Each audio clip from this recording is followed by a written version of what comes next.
Başkanımız Sayın Gökhan Yüksel Başkanımızın pehlivanı. Yine bugün er meydanımızda Çanakkale Kepez güreşler ağamız Sayın Lokman Eriş adına güreş yapıyor. Abdullah Güngör, Samsun, Yadır. Antalya Büyükşehir Belediye Başkanımız Sayın Muhittin Böcek adına güreş yapıyor. Yine bugün burada Biga Muhtarlar Dernek Başkanımız Sayın Ayhan Ferah adına güreş yapıyor. Şah Ali Kurt, Antalya Korkuteli. Bursa Büyükşehir Belediye Başkanımız Sayın Ali Nur Aktaş adına güreş yapıyor. Yalçın Üncül, Bursa. Balıkesir Büyükşehir Belediye Başkanımız Sayın Yücel Yılmaz adına güreş yapıyor. Yine bugün burada Bursa Nilüfer Çalı güreşlerimizin efsane güreş ağası Sayın Hakan Sönmez adına güreş yapıyor. Ertuğrul Dağdelen, Balıkesir Susurluk Ümit Köyü. Antalya Manavgat Belediye Başkanımız Sayın Şükrü Sözen Başkanımızın pehlivanı. Yine bugün er meydanımızda Biga güreşleri ağamız namı değer reis Hasan Karabiber adına bugün er meydanımızda güreş yapıyor. Serhat Gökmen, Samsun, Labik. Altın kemerli başpehlivanlar diyarı Karamürsel'imizin değerli belediye başkanı Sayın İsmail Yıldırım'ın pehlivanı. Erkan Ertan, altın kemerli başpehlivanlar diyarı Karamürsel. Çanakkale Kepez güreşleri ağamız Sayın Lokman Eriş başkanımız, Eriş ağamızın pehlivanı. Avrupa Dünya Şampiyonu, milli güreşçi Serhat Balcı, Samsun, Labik. Kocaeli Büyükşehir Belediye Başkanımız Sayın Doçent Doktor Tahir Büyükakın Başkanımızın pehlivanı. Yine bugün er meydanımızda Kocaeli Büyük İş Adamı Sayın Erdem Taş, makine sahibi Ömer Erdem adına güreş yapıyor. Nedim Gürel, Kocaeli Ankara Aski Spor Kulübü adına güreşiyor. Yine bugün burada Evinç İnşaatların sahibi İş Adamı Sayın Lokman Evinç adına güreşiyor. Salih Erin, Samsun, Tekeköy. Antalya Manavgat Belediye Başkanımız Sayın Şükrü Sözen adına güreşiyor. Yine bugün burada 15 Eylül tarihlerinde tüm güreş sever halkımızı Biga Er Meydanı'na davet eden Biga Kurtuluş Günü Yağlı Pehlivan Güreşleri güreş ağamız namıyla maruf Reis Sayın Hasan Karabiber adına güreşiyor. 2014 yılı tarihi Kırkpınar Baş Pehlivanı Fatih Atlı, Samsun, Ladik. Çanakkale Gençlik Hizmetleri İl Spor Müdürlüğü adına güreş yapıyor. Milli güreşçi Hasan Zeybek, Balıkesir, Bandırma. Ankara Kocaeli Büyükşehir Belediye Başkanımız Doçent Doktor Sayın Tahir Büyükakın adına güreşiyor. Yine bugün burada Evinç İnşaatlar Yönetim Kurulu Başkanı Evet değerli güreş severler. Sayın Lokman Evinç adına güreşiyor. 2004, 2007, 2008, 2016 yılları tarihi Kırkpınar Baş Pehlivanı Recep Kara Bu arada değerli güreş severler, baş pehlivanlar sallavatlanırken çok değerli yorumcu Mustafa Bayram'ın aramızda olmadığını dün de söylemiştik. Çünkü çok kıymetli babası Ali Mercan Akın rahmetine kavuştu. Bir kez de Allah'tan rahmet diliyoruz. Bugün bana eşlik edecek olan 30 yıllık kadim dostum Mehmet Muhammed Taşçı olacak. Hoş geldin Muhammed. Hoş bulduk. Buradan Mustafa kardeşimize, dostumuza, babası Allah rahmet eylesin, mekanı cennet olsun inşallah. Hepimiz yedikçe yer orası. Sonuçta yapacağımız bir şey yok. Allah rahmet eylesin diyoruz.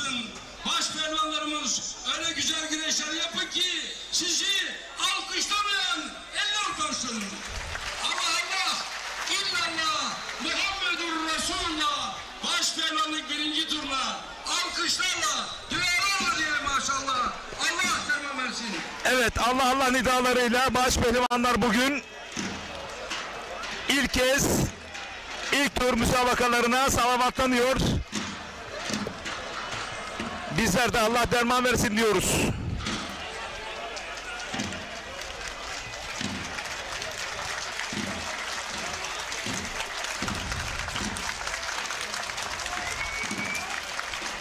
Hamza Köseoğlu, İbrahim Çoraman'la, Furkan Durmuş Altın, İsmail Koç'la, Mustafa Hasan, Recep Çakır'la,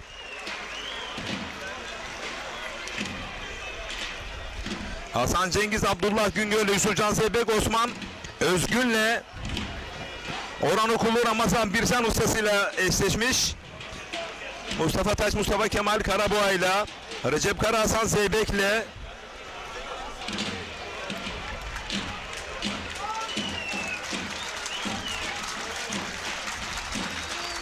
bugün Ali Gürbüz yok. Bugün Ali Gürbüz yok değerli güreş severler.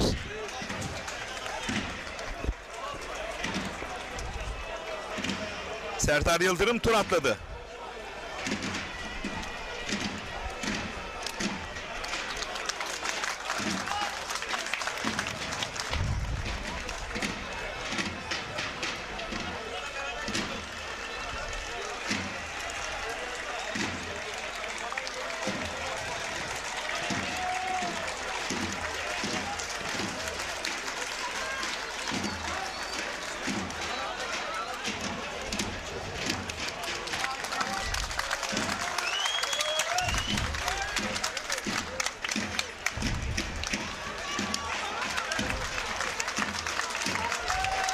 Manavgat'tan Gökhan abimiz, Vedat Labacı,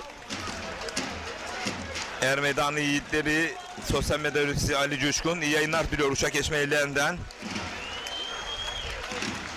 Haydi bakalım değerli güreş severler, Allah derman versin.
Buradan Çanakkale'de iş adamımız buradan Başaran Erbil'in çok selam var. O da güreşlerimizi takip ediyormuş. Çok selamlar söylüyor Recep Tosun'a da. Teşekkür ediyoruz değerli büyüğümüze. Manisa Akhisar'dan Ahmet Çetinkaya ve Aksar güreşlerinin altın kemerli güreşi Asacı Serdar Sun'la Çardak Er Meydanı'nda güreşen tüm yiğitlerimize Allah derman versin dileklerinde bulunuyorlar.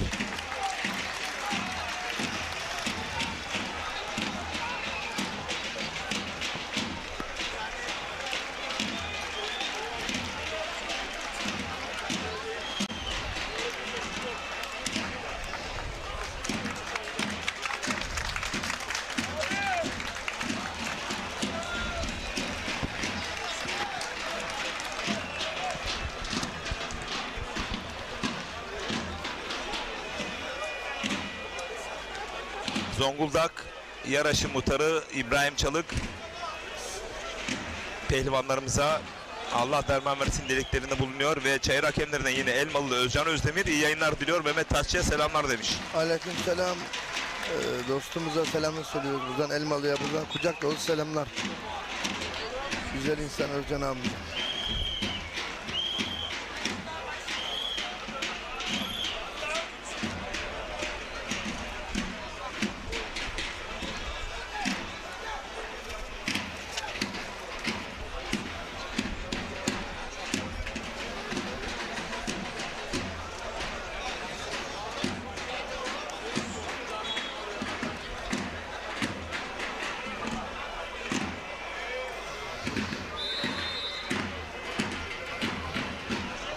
Evet, sağ üst kadrajda İsmail Balaban Ünal Karaman. Sol üst kadrajda Orhan Okulu Ramazan Bircan. Sol alt kadraj Yusufcan Zeybek Osman Özgün. Sağ alt kadrajda Mustafa Taş, Mustafa Kemal Karaboğa. FBR Yapım prodüktörlüğünde değerli güreşseverler bugün bu doyumsuz karşılaşmaları sizler için ekranlara getireceğiz. İsmail Sağlam, Tanju Gemici sahalara ne zaman dönecekmiş Mehmet Muhammed Taşçı? Vallahi Bu sezonu kapattı. Bu bir sezonu gerçek. yok, benim bu yönetimle görev yapmayı düşünmüyorum ben. Hayır. Yani Tanju Gemici ben- sakatlığından dolayı ne zaman görüşecek? sezonu kapattı, evet. Evet. Bu sezon sonudur.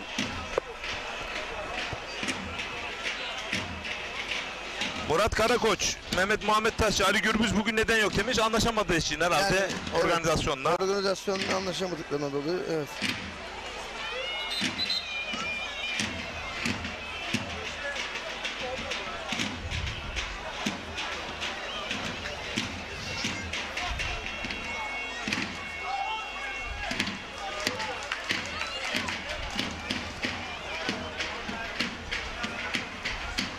Mehmet Bulut Balıkesir'den iyi yayınlar diliyor. Teşekkür ediyoruz.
Sol üst kadrajda Orhan Okulu, uzak kadraja kadar gitti Ramazan Bircan ustasıyla birlikte.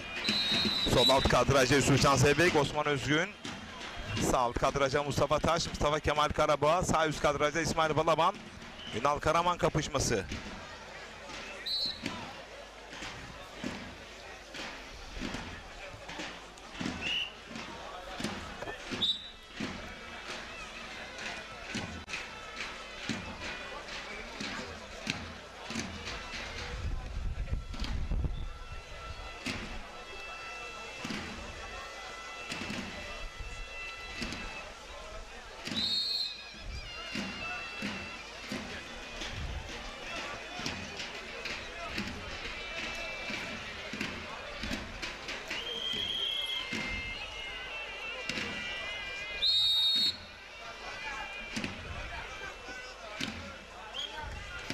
Evet davulcular, değerli güreş severler. Bahçelere gül lazım, güllere bülbül lazım. Tarihi geleneksel Çardak Meydanı'nda baş pehlivanlarımız kıran kırana güreş yapıyorlar. Bu arada uzak kadrajda Fatih Attı Salih Erinç'i mağlup etti. Evet, galip.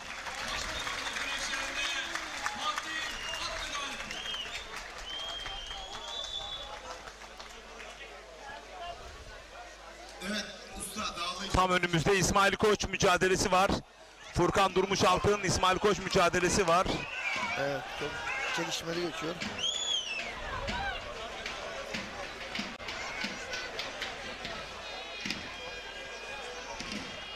Almanya Duisburg'dan Halit Güneş iyi yayınlar diliyor.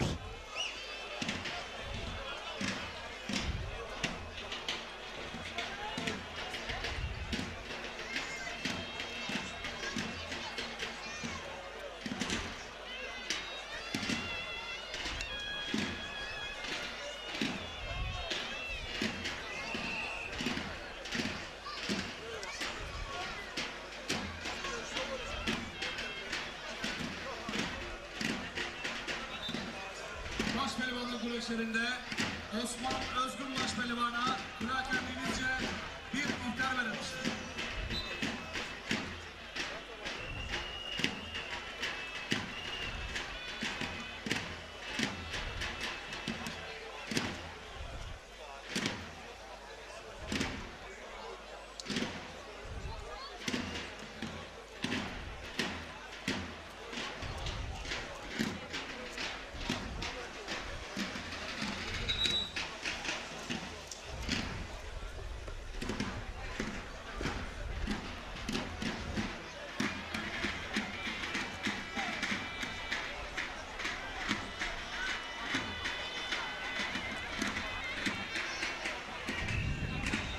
Ankara'dan değerli özel harekat mensubu Şahin Acar iyi yayınlar diliyor. Değerli komutanıma kucak dolu sevgiler yolluyorum.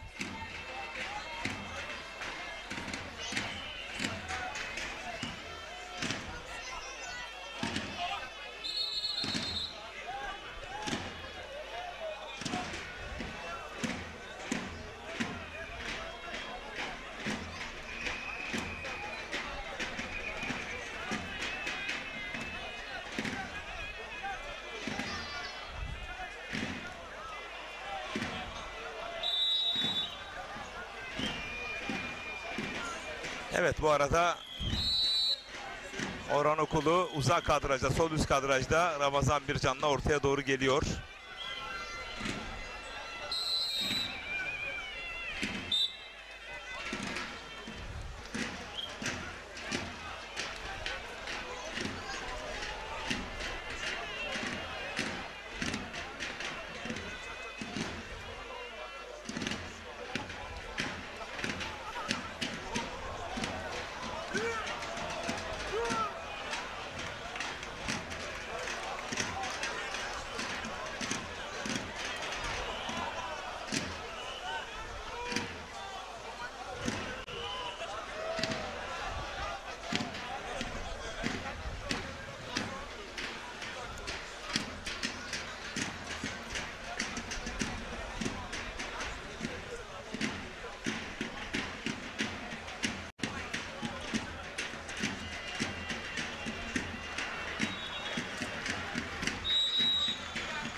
Sağ üst kadrajda Ünal Karaman, İsmail Balaban'ı kılçık oyunuyla mağlup ederek Hamza Köseoğlu İsmail Balaban'ı saf dışı bıraktı Ünal Karaman.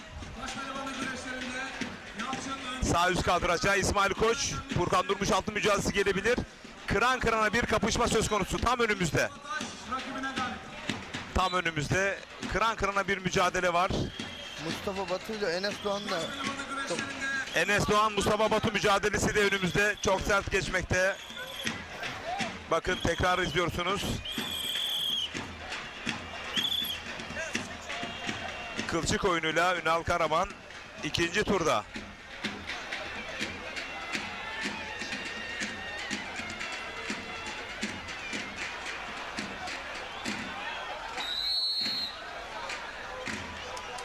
Kürşat Şevki Korkmaz galip Arif Akın'a bu arada. Bu arada uzak kadrajda Kürşat Şevki Korkmaz, Arif Akın'ı mağlup etti. Orhan Okulu da Ramazan Bircan ustasını çok naif ve nazik bir şekilde yenerek adını ikinci tura yazdırdı. Tam önümüzde İsmail Koç, Furkan Durmuş altın mücadelesi var. Tam önümüzde. Hemen bizim anlatım kabinimizin önünde. Kıran kırana bir mücadele söz konusu.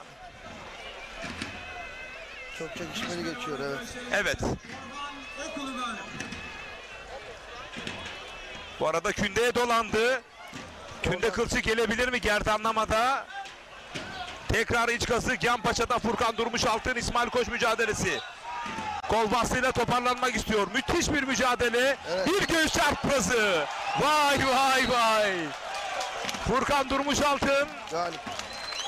bir göğüs çaprazıyla toparlanmak isteyen İsmail Koç'u sırtı aşağı yenerek adını ikinci tura yazdırdı. Bir kez daha tekrar izleyebiliriz değerli öğretmenim. Çok güzel. Oradan kas kanadına geliyor gibi. Gözü tam pozisyonel oldu.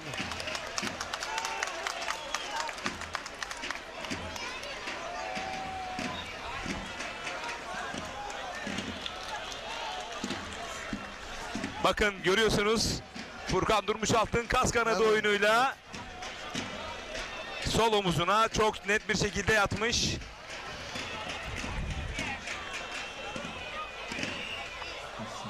Baş pehlivanlık güreşlerinde Hasan Cengiz galip. Baş pehlivanlık güreşlerinde Nedim Gürel galip.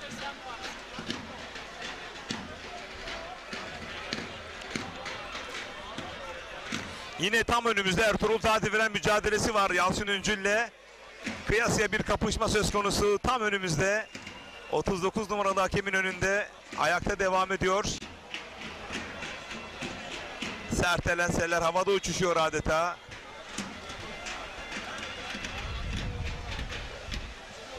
Baş pehlivanlık güreşlerinde Yıldıray Akıngazi. Bu arada Yusufcan Zeybek de uzak kadrajda. Evet, sol alt kadrajda her an iç kazık ters paçaya yönelebilir. Tam ekran yapabiliriz. İç kazık ters paçayla Osman Özgün'ü mağlup ederek adını ikinci tura yazdırdı Yusuf Can Zeybek. Güreşlerinde Yusufcan Zeybek galip. Arka arkaya ardı ardına galibiyetler söz konusu. Cengizhan Şimşek mücadelesi yerde. Baş pehlivanlık güreşlerinde Hasan Zeybek baş pehlivanı Kulakan Denizci. Sol alt kadrajda Recep Kara, Hasan Zeybek mücadelesi. Sağ alt kadrajda Ertuğrul Tahdevren, Yalçın Üncül kapışması. Uzak kadrajda da Mustafa Batu, Enes Doğan'ı mağlup etti değerli güreş severler. Rakibine galip.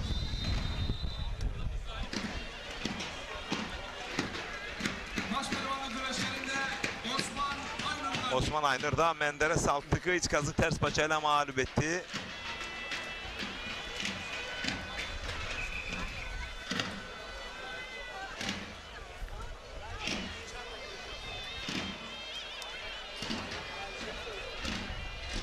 Sağ alt kadrajda çok sert enenseler Ertuğrul Tadeviren'den.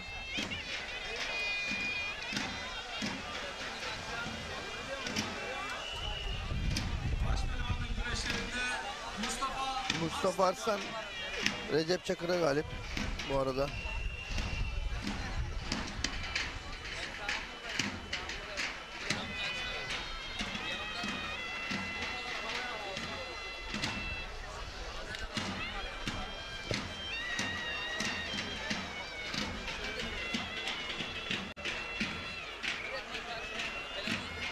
Cengizhan Şimşek dış kazık yan paçada. Baş pehlivanlık güreşlerinde Sami Yıldırım baş pehlivanı Kulakan. Baş pehlivanlık güreşlerinde Faruk Akkoyun baş pehlivanı Kulakan Denizci bir ihtar vermiştir.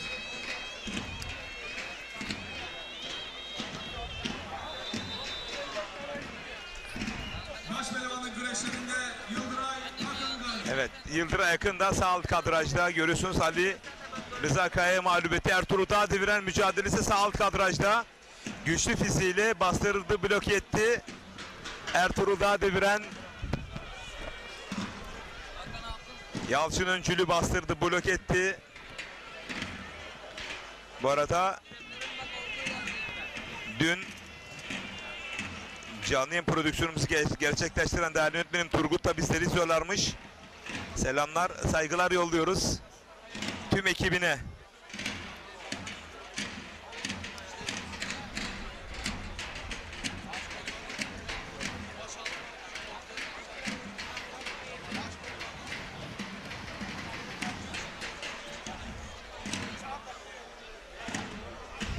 Recep Kara, Hasan Zeybek mücadelesi sol alt kadrajda. Bu arada kuleye itiraz ederken Recep Kara, Hasan Zeybek arkadan beklenmedik bir hücum yaptı ama düdük çalmış mıydı, çalmamış mıydı? Muamma.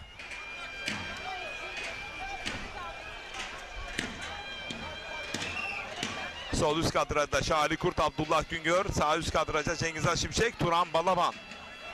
Evet, sol alt kadrajda Recep Kara Hasan Zeybek mücadelesini ayağa davet ediyor. Hasan Zeybek de düdük çalmadığı için Evet. hücum yaptım diyor. çalmadıysa haklı. Tabii. Baş pehlivanlık güreşlerinde Cengizhan Şimşek galip.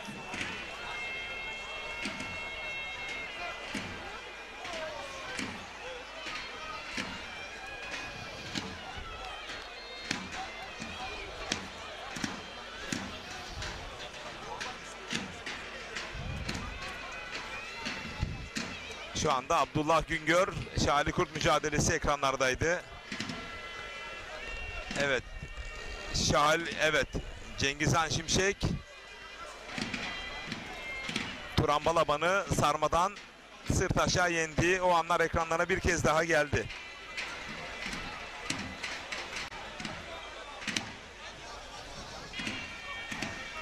Güreşin hakkını verenler sosyal medya adresinde şu anda. Furkan Durmuş Altın, İsmail Koç, büyük tartışmaya sebep olan o kapışmanın son anları ekranlarda. Salih Kaya şu anda izlemek isteyen güreş severler için indirdi. Takip edebilirsiniz.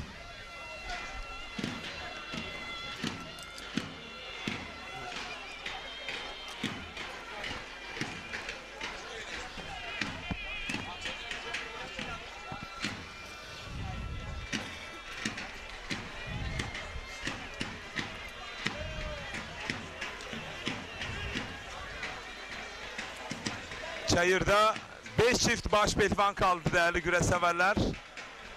Arka arkaya, ardı ardına galibiyetler söz konusu.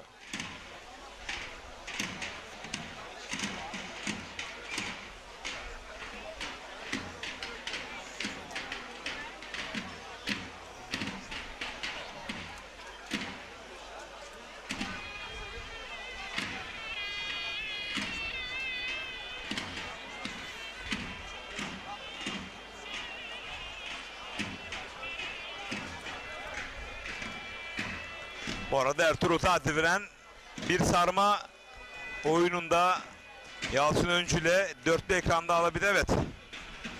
Toparlandı Yalçın Öncül.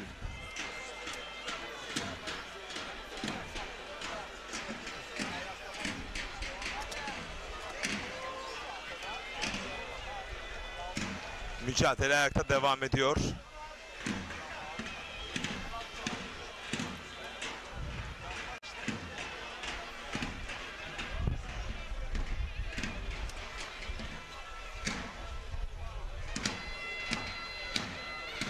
Salih Torum, Faruk Akkoy mücadelesi.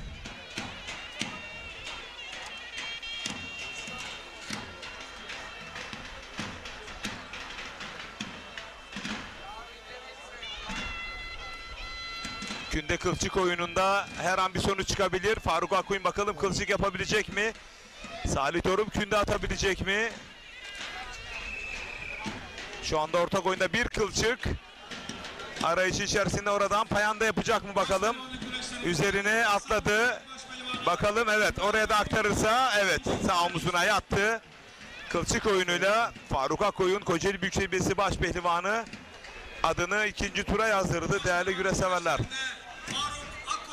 Çayırda 4 mücadele kaldı. 4 çift baş pehlivan var.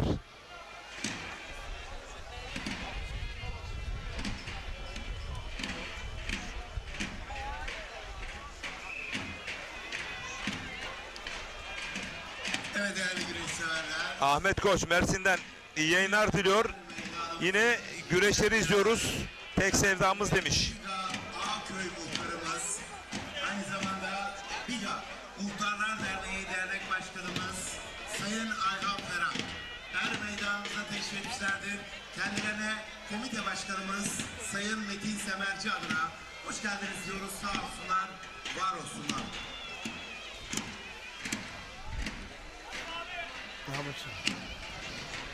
Doldular.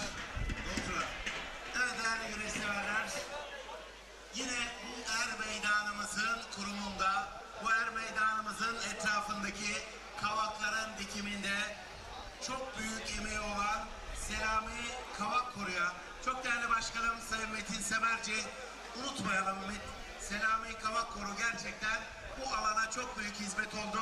Bu alanda kendisine çok teşekkür ediyoruz diyor. Yine Çardak güreşleri Çayır'da 4 çift var. Ertuğrul Dağ deviren mücadelesi ekranlarda Yalçın Öncül, Kaan Kaya, Özkan Yılmaz, 3 gün önce Şahali Kurt, rahmetine kavuştu. Abdullah Güngör mücadelesi ve Recep Kara Hasan Zeybek kapışması. Allah'tan rahmet diliyoruz. Sizlerden de Fatiha bekliyoruz. Mekanı cennet olsun.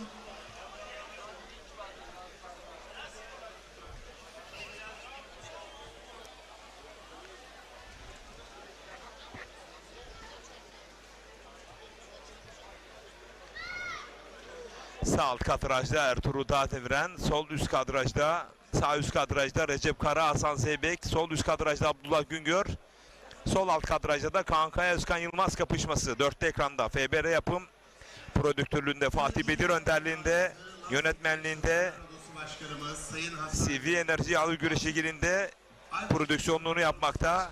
Siz çok değerli güreş severlerimize tüm genişleri an ve an Sayın ekranlara getiriyoruz. Can Esnaf Odası Başkanımız Sayın Koza TV ve Ekin Türk TV farkıyla. her meydanımıza teşrif etmişlerdir. Komite Başkanımız aynı zamanda Çardak Belediye Başkanımız Sayın Metin Semerci adına hoş geldiniz diyoruz. Sağ olsunlar, var olsunlar.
Evet değerli güreş severler, yine elimize ulaşan telgrafları sizlere arz ediyorum. Çanakkale Çardak Belediye Başkanımız Sayın Metin Semerci, Çardak nazik davetinize teşekkür ediyor.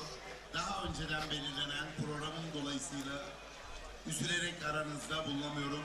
Tarihi Çardak güreşleri ve panayır etkinliğinize katılan tüm davetlere sevgi ve saygılarımı sunarım. Ülgür Gökhan, Çanakkale Belediye Başkanı Sayın Ülgür Gökhan'a da teşekkür ediyoruz. Sağlıkçılarımız er meydana müdahale edelim.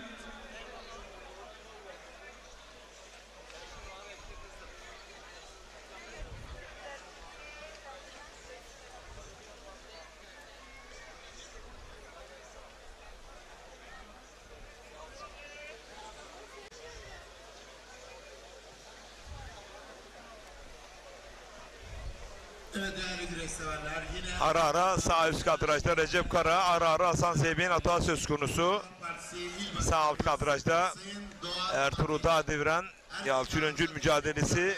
kendilerine komitemiz adına hoş geldiniz diyoruz. Sağ olsunlar, var olsunlar.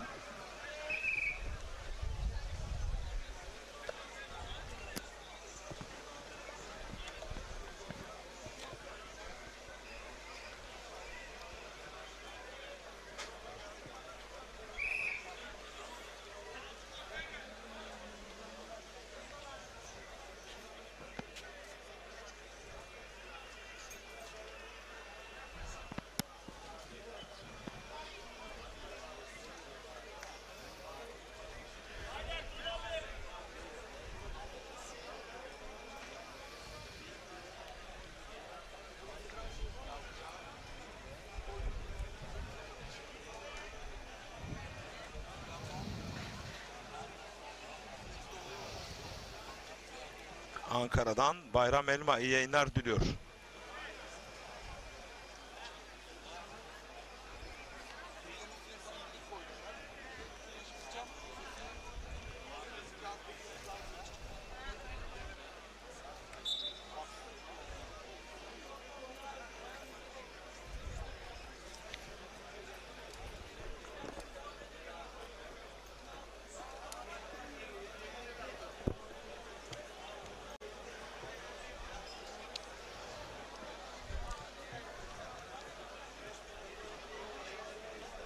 pehlivanlarımızın Evet.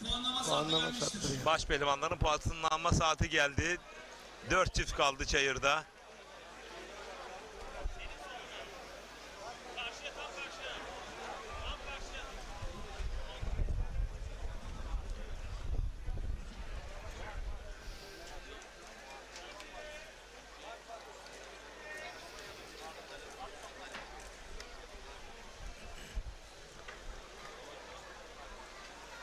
Yenişler bir kez daha ekranlara geliyor. İlk turda Ünal Karaman, İsmail Balaban'ı mağlup ettiği son anlar ekranlarda.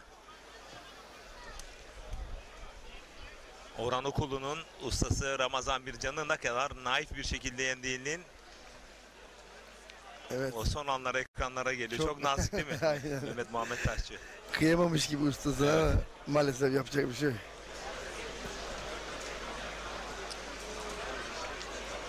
Biliyorsun burası Er Meydanı. Burada abi kardeş de görüşüyor. Herkesin Usta çırak da güreşiyor. usta çırak, abi kardeş burada herkes. Evet değerli güreşler. Dışarıda gene kardeşiz ama bu Furkan sahne Durmuş işi- Altın, Evet. Ürünleri Yönetim Kurulu Başkanı Bursa İsmail Koç mücadelesi ekranlarda. Altın kemerli güreş ağamız Sayın Habib Karaca.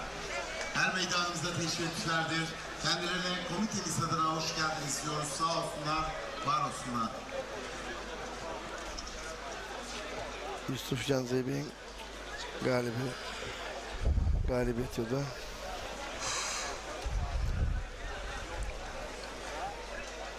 Yusuf Can Zeybek'in Osman Özgü yendi o son anlar ekranlarda.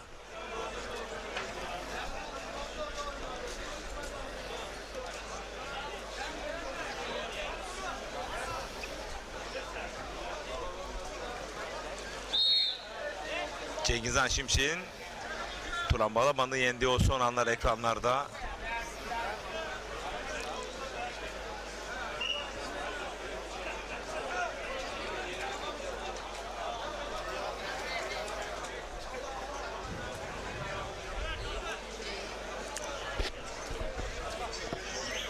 Faruk Akkoyun'un Sadi Salih Doruk'u Doruk. yendiği son anlarda ve puanlama anı geldi. Evet, puanlamalar başlıyor.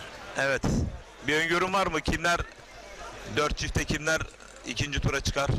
Hasan Zeybek mi, Recep Kara mı, Ertuğrul Dağdeviren mi, Hüseyin Düzeltürüm Yalçın Öncül mü, Kaan Kaya mı, Özkan Yılmaz mı, Abdullah Güngör mü, Şahli Kurt mu, Mehmet Muhammed Taşçı? Benim görüşüm Ertuğrul ikinci tura çıkar diyorum. Recep Kara, Hasan Recep Zeybek, Kara'da tabii Recep Kara favori. Abdullah Güngör, Şahli Kurt.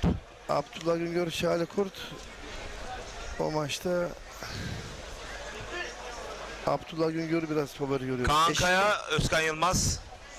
Kaan Kaya, Özkan Yılmaz. Evet, biri Özkan. Kaan Kaya benim aynı zamanda çırağım biliyorsun ama Cumhuriyet Halk Partisi ona şeyde karar veremeyeceğim ona. Süleyman Ersen. Çanakkale Cumhuriyet Halk Partisi İl Başkan Yardımcımız Sayın Mehmet Orhan Er meydanımıza Tabii ki teşrif Kaan eder. Kaya'nın galip gelmesini istiyorum ama bir güreş bu. Hoş geldiniz diyoruz. Sağ olsunlar, var olsunlar.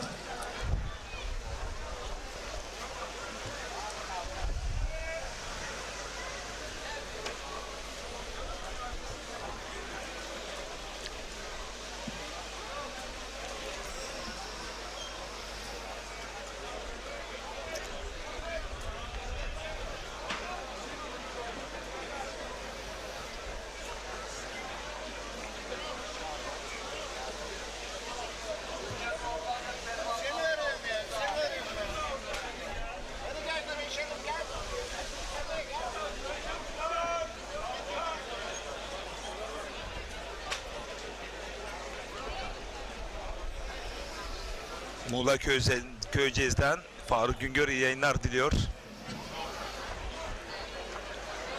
Değerli dostuma selamlar yolluyoruz Köyceğiz'e. Kamil Ceylan himayelerinde tertip edilecek olan Köyceğiz yağlı pehlivan güreşleri 30 Eylül Cumartesi günü tertip edilecek değerli güreş severler.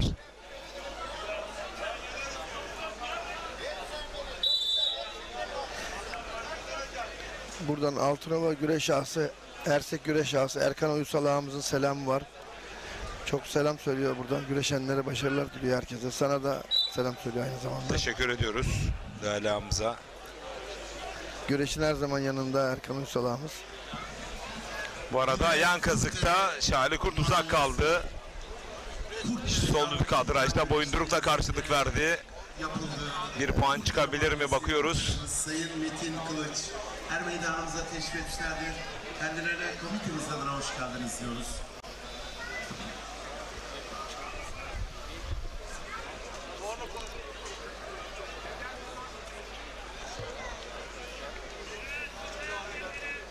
Yan kazıkta Şahali Kurt her an puan alabilir. Sol üst kadrajda Abdullah Güngör.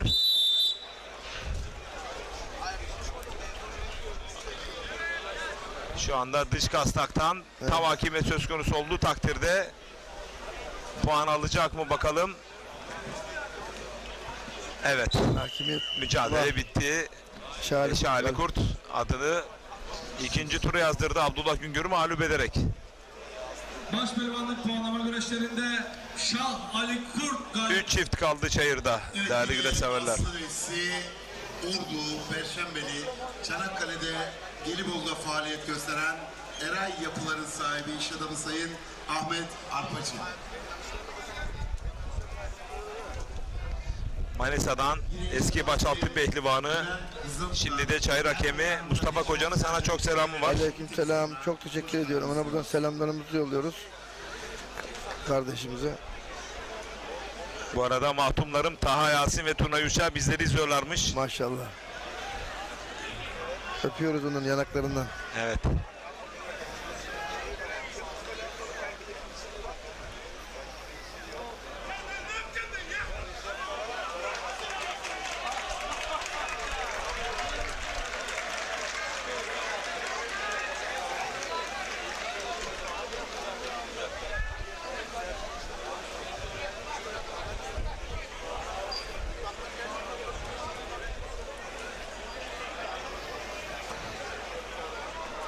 Bu arada Ertuğrul Sağlam. Ertuğrul Başpehlivanlık Evet. puanlama güreşlerinde daha devren galip. Evet, Hasan Zeybek, Recep Karaya, Ertuğrul Dağdevir'de Yasin Öncü galip.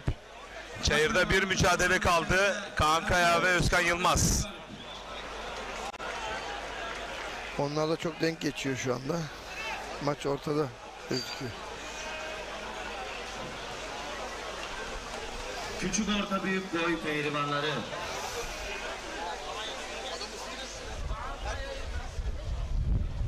Çayırda tek bir mücadele kaldı. Küçük orta büyük boy pehlivanları. Çok aceler meydanına.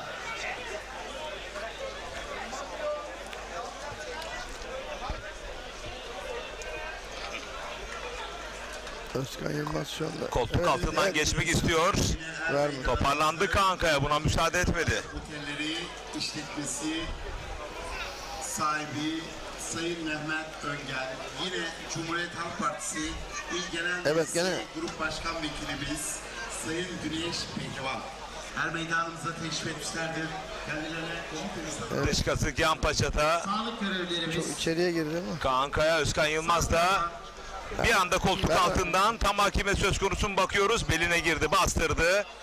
Pehlivan Muharrem Emir çok aceler. Kol bastı arıyor. Tam hakimiyet Evet, yok. Yok şu anda. söz konusu mu bakıyoruz. Büyük orta pehlivanları sizler de er meydanında hazır olunuz. Ayağını Büyük taktı, ortalar- bastırdı, bloke etti artık. Evet. Ve mücadele nihayet erdi. Özkan Yılmaz Kaan Kaya'yı mağlup ederek ikinci tura adını yazdırdı. Evet saygıdeğer misafirler, değerli konuklar. Küçük orta büyük boy güreşlerinde yarı final. Balıkesir Büyükşehir Belediye Başkanımız Sayın Yücel Yılmaz adına güreş yapıyor. İhsan Derin, Balıkesir. Bursa Büyükşehir Belediye Başkanımız Sayın Ali Nur Aktaş adına güreş yapıyor. Bugün burada UTAV Yapı ve Teknolojileri sahibi Süleyman Gürbüz adına güreş yapıyor. Hasan Emin Gürbüz, Artvin Yusufeli. Emre Ayyıldız, Edirne Trakya Birlik Genel Müdürlüğü'nün pehlivanı.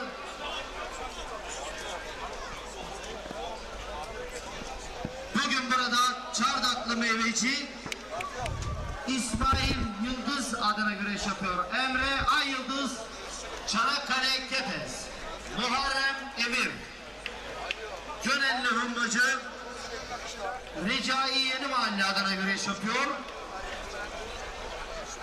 Ve diyor ki bugün burada 3-4 gün önce aramızdan elin bir kazada, faciada ayrılan pehlivanımız Burak Sarı kardeşim adına güreş yapıyorum diyor. Muharrem Emir, Balıkesir Kepzut.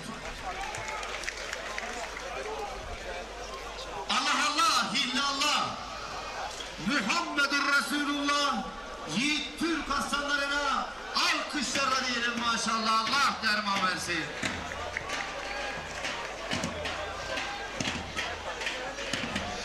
Evet değerli güreş severler, kısa bir reklam arası veriyoruz. Daha sonra tekrar Çanakkale Çardak Er Meydanı'na birlikte olacağız. Bizden ayrılmayın.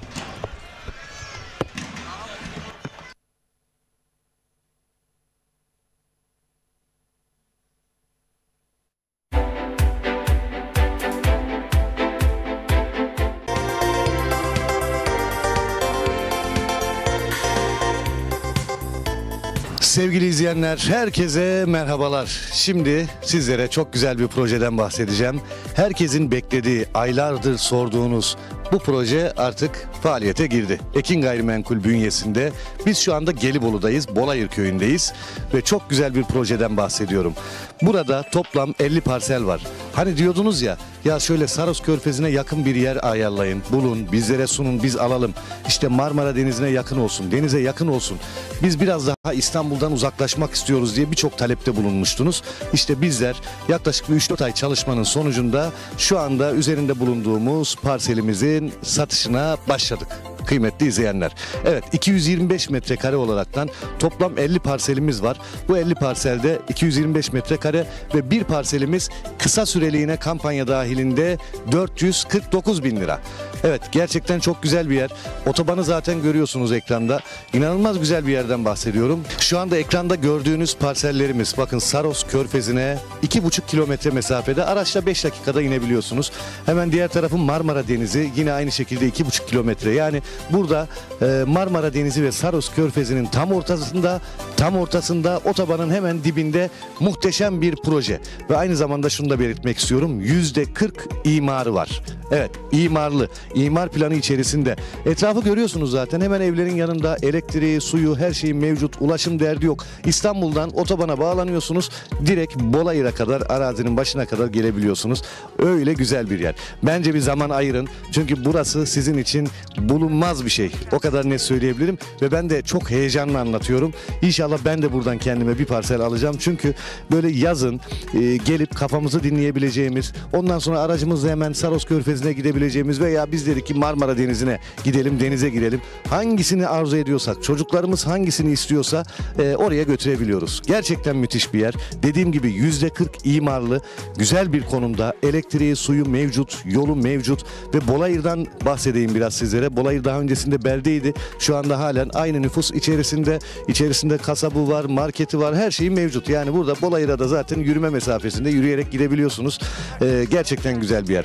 Bir vakit ayırın. Hafta içi, hafta sonu fark etmez. Vaktinizi verin bizlere. Gelin görün. Bizim ne demek istediğimizi anlayacaksınız. Evet, kısa süreliğine 225 metrekare imarlı, %40 imarlı parsellerimiz 449 bin lira kampanya fiyatıyla.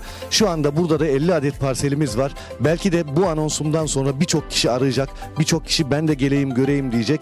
Geç kalmayın, siz de arayanlar arasında olun ve şansınızı arttırın diyebilirim. Peki Saros Körfezi duydunuz mu bilmiyorum. Saros Körfezi kendi kendini temizleyen özelliğine sahip. Yani su kendi kendini temizliyor. Deniz kendi kendini temizliyor. Son derece böyle güzel, suyun böyle altını, kumlarını görüyorsunuz. Çok güzel bir denizden bahsediyorum sizlere. Gelin, ilerleyen zamanlarda buraya bir hobi bahçesi yapabilirsiniz. Evinizi yapabilirsiniz. İmarlı olduğunu özellikle söylüyorum sizlere ve en önemli ayrıntısı, bakın 449 bin lira. Emsalleri bunun daha da çok yükseğinde ama bizler Ekin Gayrimenkul olarak bizleri izleyen, Radyo Ekin dinleyen, bizlerin dinleyenleri, izleyenlerine böyle bir kampanya yaptık. Ekran altındaki numaramıza hemen bir çağrı bırakın, sizleri arayalım. Talep çok ama bakalım ne kadar zaman sonra yine bu çalışmalara devam edeceğiz ve sizlere ne kadar istediyseniz bizler o kadar yerde çıkartacağız ve herkesi bir arsa sahibi yapacağız. Deniz dediniz, işte denize 2,5 kilometre mesafede, araçta 5 dakika mesafede, elektriği, suyu, her şey mevcut. Yerleşimin içinde zaten, merkeze, Bolayır merkeze çok yakın. Bolayır merkezinde her şey var. Alışveriş yapabilirsiniz. Kasabı var, bakkalı var, ilkokulu var, her şey mevcut. Otoban zaten görüyorsunuz, hemen dibimizde araçlar geçiyor. Etrafımızda evler var. Burası hemen ana yol. Buradan yoldan geçebiliyorsunuz. Otobana bağlanabiliyorsunuz. Yani hemen sol tarafımda evler var. Burası bir yerleşim alanı. Sizler de buraya ikamet edebilirsiniz. Buraya yerleşebilirsiniz. Yazın geldiği zaman denize evlatlarınızla birlikte, çocuklarınızla birlikte gidebilirsiniz. Sonra ne yapıyorsunuz? Tatile gidiyorsunuz. Binlerce lira para harcıyorsunuz. Ama burada kendi yeriniz olduğu zaman, bir de Saros Körfezi dedim ya, kendi kendini temizleyen bir deniz. Buradan bir yer alın. Gerçekten dua edeceksiniz. Çünkü günden güne artıyor fiyatlar. Günden güne değerleniyor. 449 bin lira artık hiçbir şey değil. Burası için hele hiçbir şey değil. Elektrik var diyoruz, suyu var diyoruz. Yeriniz belli. Şu anda izliyorsunuz, beton direkler dikilmiş değil ama geldiğiniz zaman muhtemelen bütün arazinin etrafı telle çevrilmiş ve herkesin yeri, numaraları belli olmuş olacak, bir şekilde göreceksiniz. Tapu masrafını ödemiyorsunuz. Ulaşım dediğim gibi çok kolay. Otobanın hemen dibinde. İstanbul'dan otobana bağlandığınız zaman yaklaşık 2 saate kadar, 2 saat 15 dakika gibi sürede buraya varabiliyorsunuz. O da hiçbir şey değil zaten. İstanbul'u şöyle düşünün. Beylikdüzü'nden Tuzla'ya gitseniz bu süre daha da fazla bir süre ama otobandan geliyorsunuz, hiç yorulmadan, zorlanmadan ailenizi alacaksınız. İster pikniğinizi yapın, ister Saros Körfezi'ne gidin, ister Marmara Denizi'ne gidin. Bu fırsatı değerlendirin diyorum ben. Bu fırsat gerçekten kaçmaz. Ekran altında numaramız var. Arayın, çaldırın. Aklınıza takılan bir şey varsa sorun. Servis saatlerimizi öğrenin.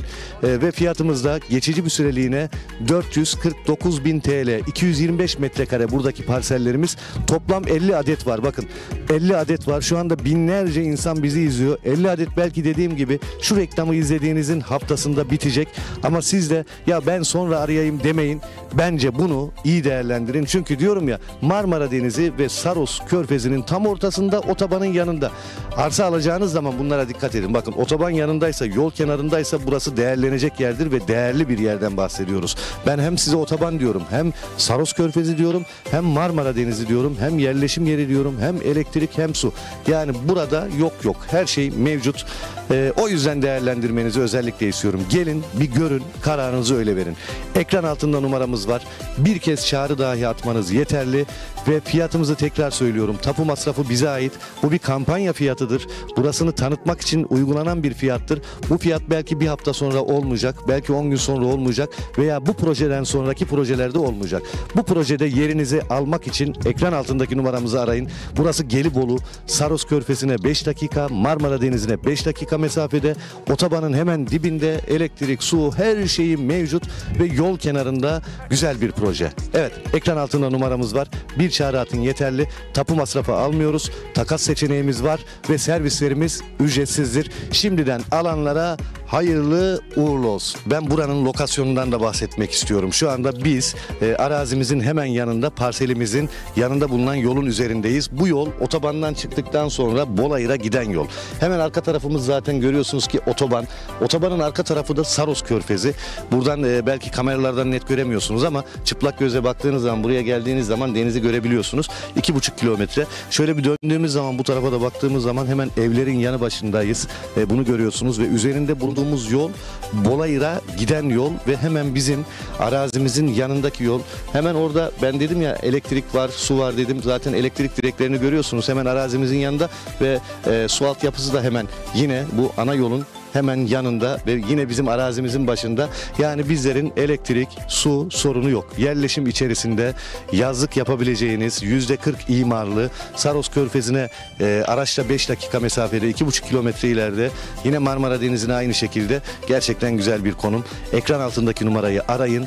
225 metrekare %40 imarlı parsellerimiz kısa süreliğine 449 bin lira. Şimdiden alacaklara hayırlı uğurlu olsun.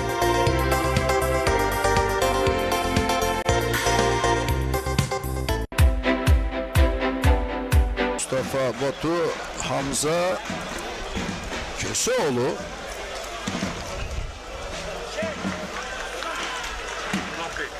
Aferin.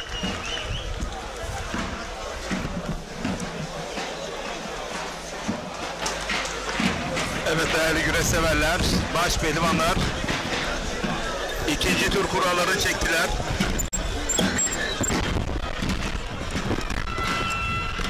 Eşleşmelerin anonsunu sizlere yaptık. Birazdan salavatlanmak üzere çayıra çıkacaklar.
Bakalım.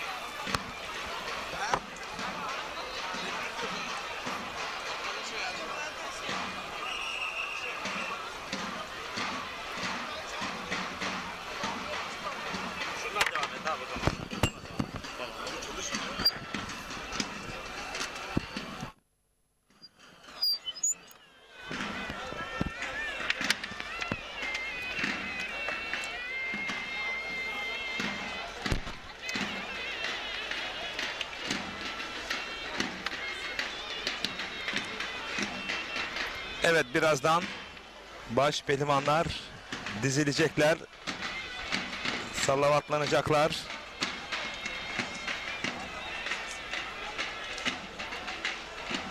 Tam 23 baş pehlivan kol bağlayıp güreş tutacaklar. Cengiz Han Şimşek geçen yılın tarihi Çanakkale çardak güreşlerinin baş pehlivanı. Türkiye Geleneksel Güreşler Federasyonu Mali ve İdari İşlerden sorumlu AS Başkanımız Sayın Başar Atikbay. Her meydanımıza teşrif etmişlerdir. Kendilerine komitemiz adına hoş geldiniz diyoruz. Sağ olsunlar, var olsunlar.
Bursa Orhan Gazi'den Berber Hasan abimiz yorumcu Mustafa Bayram'a başsağlığı dileklerimde bulunuyorum demiş değerli büyüğüm.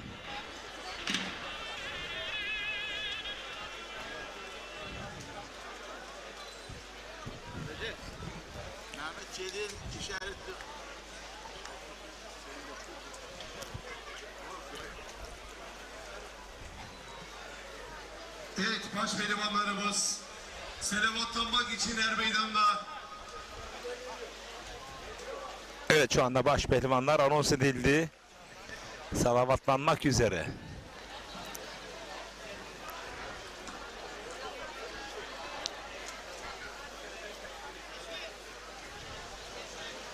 Evet, baş pehlivanlarımız ikinci tur kurallarını selavatlaması için her meydandaki yerlerinizi alın.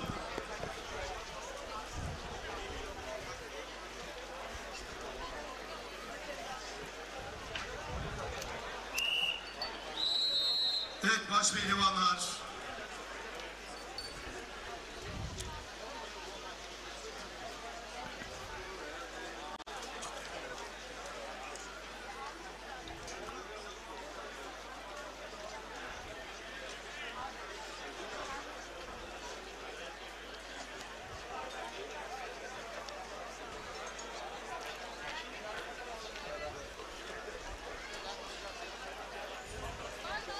Burası Çanakkale tarihi Çardak Er Meydanı 289. randevu. Türkiye Alı Güreşi'nin en köklü organizasyonlarından biri.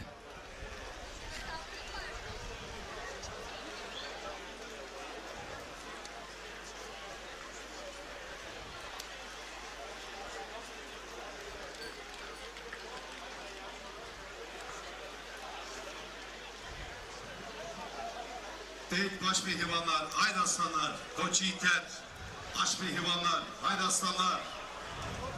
İkinci tur selavatlamaları için her meydandaki yerlerinizi alınız. Haydi aslanlar.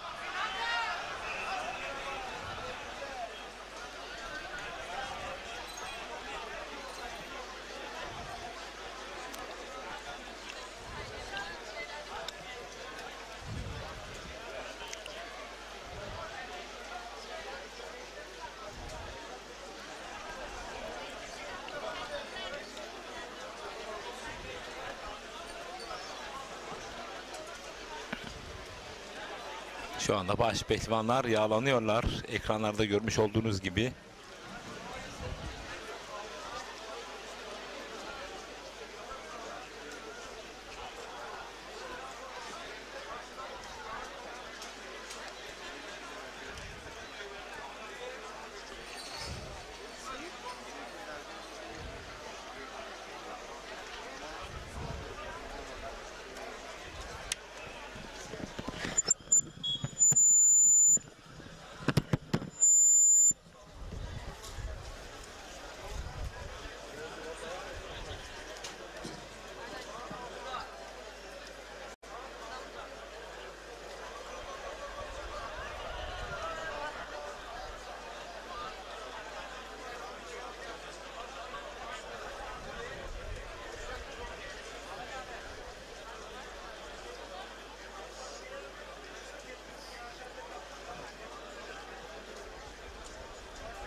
Saygıdeğer güreş severler, değerli konuklarımız. Bu yıl Allah'ın izniyle 289'uncusu yapılan tarihi, geleneksel Çardak Büyük Yağlı Pehlivan güreşlerinde baş pehlivanlık ikinci tur. İkinci tura giden baş pehlivanlarımıza aziz seyircimizden bir moral alkış alabilir miyiz? Şöyle kocaman bir alkış yapalım baş pehlivanlarımıza. Antalya Büyükşehir Belediye Başkanımız Sayın Muhittin Böcek adına güreşiyor. Aynı zamanda bugün burada Biga Muhtarlar Derneği Başkanımız Sayın Ayhan Ferah adına güreşiyor. Şah Ali Kurt, Antalya. Sakarya Akyazı Belediye Başkanımız Sayın Bilal Soykan adına güreş yapıyor. Aynı zamanda bugün burada Sakarya Söğütlü güreşlerimizin ağası Dinçer Özcan adına güreşiyor. Serdar Yıldırım, Sakarya. 2022 yılı tarihi Edirne Kırkpınar baş pehlivanı Antalya Büyükşehir Belediye Başkanımız Sayın Muhittin Böcek Bey adına güreş yapıyor. Bugün er meydanında Kırkpınar'ımızın efsane ağası, ağların ağası Sayın Seyfettin Selim adına güreş yapıyor. Aslı, Nesli, Sinop, Bayabatlı, Sinop Duranlı Mustafa Taş alkışlıyoruz. Sinop. Antalya Kepez Piri Paşa Kahveler sahibi iş adamı Sayın Osman Çelik adına güreş yapıyor. Hasan Cengiz Antalya alkışlıyoruz. Kocaeli Büyükşehir Belediye Başkanımız Doçent Doktor Tahir Büyükakın adına güreş yapıyor. Bugün burada İzmitli ünlü iş adamı Erdem Taş Makina Limited şirketler sahibi iş adamı Sayın Ömer Erdem adına güreş yapıyor. Nedim Gülen Kocaeli Gölcük. Ankara Büyükşehir Belediye Başkanımız Sayın Mansur Yavaş adına güreş yapıyor. Aynı zamanda bugün burada aslı nesli bu toprakların evladı Manavgatlı iş adamı Sayın Ünal Güven adına güreş yapıyor. Ünal Karaman Çoruk. Kocaeli Büyükşehir Belediye Başkanımız Doçent Doktor Tahir Büyükakın adına güreş yapıyor. Aslı Nesli Kocaeli Baş İskele Mustafa Arslan Kocaeli. Çanakkale Gençlik Spor İl Müdürlüğü adına güreş yapıyor. Akademik kariyeri var. Aslı Nesli Balıkesir, Bandırmalı Hasan Zeybek ekranlarda. Balıkesir, Bandırma. Ankara Ve aslen Büyükşehir Belediye Erzurumlu Başkanımız Dadaş Sayın Mansur Yavaş adına güreş Hamza yapıyor. Köseoğlu ekranlarda. Beraber alkışlıyoruz. Hamza Köseoğlu, Dadaşlar Diyarı Erzurum. Elmalı güreşlerimizin ası olan Sayın Hakan Çetin Bey adına güreş yapıyor. Antalya Büyükşehir Belediye Başkanımız Sayın Muhittin Böcek adına güreş yapıyor. Mustafa Batu Antalya. Antalya Konyaaltı Belediye Başkanımız Sayın Semih Esen adına güreş yapıyor. Furkan Durmuş Altın, Antalya Taşkesin. 2023 yılı Türkiye Yüzyılı Tarih Edirne Kırkpınar Baş Pehlivanı. Antalya Büyükşehir Belediye Başkanımız Sayın Muhittin Böcek Bey adına güreş yapıyor. Bugün burada Veli Demir Otomatikler sahibi iş adamı Sayın Veli Demir adına güreş yapıyor. Yusuf Can Zeybek Antalya Duranlı. Balıkesir Büyükşehir Belediye Başkanı Kuvay Milliye Şehri Balıkesir'in baş pehlivanı Ertuğrul Dağdeviren. Geçmiş dönem Şandak güreş ağası Sayın Ramazan Güven adına güreş yapıyor. Ertuğrul Dağdeviren, Balıkesir Susurluk Ümiteli. Antalya Manavgat Belediye Başkanımız Sayın Şükrü Sözen adına güreşiyor. Aynı zamanda bugün burada Biga Kurtuluş Güreşleri ağamız Çal Balıkçılık Yönetim Kurulu Başkanı ağaların ağası namıyla maruf Reis Hasan Karabiber adına güreşiyor. 2014 yılı Tarih Kırpınar Baş Pehlivanı Fatih Atlı Samsun Ledik. Ankara Büyükşehir Belediye Başkanı Sayın Mansur Yavaş adına güreş yapıyor. Bugün burada Çandak konukları Elka İnşaatlar sahibi iş adamı Sayın Ömer Top, Sayın Ali Kabaş adına güreş yapıyor. Özkan Yılmaz Samsun. Kocaeli Gölcük Belediye Başkanımız Sayın Ali Yıldırım Sezer adına güreşiyor. Aynı zamanda bugün burada Her İnşaatlar sahibi iş adamı Şahsuvar Marul adına güreş yapıyor. Yıldıray Akın, Kocaeli Gölcük. 2015-2018 yılları Tarih Edirne Kırkpınar Baş Pehlivanı Antalya Muratpaşa Belediyesi adına güreş yapıyor. Bugün burada Çatlak güreşlerimizin geçmiş dönem güreş ağası Sayın Ramazan Güven adına güreş yapıyor. Orhan Okulu Antalya Kumluca. MCB Özparlar Yönetim Kurulu Başkanımız Sayın Mehmet Özparlar adına güreş yapıyor. Aynı zamanda bugün burada güreşlerimizin altın kemerli ağası Sayın Seyhan Arslan adına güreş yapıyor. Kürşat Şevki Korkmaz, Antalya. Ankara Baski Spor Kulübü Ankara Büyükşehir Belediye Başkanı Sayın Mansur Yavaş adına güreş yapıyor. Bugün burada Çardak konukları Elka İnşaatlar sahibi iş adamı Sayın Ömer Top Ali Kabaş Bey adına güreş yapıyor. Yunus Emre Yaman alkışlıyoruz. Antalya Manavgat Belediye Başkanımız Sayın Şükrü Sözen adına güreşiyor. Aynı zamanda bugün burada Biga Kurtuluş Güreşleri ağamız Çalıbalıkçılık Yönetim Kurulu Başkanı namıyla maruf Reis Hasan Karabiber adına güreş yapıyor. Serhat Gökmen, Samsun Lem. Antalya Büyükşehir Belediye Başkanımız Sayın Muhittin Böcek adına güreş yapıyor. Aynı zamanda bugün burada Tarih Kırkpınar güreşlerimizin altın kemerli ağası, ağaların ağası Sayın Seyfettin Selim adına güreş yapıyor.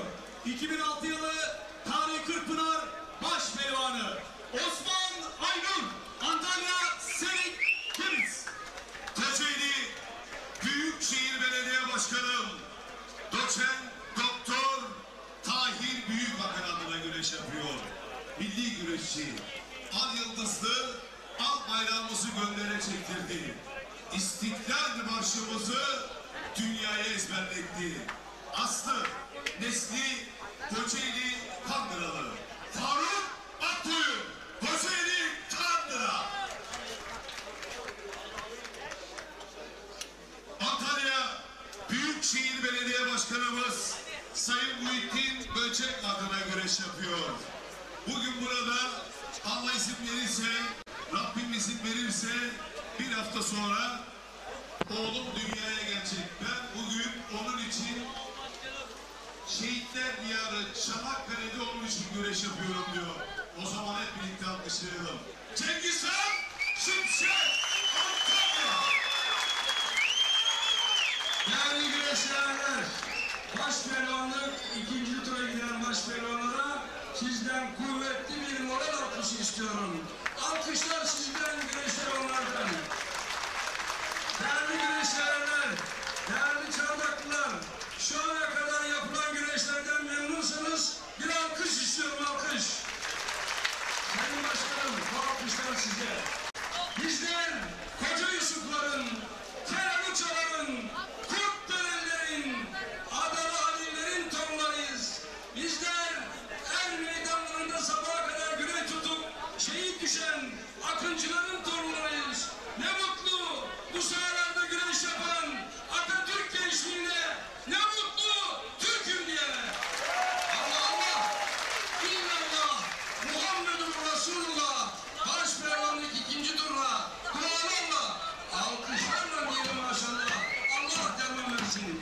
Evet değerli güreş severler, Kura çekmek üzere kura yerine. tarihi Çanakkale Çardak Yer Meydanı'nda baş pehlivanlar özelinde ikinci tur için Allah Allah nidaları yükseldi.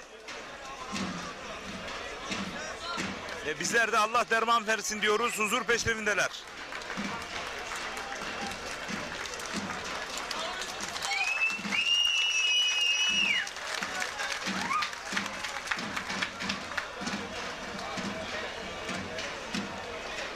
Bu arada 4. Almus Spor ve Kardeşlik Festivali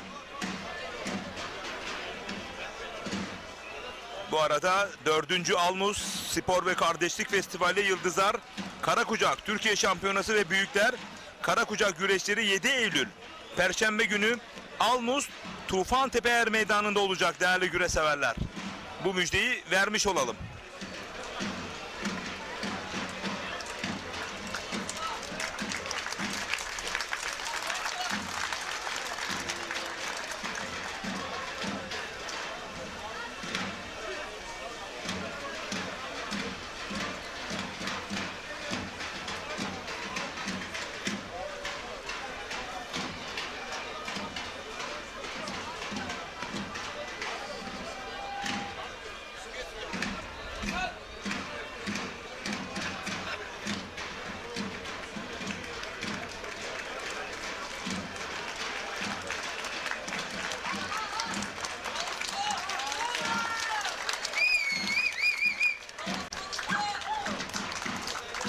Serdar Yıldırım ekranlarda.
Ve mücadeleler başladı değerli güreş severler. Ertuğrul Dağdeviren ekranlarda.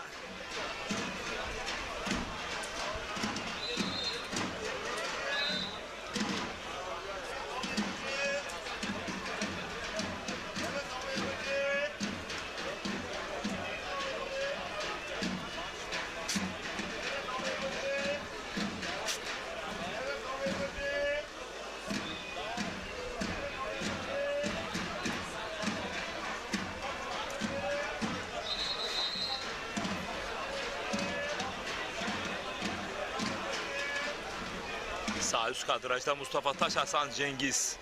Sağ alt kadrajda Ertuğrul Dağdeviren, Fatih Atlı. Sol üst kadrajda Orhan Okulu Kürşat, Şevki Korkmaz. Sol alt kadrajda Sulcan Zeybek, Furkan Durmuş Altın. 289. tarihi geleneksel Çardak Yağlı Pehlivan güreşleri altın kemerli güreş ağımız Sayın Seyhan Arslan'ın da üyesi olduğu Güzel Türk Girişimci Taş Pehlivan güreşlerinde Ertuğrul Dağdeviren galip. Çok ilginç. İl Başkanımız Daha ilk dakikada çok ilginç bir durum oldu. Evet bakın yan kazık yan paçada bir ters tırpan, dış tırpan. Net bir galibiyetle Ertuğrul Dağdeviren Fatih Atlı'yı mağlup ederek adını 3. tura yazdıran baş pehlivan oldu.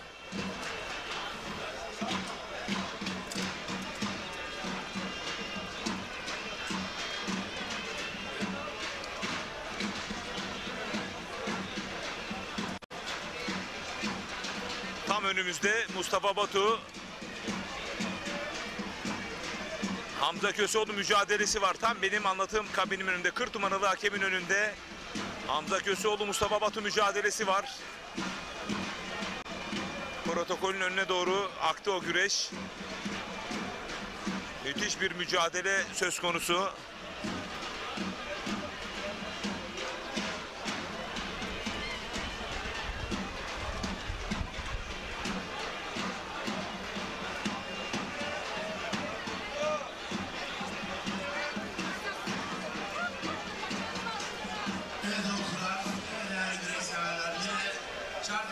Başkanımız Sayın Metin Semerçay'ın mevkidaşları er meydanımıza akın akın gelmeye devam ediyor. Çanakkale Gelibolu Belediye Başkanımız Sayın Mustafa Özacar er meydanımıza teşriflerdir. Kendilerine komitemiz adına hoş geldiniz diyoruz. Yine Umur Bey Esnaf Odası Başkanımız Sayın Halil Örer. Tüm Madencilik Halkla İlişkiler Müdürü Sayın Şaban Kılıçhan, her meydanımıza teşriflerdir. Kendilerine hoş geldiniz diyoruz.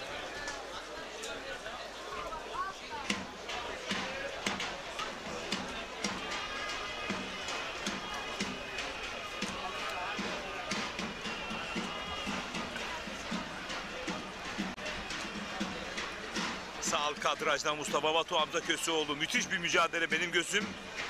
Sağ alt kadrajda değerli güreş severler. Yusuf Can Zeybek, buradan durmuş altı mücadelesi sol. Alt kadrajda. Yerde devam ediyor. Hemen ön kadrajında da sol altta Hasan Zeybek güreşi var. Mustafa Arslan'la. Evet. Furkan Durmuşaltın Yusuf Can Zeybek'i bastırdı. Sağ üst kadrajda Mustafa Taş Hasan Cengiz mücadelesinde dış kasnakta her an bir kılçık gelebilir. Sağ üst kadraja dikkat edin değerli güreş severler. Sağ üst kadrajdı değerli yönetmenim. Evet, toparlandı. Evet, sağ üst kadrajda Mustafa Taş Hasan Cengiz'i mağlup ederek adını 3. tura yazdırdı. Bakın iç paçaya yöneldi burada. Toparlanmak isteyen Hasan Cengiz'e fırsat vermedi. Mustafa Taş iç kazık ters paçayla net bir galibiyetle adını 3. tura yazdırdı. Serhat Gökmen'in mücadelesi var. Kıran kırana bir mücadele. Evet, bir künde kılçık aynı kadrajda Nedim Gürel adını 3. tura yazdırdı değerli güreş severler. Sol alt kadrajda. Taş pehlivanlık güreşlerinde Nedim Gürel galip. Ünal Karaman'ı mağlup etti Nedim Gürel.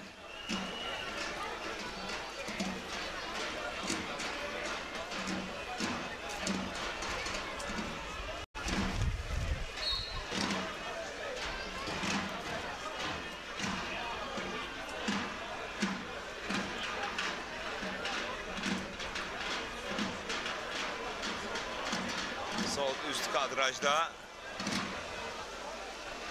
Orhan Okulu Kürşat Şevki Korkmaz mücadelesi. Sağ alt kadrajda Hamza Köseoğlu Mustafa Batu mücadelesi. Sağ üst kadrajda Şahali Kurt paça paçaya geldi. Hamza Köseoğlu mücadelesi de yere indi sağ alt kadrajda. Gözüm sağ üst kadrajda her an. Orhan Okulu sol üst kadrajda. Kürşat Şevki Korkmaz'ı kaçırdı. Sol üst kameramız kaçırdı. Evet. Orhan Okulu Kürşat Şevki Korkmaz'ı iç kazık ters başarıyla mağlup ederek o da adını 3. tura yazdırdı. Sağ üst kadraja dikkat edin. Serdar Yıldırım Şahali Kurt mücadelesinde her an her şey olabilir.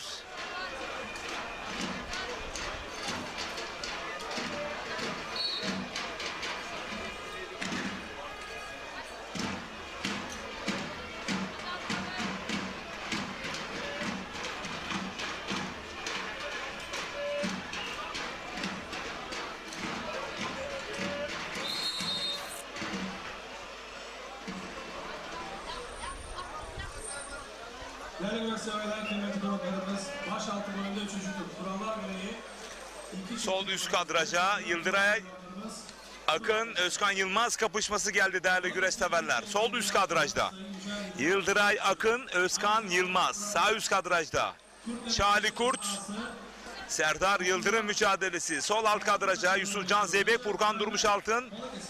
Sağ alt kadrajda Hamza Köseoğlu, Mustafa Batu mücadelesi. Bakıyoruz. Sağ alt kadrajda bir yeniş arıyor Mustafa Batu. Durdurdu çayır hakemi. Büyük orta boyunda tüm rakiplerini yendi. Adını finale yazdırdı. Ve finalde birinci olarak, şampiyon olarak başaltı boyunu güreşmeye hak kazandı. Gölcük Belediye Başkanımız Avukat Sayın Ali Yıldırım Sezer adına güreş yapıyor.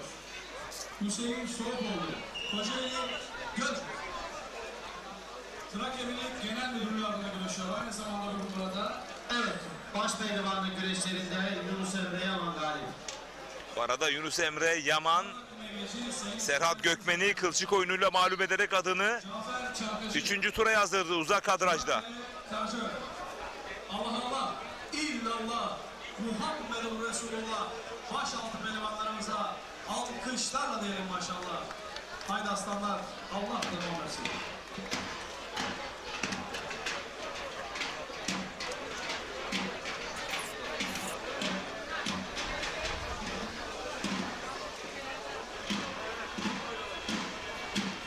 Çayırda 6 çift baş pehlivan kaldı değerli güreş severler. Ekranın dışında Osman Aynur, Faruk Akkoyun, Hasan Zeybek, Mustafa Arslan mücadelesi var. Ekranlarda, bölünmüş ekranda görmüş olduğunuz dörtlü karşılaşma haricinde.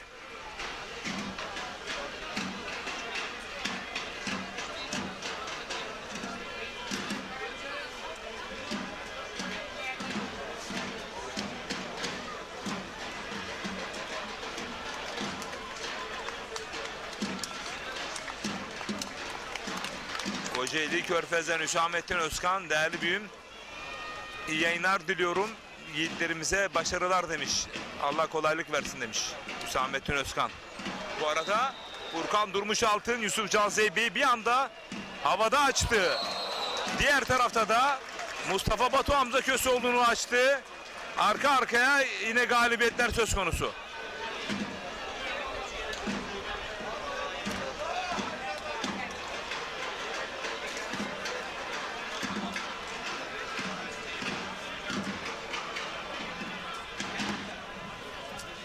Baş pehlivanlık güreşlerinde Yusufcan Zeybek galip. Baş pehlivanlık güreşlerinde Mustafa Batu galip. Bir künde kılçık arayışı içerisinde bir künde kılçık Serdar Yıldırım'dan Şahali Kurt'u mağlup eden genç baş pehlivan Serdar Yıldırım. O da 3. turda değerli güreş severler. Faruk Akkoyun, Osman Aynur kapışması ekranlarda. Yıldıray Akın mücadelesi de Serdar Yıldırım galip. yerde devam ediyor. Hasan Zeybek ve Mustafa Arslan mücadelesi. 3 çift kaldı çayırda.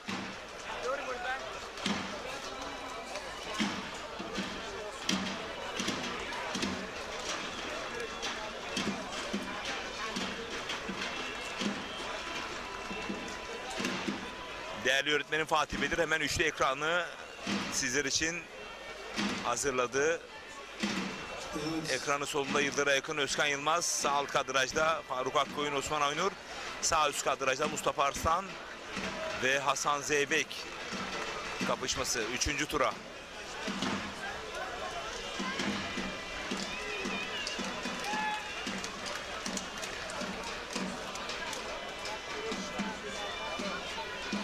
Neredesin?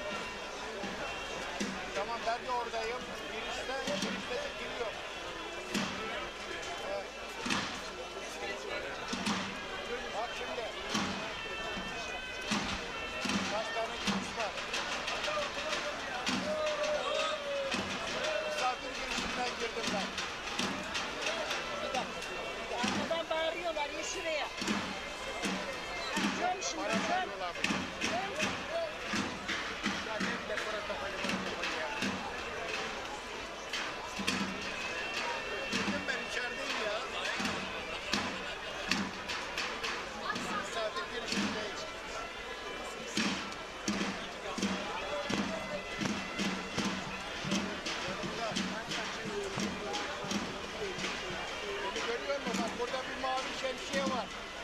Orhan Okulu, Mustafa Taş, Cengiz Han Şimşek, Mustafa Batu, Ertuğrul Dağdeviren baş pehlivanlarımız 3. turdalar. Sağ kadrajda Faruk Akkoyun Osman Aynur mücadelesinde elenseler inanın canlı yayın kabinine kadar geliyor. Bu arada Yıldır'a yakın Özkan Yılmaz'ı o aradığı açıyı buldu.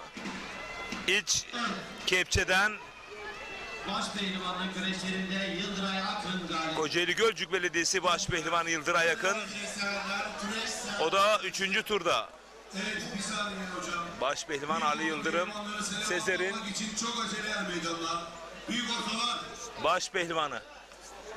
Bulgaristan Şeytancık Belediye Başkanımız Sayın Nurettin İsmail himayelerinde Şeytancık Karalar Köyü'nde tarihe adını altın harflerle yazdıran Koca Yusuf adına düzenlenen yalnız pehlivan güreşlerimizin ağası Sayın Ramazan Güven, yine tarihi Kırkpınar adını altın harflerle yazdıran ağların ağası Sayın Seyfettin Selim tüm güreş sever halkımızı Bulgaristan Şeytancık Karalar Köyü'ne 27 Ağustos Pazar günü davet ediyor.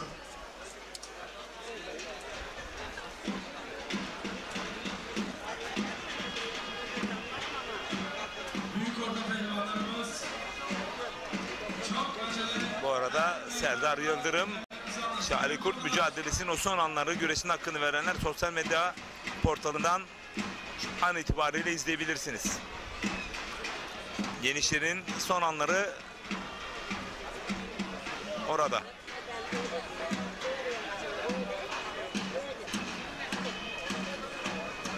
Büyük orta pehlivanları selamatlanmak üzere her meydandaki yerlerinizi alınız. Büyük ortalar.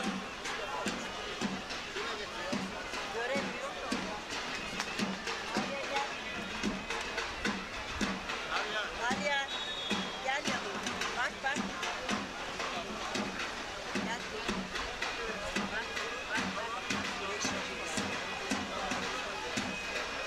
Pilav getirmiş araya ya. Getireceğim şimdi.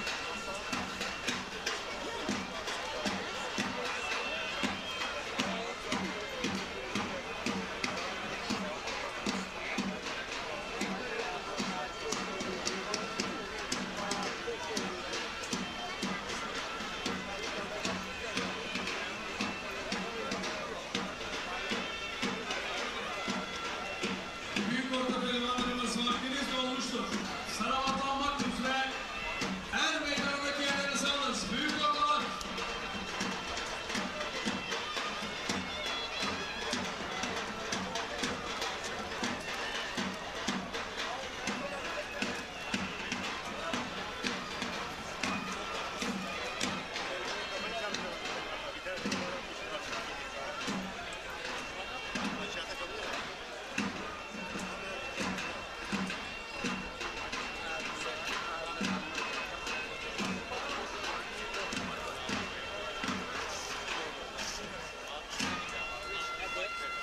Gene bir daha.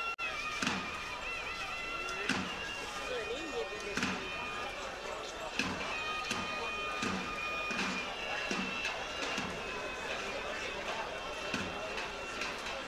Ekranın sağında çok sert elenseler Osman Aynur ve Faruk Akkoy mücadelesinde.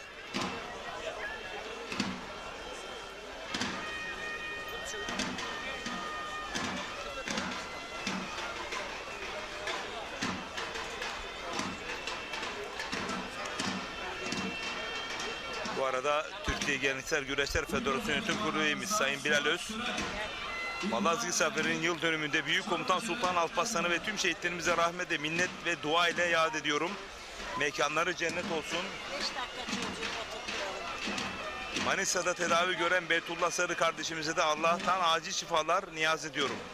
Çardak Er Meydanı'nda kol balayan tüm pehlivanımıza Allah derman versin dileklerinde bulunuyorum demiş.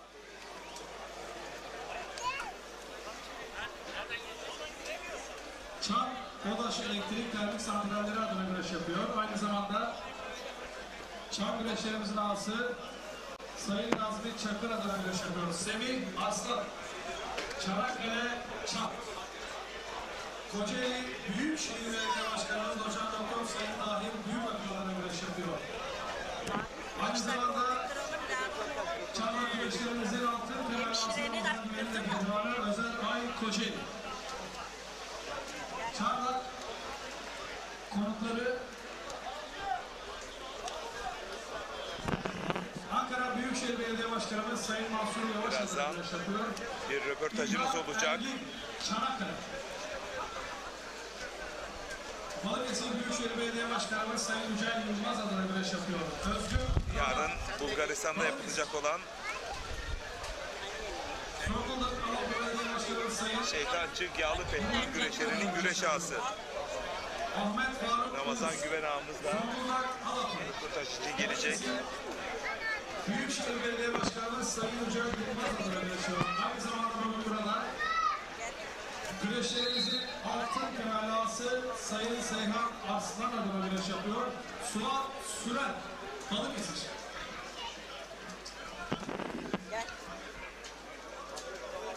Çayır'da iki çift baş pehlivan var. Hasan Zeybek ve Mustafa Arslan. Ekranı Sanlı'da Osman Aynur, Faruk Akkoy kapışması. İş adamı Ahmet Öztürk adına güreş yapıyor. Mert Arıcı. Gökhan Arıcı'nın mahkumu, Başkan Gökhan Arıcı'nın mahkumu. Pehlivanlar Diyarı Karabüsü.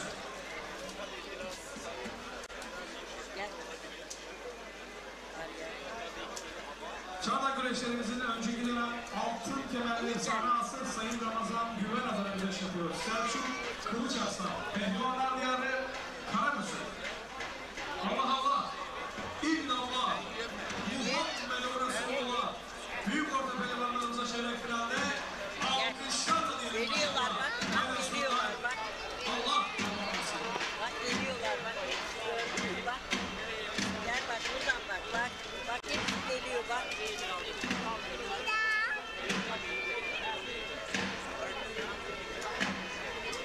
Evet, Adana'dan Bay bay yap. Mustafa Aşık Bay bay yap. Bay bay yap. bu yayınları sizler için Bay bay yap.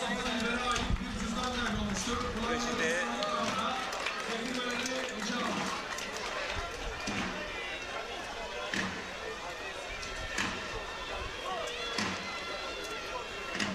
Bay bay yap abi gene.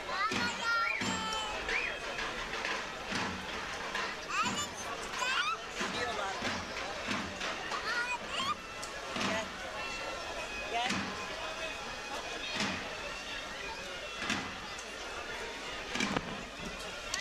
Minik bir, minik iki, beşlik bir, beşlik iki. Mustafa ayak, deste küçük, deste orta, deste büyük boy. Küçük orta küçük, küçük orta büyük boyda. Final Mustafa Reis yapacak pehlivanlar. Er Meydanı'nda Er meydanında yerlerinizi almaz.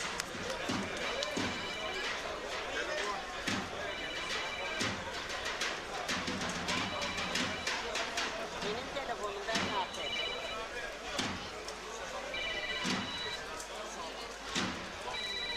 Efendim? Ha? Yok ya ama. Yok. Yok, arabada kaldı. Evet değerli güreş severler, şu anda er meydanımızı Çanakkale Cumhuriyet Halk Partisi İl Başkan aday adayımız Sayın Özgür Şimşek. Er meydanımıza teşrif etmişlerdir. Kendilerine ve komitemiz adına hoş geldiniz diyoruz. Sağ olsunlar, var olsunlar.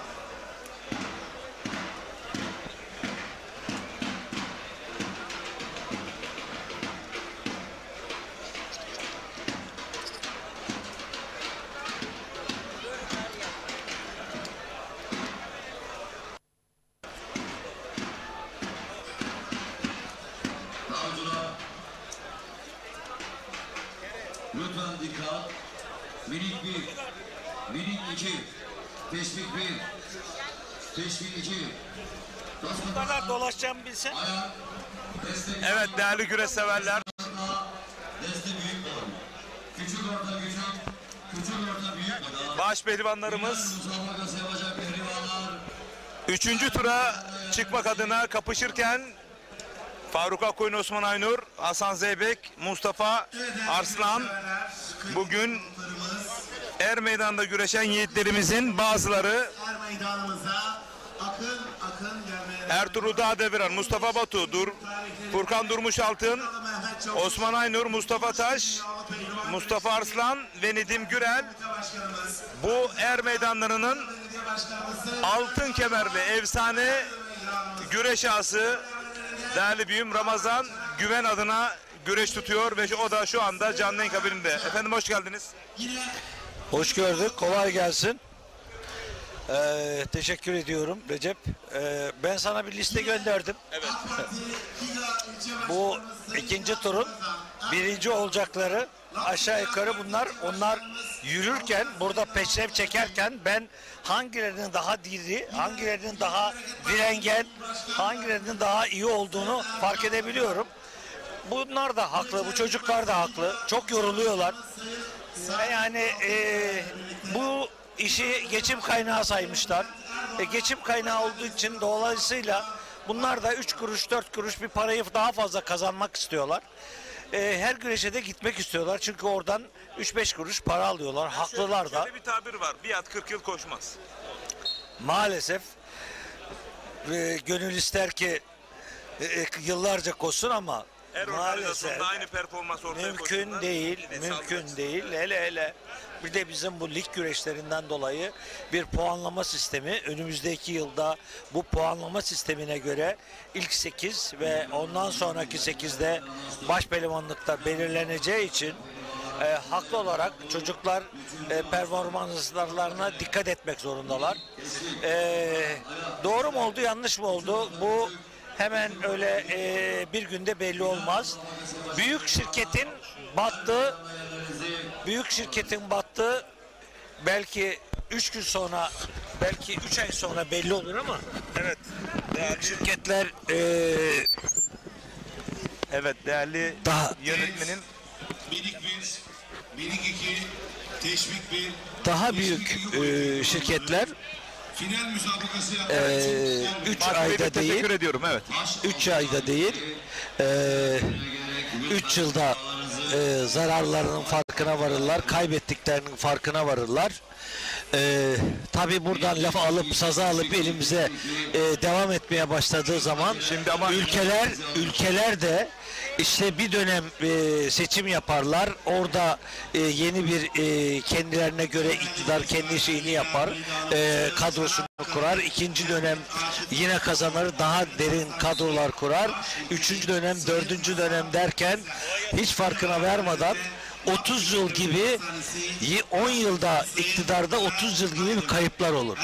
Bu iş böyledir.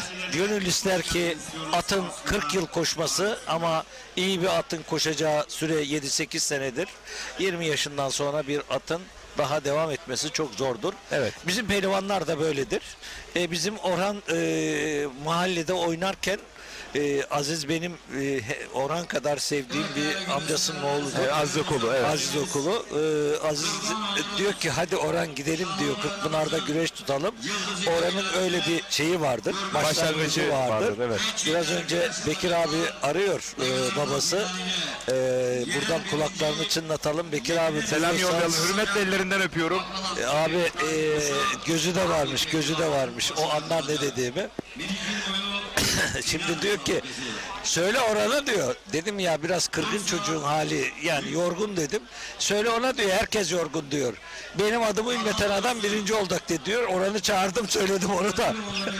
Bence iyi moral olmuştur. Evet. Şimdi değerli güreş severler, Ramazan Güven Ağa hakikaten atasporumuz güreşe ciddi anlamda kazanımlarını kaynak olarak aktıran ve bu Çardak el meydanlarının popülaritelerinin yükselme noktasında çok büyük katkı sağladın. Şimdi yarın senin ünün artık ülke dışına açtı ve yarın Bulgaristan'da, Şumlu'da, Şeytancık'ta Koca Yusuf, Türk güreşinin sembol baş pehlivan adına tertip edilen güreşin güreş ağası olarak da yarın orada bazı pehlivanlarla gideceksin. Bir kafileyi bizlere tanıtır mısın? Valla kafilenin ismini tek tek şimdi söyle dersen hepsini ezbere söyleyemem. Telefonda kayıtlıydı. Yaklaşık 13 tane baş pehlivan. Harika. 20'nin üzerinde de başaltı ve büyük ortacı götürüyoruz. Ekibin başında Önder arkadaşımız var. Sezgin Yüksel baş pehlivanımız, eski baş pehlivanımız. Önder de eski bizim Minder'de güreşen sevgili arkadaşımızdı. Orta hakemlerden. Ve ben olacağım. Şimdi bu güreş ağlarında garip bir durum var yalnız Recep. Gerçekten garip bir durum var. Sınırı aştığı zaman, namık sınırı aştığı zaman sınır ötesinde para harcamaya başlıyorsun. Seyfettin Ağa da öyle. Seyfettin Ağa'da beraber gidiyoruz. O da orada para harcıyor. Ya şimdi namlı ünlü olanlar, adamlar para kazanırken biz para kaybediyoruz. Ne yapacağız bu işi? Bu iş nasıl gidecek bu iş anlamadım yani. Seyfettin abinin söylemiş olduğu cümle var. Ben Atasporumuza 10 verdiysem Rabbim bana 1000 verdi. Evet. Dolayısıyla böyle de bir hele uluslararası alanda Bulgaristan'da bizim yiğitlerimizin boynu bükük mü kalsın? Sizler gibi değerli büyüklerimiz orada artık omuzda yük 2 kat daha arttı. Maalesef. Sorumluluk gereği. Maalesef öyle. Ben insanlığın boynunun bükük kalmasına taraftar değilim. İnsanların boynu bükük kalmasın. İnsanlığın boynu bükük kalmasın. Ben bütün insanları seviyorum. Evet biz tabii ki Türk milletiyiz, milletçiyiz. Türk lüğü seviyoruz. Atatürk'ün askerleriyiz biz. Ama ben yani bizimle gelenek, görenek, töre, ilişkiler aynı olan bir Bulgaristan insanını sevmemem mümkün değil yani. Bize çok yakınlar. Zaten yani. İslam'da böyle bir şey yok. Evet. Ötekileştirmek, Hayır, ırkçılık, kafatasçılık. Evet. Kesinlikle. Ben Egeliyim, Dikirliyim. Kardeşim Midilli'ye geçtim. Midilli'deyim. Midilli'de dedim ki ya arkadaş aynı zamanda ben iyi bir domuz avcısıyımdır. Arkadaşlar iyi derler benim için. Dedim ki ya biz bu domuzları vuruyoruz dağda kalıyor. Arkadaş bu Midilli'ye geçirelim de siz de orada bir tadına bakın dedim. Bana ne dediler biliyor musun? Bizim burada domuz yenmez kardeşim dediler. Allah Allah ya nasıl olur Niko dedim. Beni götürdü kiliseye. Bizim köyle gittiğimiz kilise neredeyse böyle tam karşı karşıya arada deniz var. Arkadaşlar enteresandır. Caminin altında bizim nasıl kazan varsa, nasıl keşkek tokmakları varsa dövecek, kaşık çatal bıçağımız, tabaklarımız varsa abi kilisenin altında aynı var ya. Evet biz bu kadar yakın. Bu kadar birbirimize yakın. Komşuyuz, evet. Gelenek ve görenek törelerimiz bu kadar birbirine yakın. Benim ağzım açık kaldı. Şaşırdım. Kilisenin bahçesinde koskoca bir çınar var. Dedi ki buraya tosunlar getirilir. Buraya boğalar getirilir. Koyunlar getirilir. Burada kurban edilir. Bu arada çok keşkek özür dilerim. yapılır Faruk dediler. Akkoyun Osman Aynur'u bastırdı bu arada. Osman Aynur'un bir itiraz söz konusu. Evet Osman Aynur alacak diyor. Ama yanıldım yani. Tekrarına bir bakacağız. Ramazan Güven ama evet. Şehir hakemi kaldırdı. Net bir galibiyet. Faruk Akkoyun 3. turda. Bakın işte burada bir kas kanadı oyunuyla hakeme çarptığı gerekçesiyle acaba çarptı mı? Tekrarını bir kez daha alabiliriz. Bir daha alsak daha iyi göreceğiz Evet ama. bakın işte tam burada bakıyoruz.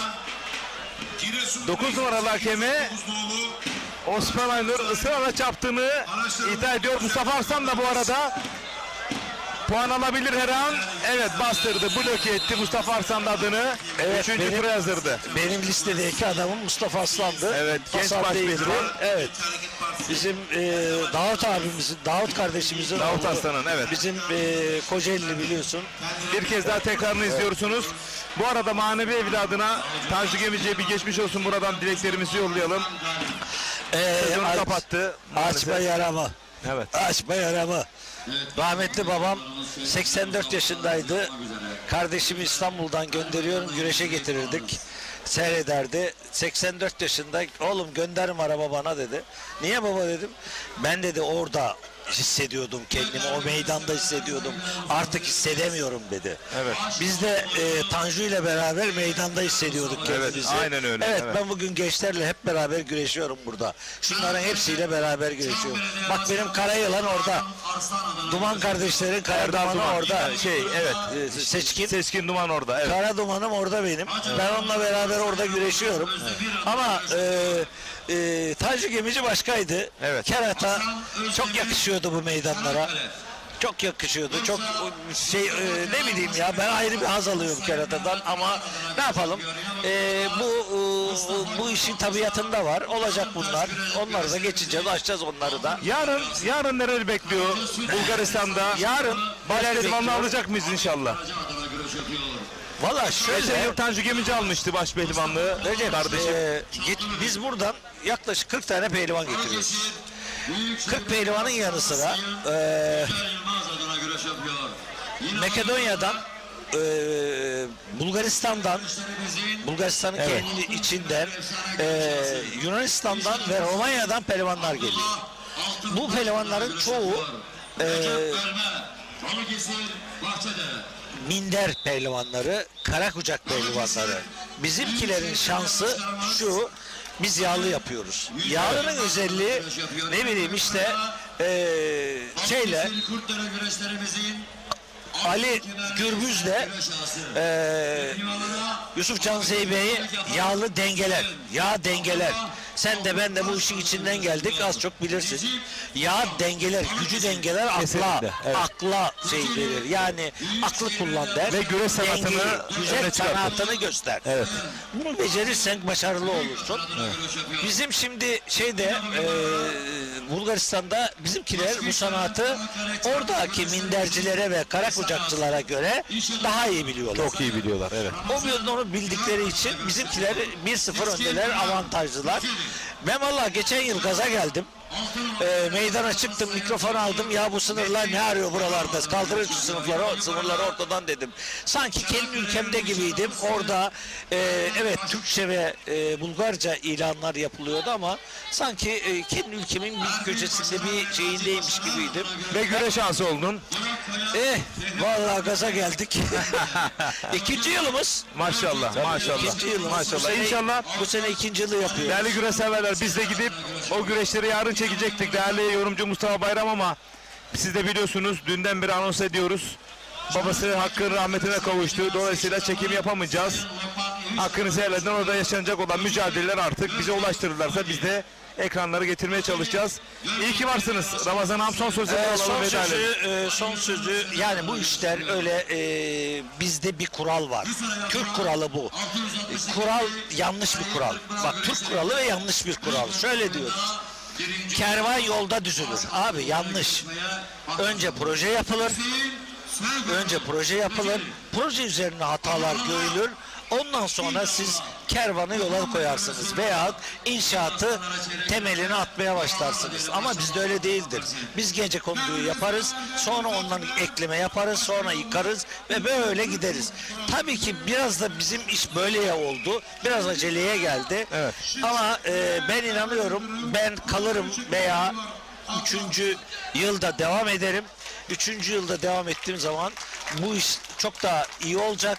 Çok daha güzel olacak. Hatta diyebilirim ki böyle bizim Türkiye'deki yöre güreşlerinin iyi organize edilmiş bir güreş haline getireceğiz.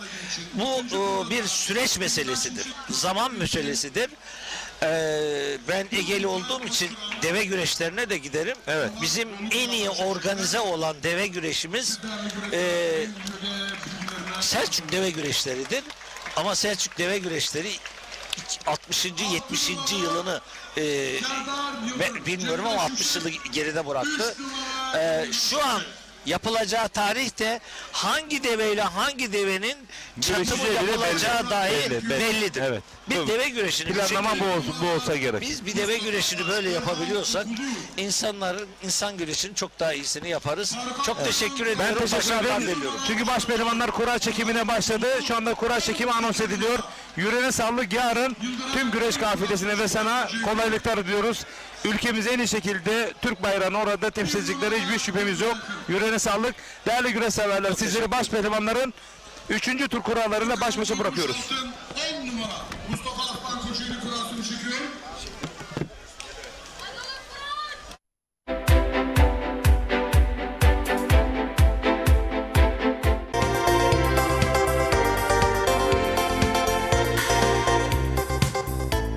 Sevgili izleyenler, herkese merhabalar. Şimdi sizlere çok güzel bir projeden bahsedeceğim. Herkesin beklediği, aylardır sorduğunuz bu proje artık faaliyete girdi. Ekin Gayrimenkul bünyesinde. Biz şu anda Gelibolu'dayız, Bolayır köyündeyiz ve çok güzel bir projeden bahsediyorum. Burada toplam 50 parsel var. Hani diyordunuz ya şöyle Saros Körfezi'ne yakın bir yer ayarlayın, bulun, bizlere sunun, biz alalım. İşte Marmara Denizi'ne yakın olsun, denize yakın olsun. Biz biraz daha İstanbul'dan uzaklaşmak istiyoruz diye birçok talepte bulunmuştunuz. İşte bizler yaklaşık 3-4 ay çalışmanın sonucunda şu anda üzerinde bulunduğumuz parselimizin satışına başladık. Kıymetli izleyenler. Evet, 225 metrekare olaraktan toplam 50 parselimiz var. Bu 50 parselde 225 metrekare ve bir parselimiz kısa süreliğine kampanya dahilinde 449 bin lira. Evet, gerçekten çok güzel bir yer. Otobanı zaten görüyorsunuz ekranda.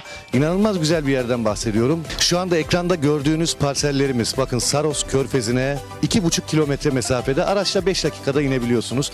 Hemen diğer tarafın Marmara Denizi, yine aynı şekilde 2,5 kilometre. Yani burada Marmara Denizi ve Saros Körfezi'nin tam ortasında otobanın hemen dibinde muhteşem bir proje.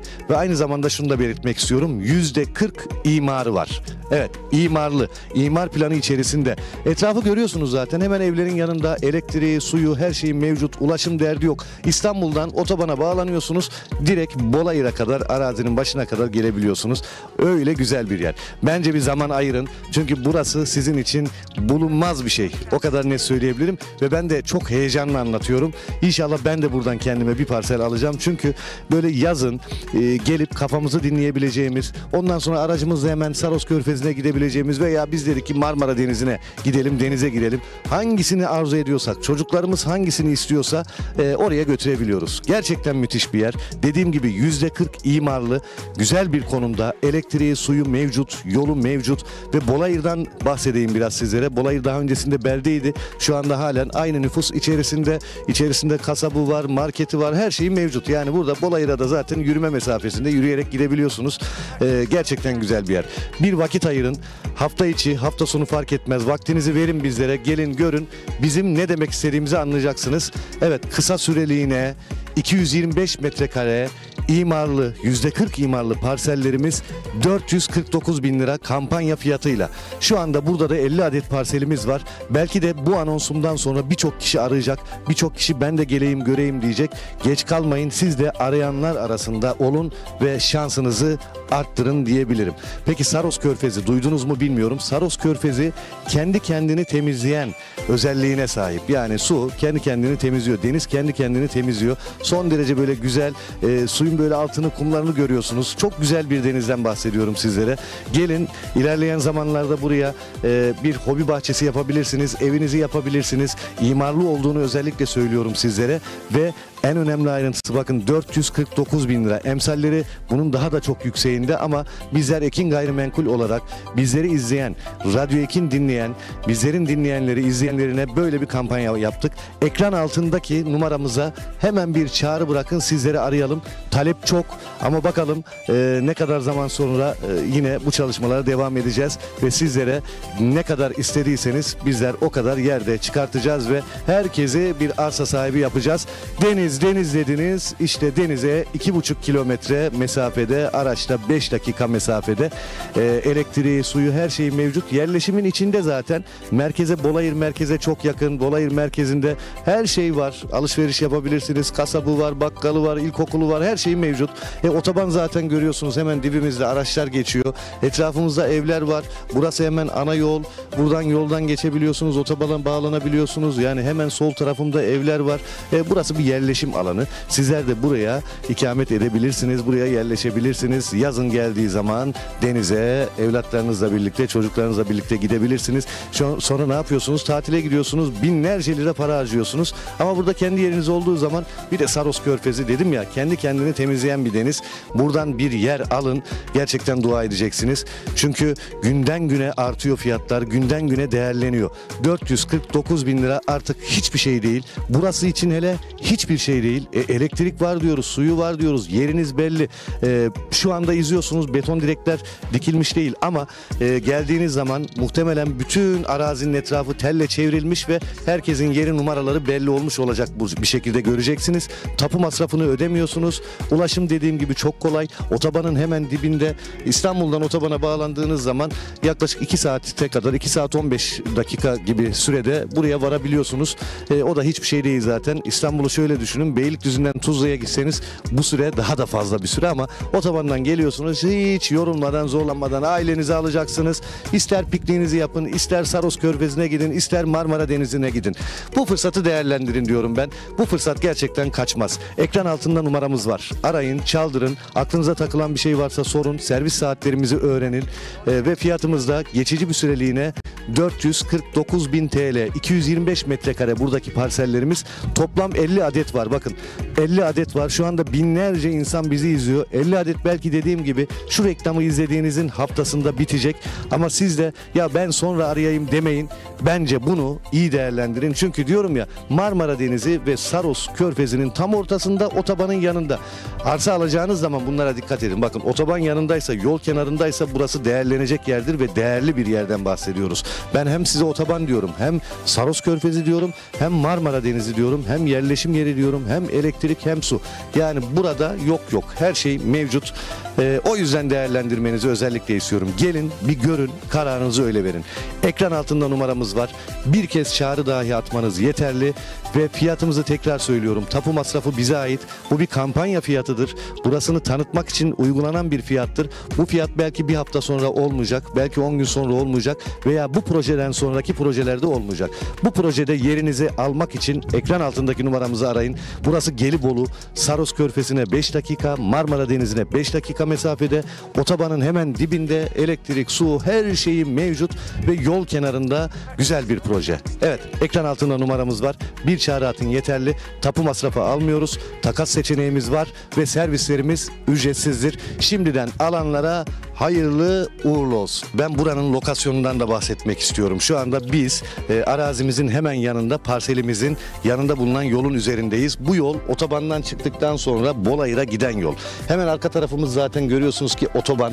Otobanın arka tarafı da Saros Körfezi. Buradan belki kameralardan net göremiyorsunuz ama çıplak göze baktığınız zaman, buraya geldiğiniz zaman denizi görebiliyorsunuz. 2,5 kilometre. Şöyle bir döndüğümüz zaman, bu tarafa da baktığımız zaman hemen evlerin yanı başındayız. Bunu görüyorsunuz ve üzerinde bulunduğumuz yol Bolayır'a giden yol ve hemen bizim arazimizin yanındaki yol.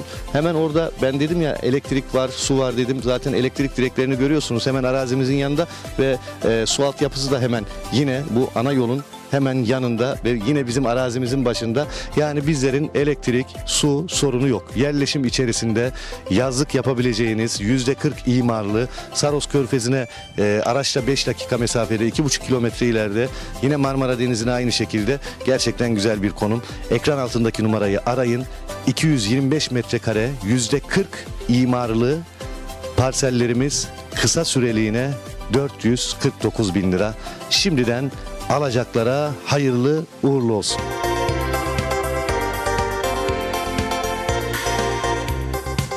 Sahibi olduğumuz her bilgi tarihi tecrübeyle birikti, kültürel miras yoluyla geldi. Onlarla öğrettik, iyileştik, geliştik.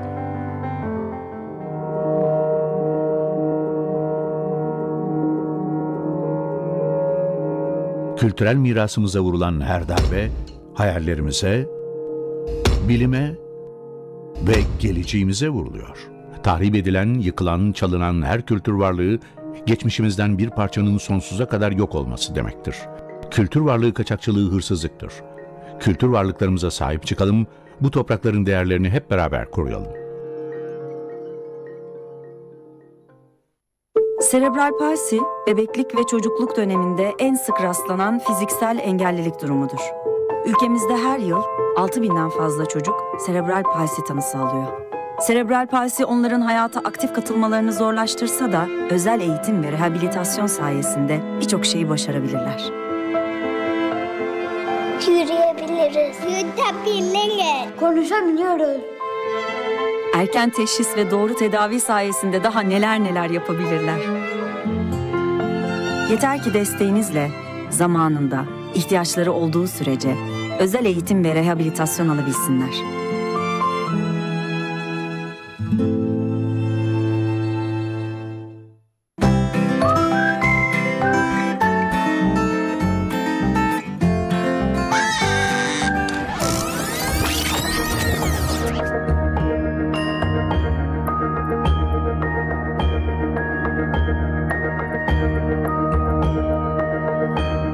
Tarihi eserler ve mekanlar tüm vatandaşlarımızın sahibi olduğu ortak değerlerdir.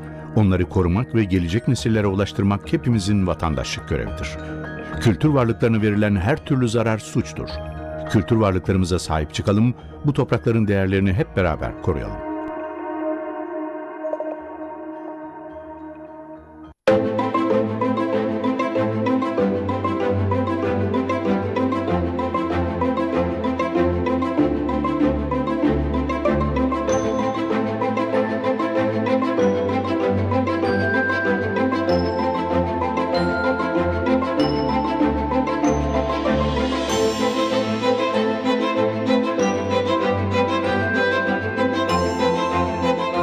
Tahrip edilen, yıkılan, çalınan her kültür varlığı geçmişimizden bir parçanın sonsuza kadar yok olması demektir. Kültür varlıklarına verilen her türlü zarar suçtur. Kültür varlıklarımıza sahip çıkalım, bu toprakların değerlerini hep beraber koruyalım.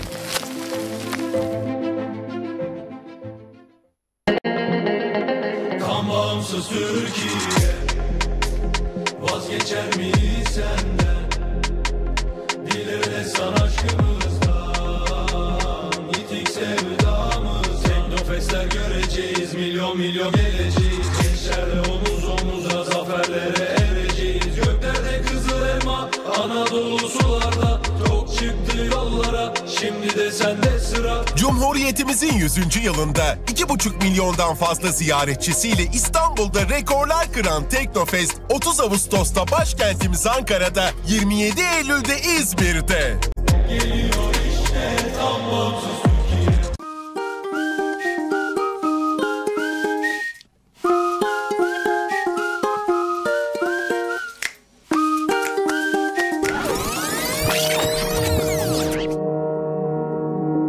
Tarihi eserler ve mekanlar tüm vatandaşlarımızın sahibi olduğu ortak değerlerdir. Onları korumak ve gelecek nesillere ulaştırmak hepimizin vatandaşlık görevidir. Kültür varlıklarına verilen her türlü zarar suçtur. Kültür varlıklarımıza sahip çıkalım, bu toprakların değerlerini hep beraber koruyalım.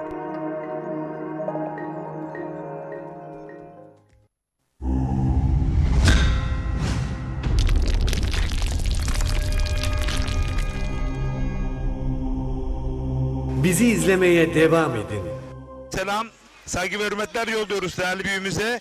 Yine Sayın Ali Sakınmaz değerli büyüğümüz Gümüşçü Recep Bozkurt ile birlikte izliyorlarmış. Rahatsızlığından dolayı bugün gelemedi ama gönlü bizle birlikte Ali Sakınmaz değerli büyüğüm. Lütfen her meydanda yerinizi alınız. Evet, baş pehlivanlar. Cengiz Han Şimşek, Mustafa Batu, Nedim Gürel, Serdar Yıldırım, Mustafa Arslan, Ertuğrul Dağdevren, çok acele er meydanda yerinizi alınız.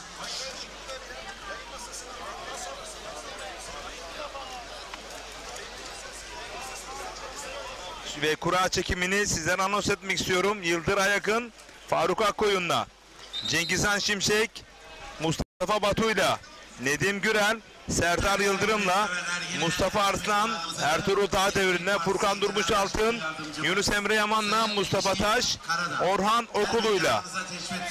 Değerli güreşseverler. Hoş geldiniz diyoruz. Sağ olsunlar, var olsun. Yunus Emre Yaman, Furkan Durmuşaltın, Mustafa Taş ve Orhan Okulu direkt çeyrek finale tur atladılar.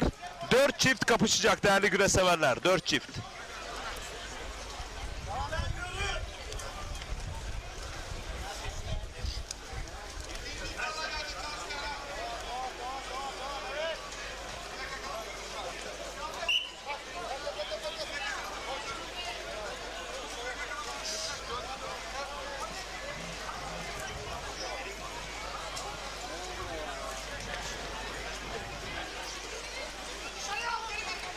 Sen ne yapıyorsun?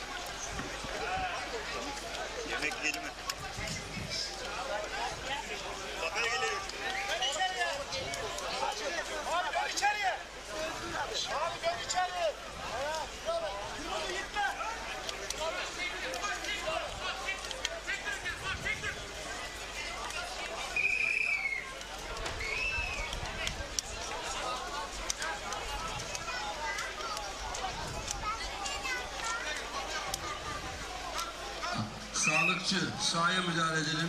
Sağlıkçı lütfen.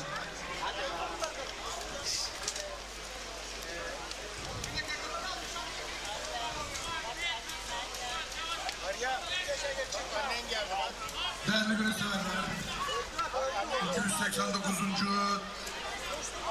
tarihi Çardak Yağlı Pehlivan güreşleri. Bu arada değerli güreşseverler, burada internet altyapısının güçsüz olması nedeniyle yorumlarınız ve mesajlarınızı tam anlamıyla yer veremiyorum. Evet, biz sözü baş pehlivanlarımızı salavatlamak üzere Cazgır Sebahattin Erdoğan'a bırakıyoruz. Evet değerli güreşseverler, Kocaeli Büyükşehir Belediye Başkanımız Doçent Doktor Sayın Tahir Büyük adına güreş yapıyor. Faruk Akgül, Kocaeli Kandıra. Antalya Büyükşehir Belediye Başkanımız Sayın Muhittin Böcek adına güreş yapıyor. Bugün burada Balıkesir Büyük Birlik Partisi İl Başkanı Hamza Başarır, Süleyman Bozdemir, Ferruh Özbayrak, Harun Ertaş ve Ramazan Seren Er Meydanı'nda güreşen tüm pehlivan kardeşlerimize başarı dileklerinde bulunuyoruz demiş.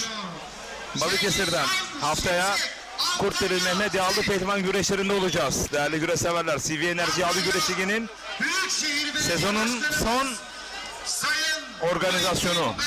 adına güreş yapıyor. Bugün burada Antalya Elmalı Güreşleri güreş ağamız Sayın Hakan Çetin adına güreş yapıyor. Mustafa Batu Antalya. Kocaeli Büyükşehir Belediye Başkanımız Sayın Doçent Doktor Tahir Büyükakın Başkanı pehlivanı.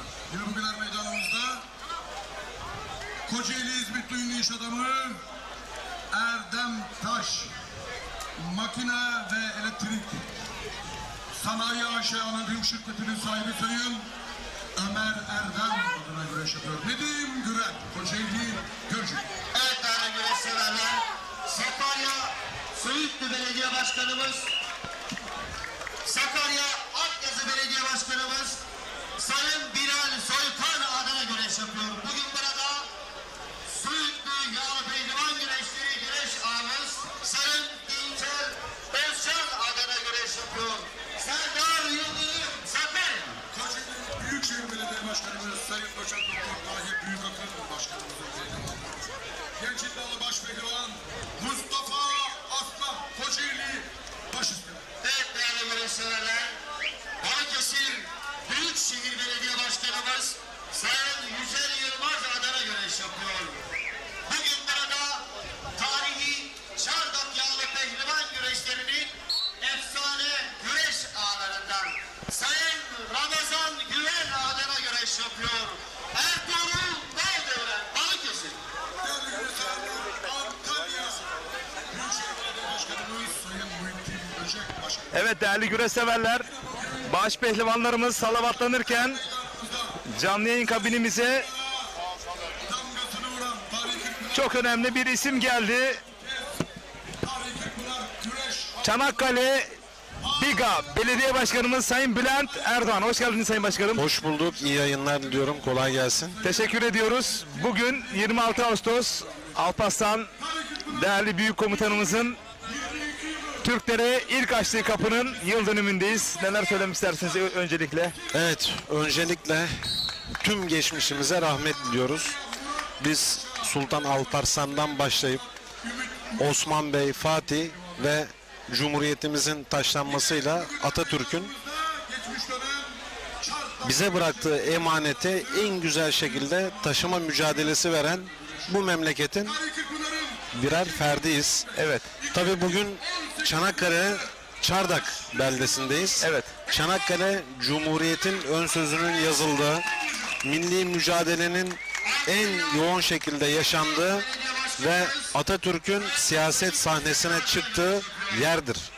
Ölürken acı çekmeyenlerin şehridir. Harika. Ve bugün atasporumuzu da Çardak beldemizde bu er meydanında izlemekten büyük keyif alıyoruz. Tabii çok şanlı bir milletiz. Çok geçmişimize baktığımız zaman kahramanlıklarla dolu.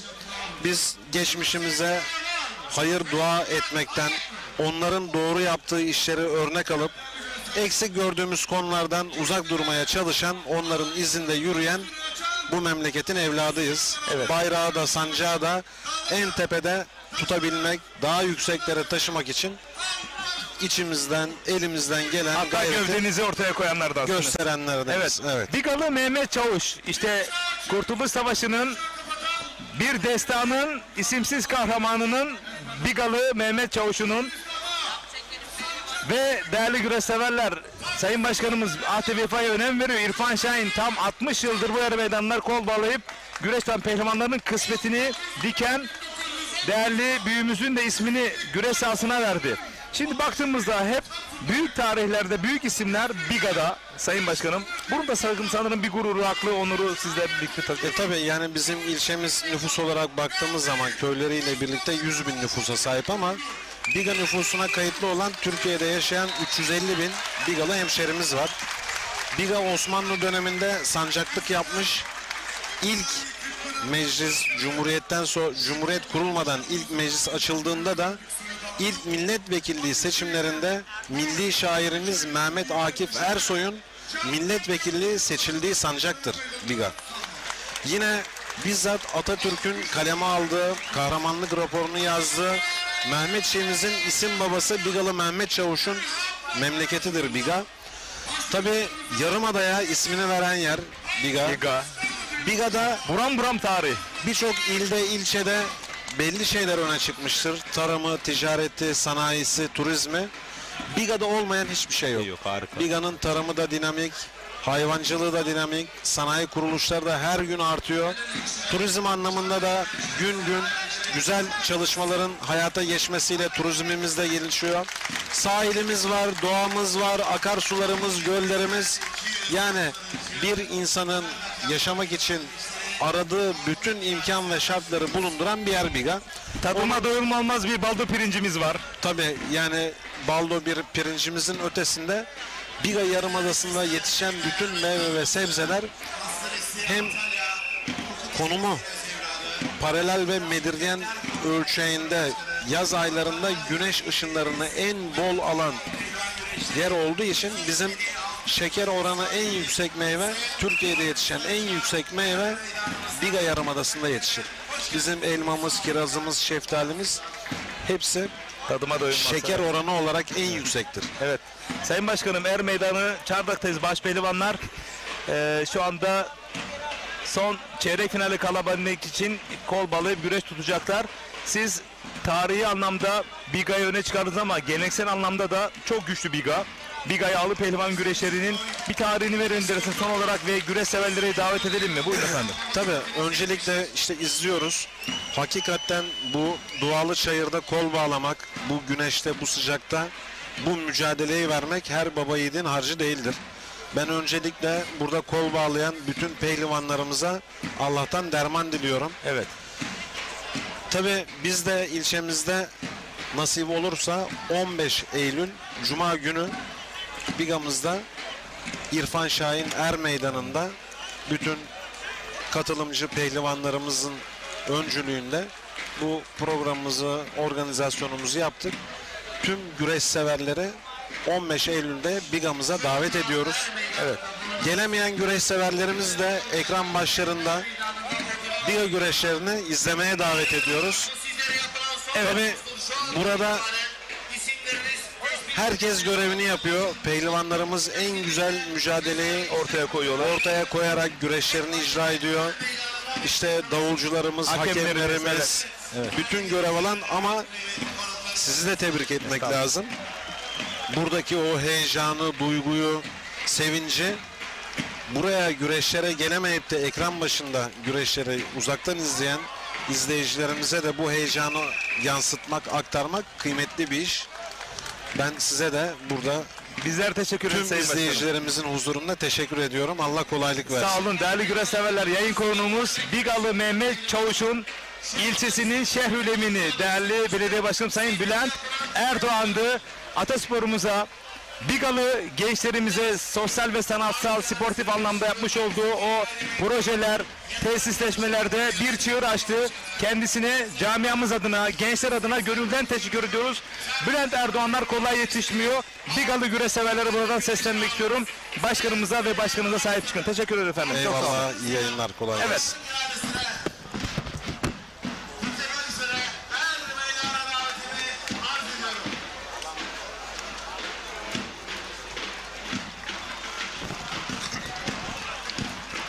Az önce söylemiş olduğum gibi çeyrek finale direkt tur atlayıp kalan baş pehlivanlarımız var.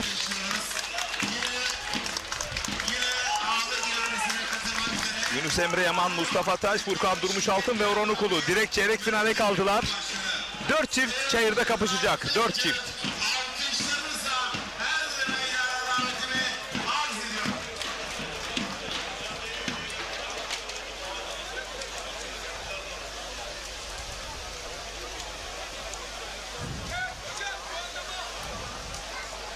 Nedim Gürer, Serdar Yıldırım mücadelesi başladı.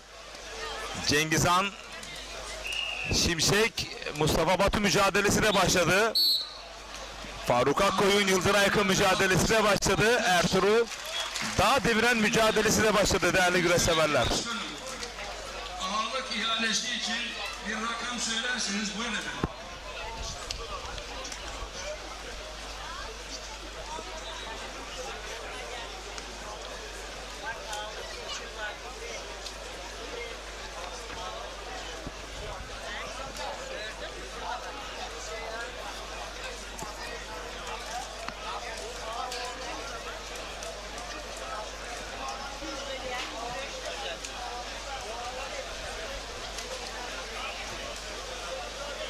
Evet, sevgili güreş severler, ağırlık ihalesine geldik. Hepinizi sevgiyle, saygıyla selamlıyorum.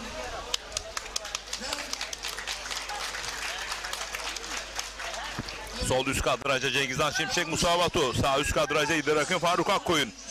Sağ alt kadraja Nedim Gürer, Serdar Yıldırım. Ve sol alt kadraja Mustafa Arslan, Ertuğrul Dağ Deviren kapışması. Evet Sayın Başkanım 289. yıl olduğu için biz 290'ın ağasını seçeceğiz buradan Allah izin verirse. 289 bin lira dediler ve alkış yapıyoruz. Şimdi 4 yıldır Kırımlı ağlını dört dörtlük yapar.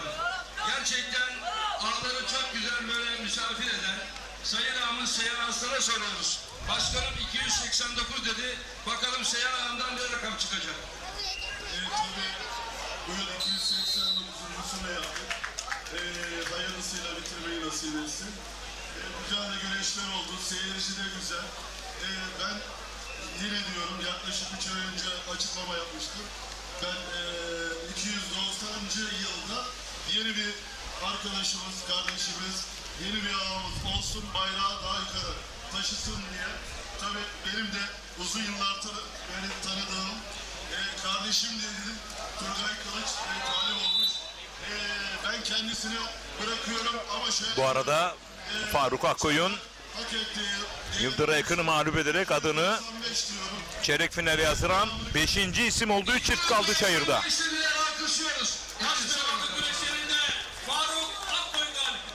Evet değerli güreş severler, RAP Seki Gayrimenkul Yatırım Danışmanlığı Yönetim Kurulu Başkanı, aynı zamanda 289.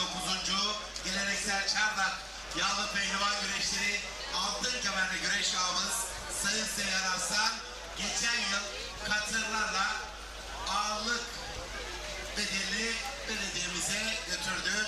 Bu anlamda ulusal basında büyük ses getirdi. Kendisine teşekkür ediyoruz. Ben hemen Truva Petrol Şirketler Grubu Yönetim Kurulu Başkanı İş adamı Sayın Turgay Kılıç'a soruyorum. Buyurun Sayın Ağam. Sayın Vekillerim, kıymetli belediye başkanlarım, kıymetli efsane Kırkpınar ağamız ve ağa dostlarımız, tüm güreş sever dostlarımız, hepiniz hoş geldiniz. Seyhan ağamız Ekranın sol kadrajında Mustafa Hasan Ertuğrul Dağdeviren. Sağ üst kadrajda Ertuğrul Dağdeviren. Düzeltiyorum, Mustafa Batu. Cengizhan Şimşek. Sağ alt kadrajda da Nedim Gürel Serdar Yıldırım mücadelesi. Daha da ilerlere taşınması noktasında emek harcadı. Ben kendisine teşekkür ediyorum. Bizler de önümüzdeki süreçte Allah nasip ederse güreş, atasporumuzun, güreşlerimizin daha da ilerlere taşımak adına, özellikle liglere katılması açısından ciddi emek sarf edeceğiz. Bu yüzden görev olarak üstleniyorum bu ağırlık yarışını, bayağı elimizden geldiğince daha ilerilere taşıyacağız. Ben efsane Kırkpınar ağamızı buraya davet ediyorum ve diyorum ki Kırkpınar ağamız ne uygun görüyorsa bizim kabulümüzdür. Ona göre hayırlı uğurlu olmasını diliyorum. Evet, tarihi Kırkpınar adını altın harflerle yazılan ağların altı yaşayan efsane ağ. Ağlarımızın biri Sayın Seyfettin Selim'i coşkulu alkışlarınıza her meydana davet ediyoruz. Sağ alt kadrajda Seyhan Arslan, hakikaten gönüllerin ağası, çok büyük hizmetlerde bulundu. Bakalım Seyfettin Selim ağamız bu konuda nasıl bir rakam telaffuz edecek, düşüncelerini paylaşacak. Seyhan kardeşime teşekkür ediyorum. Gerçekten güzel ağırlık yaptı. Gökay kardeşim de aynı bayrağı taşıdığına inanıyorum. Ben seneye inşallah buraya gider atmak için 2 milyon ben kendi adıma yardım edeceğim. Ağırlık ihalesini de Gökay kardeşime teşekkür ederim. Hayırlı olsun. Evet, değerli ağamız Sayın Seyfettin Selim, liglere Allah'ın izniyle gelecek yıl Çardak Yağlı pehlivanlarını sokacağız. Bunun için ben cebimden 2 milyon TL nakit para vermeye hazırım dedi. Bu anlamda Bankara, tarihi Kırkpınar'a adına altın harflerle yazılan ağların ağası Seyfettin Selim. Evet, Seyfettin Selim ağa hakikaten 2 milyon Türk lirası bağışta bulundu çardak güreşlerine. Ve bu arada sağ üst kadrajda Nedim Gürel'de Serdar Yıldırım mağlup ederek adını çeyrek finale yazdıran 6. isim oldu. Çayırda 2 mücadele kaldı. Turnuva Petrol Şirketler Grubu Yönetim Kurulu Başkanımız Sayın Turgay Kılınca hayırlı olsun. Hayırlı olsun, teşekkür ediyoruz. Baş belalı güreşlerinde Nedim Gürel galip. Doğrular. Orada duruyorsunuz.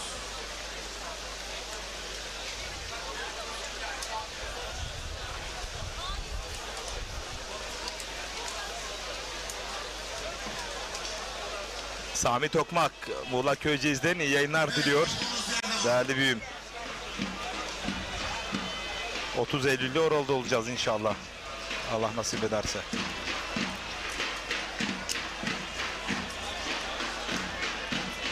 Çayırda 2 mücadele kaldı. Cengizhan Şimşek, Mustafa Batu, Ertuğrul Dağdeviren, Mustafa Arslan kapışması. Evet, Seyfettin ağamız. Buradaki ağırlık ihalesi çok hoşuma gitti. Benim Kırkpınar'da bütün hedefim bizim arkadaşlardan bir tane karşıma çıkarsa ben de böyle seve seve devrederim. Güreşi bilen birisi, güreşi seven birisi olacak. Dışarıdan birisi gelip de benden ağırlık para alma şansı çok zor. Herkese saygılar sevgiler sunuyorum.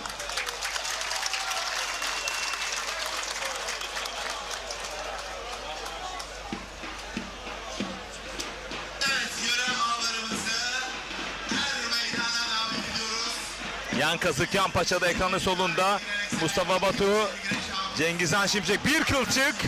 Mustafa Batu'dan iç kepçe. Mustafa Batu çeyrek finalde. Önceki bu arada bir anda Ertuğrul Dağdeviren'de arka arkaya galibiyetler söz konusu. Mustafa Arslan'ı sırt aşağı yendi Ertuğrul Dağdeviren. Evet, baş milyonlar hemen kura çekimi için kura çekim masasına. Baş pehlivanlar hemen kura çekim için kura çekim masasına.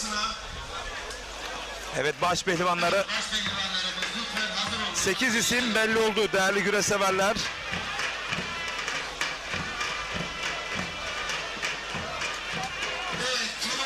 Tekrar ediyorum, 8 ismi: Furkan Durmuşaltın, Orhan Okulu, Yunus Emre Yaman, Mustafa Taş, Ertuğrul Dağdeviren, Nedim Gürel, Mustafa Batu ve Faruk Akkoyun. Orhan Okulu kurasını çekiyor. 5 numara. Furkan Durmuşaltın geliyor. Büyük orta pehlivanlara çok acele meydanına. Büyük ortalar. Büyük ortalar çok acele meydanına. Büyük ortalar. Furkan Durmuşaltın 6 numara. Seyfettin Selim, Tarih Kırkpınar'ın efsane güreş ağası, yeni çağdak güreş ağası ve Seyhan Arslan. Hemen arkasında Elmalı güreş ağası Hakan Çetin.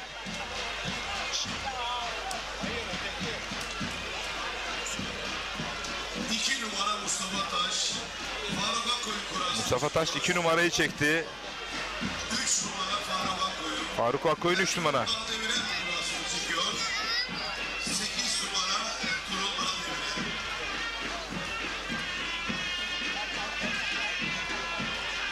4 numara Yunus Emre Yaman. Nedim Gürel kurasını çekiyor. Alperen Seren iyi yayınlar diliyor değerli yeğenime. Kucak dolu sevgiler Balıkesir'e.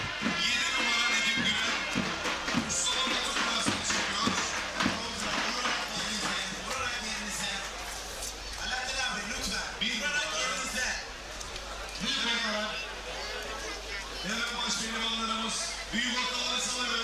Evet, büyük ortalar son çare. Yerinize geçin. Vurarak.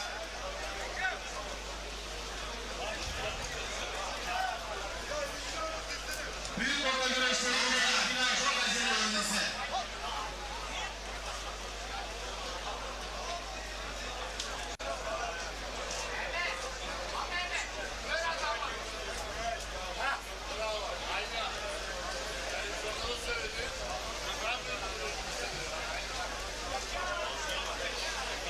Kırkpınar Ağamı Sen Seyfettin Selim baş pehlivanlara bazı açıklamalarda bulunuyor. Seyhan Arslan ağamız ekranlarda. Hamdi Sarıca Antalya'dan kalkıp buraya kadar geldi. Gönlü zengin, gönlü güzel değerli büyüğüm. Hakan Sövünmez de burada. Değerli büyüklerimiz.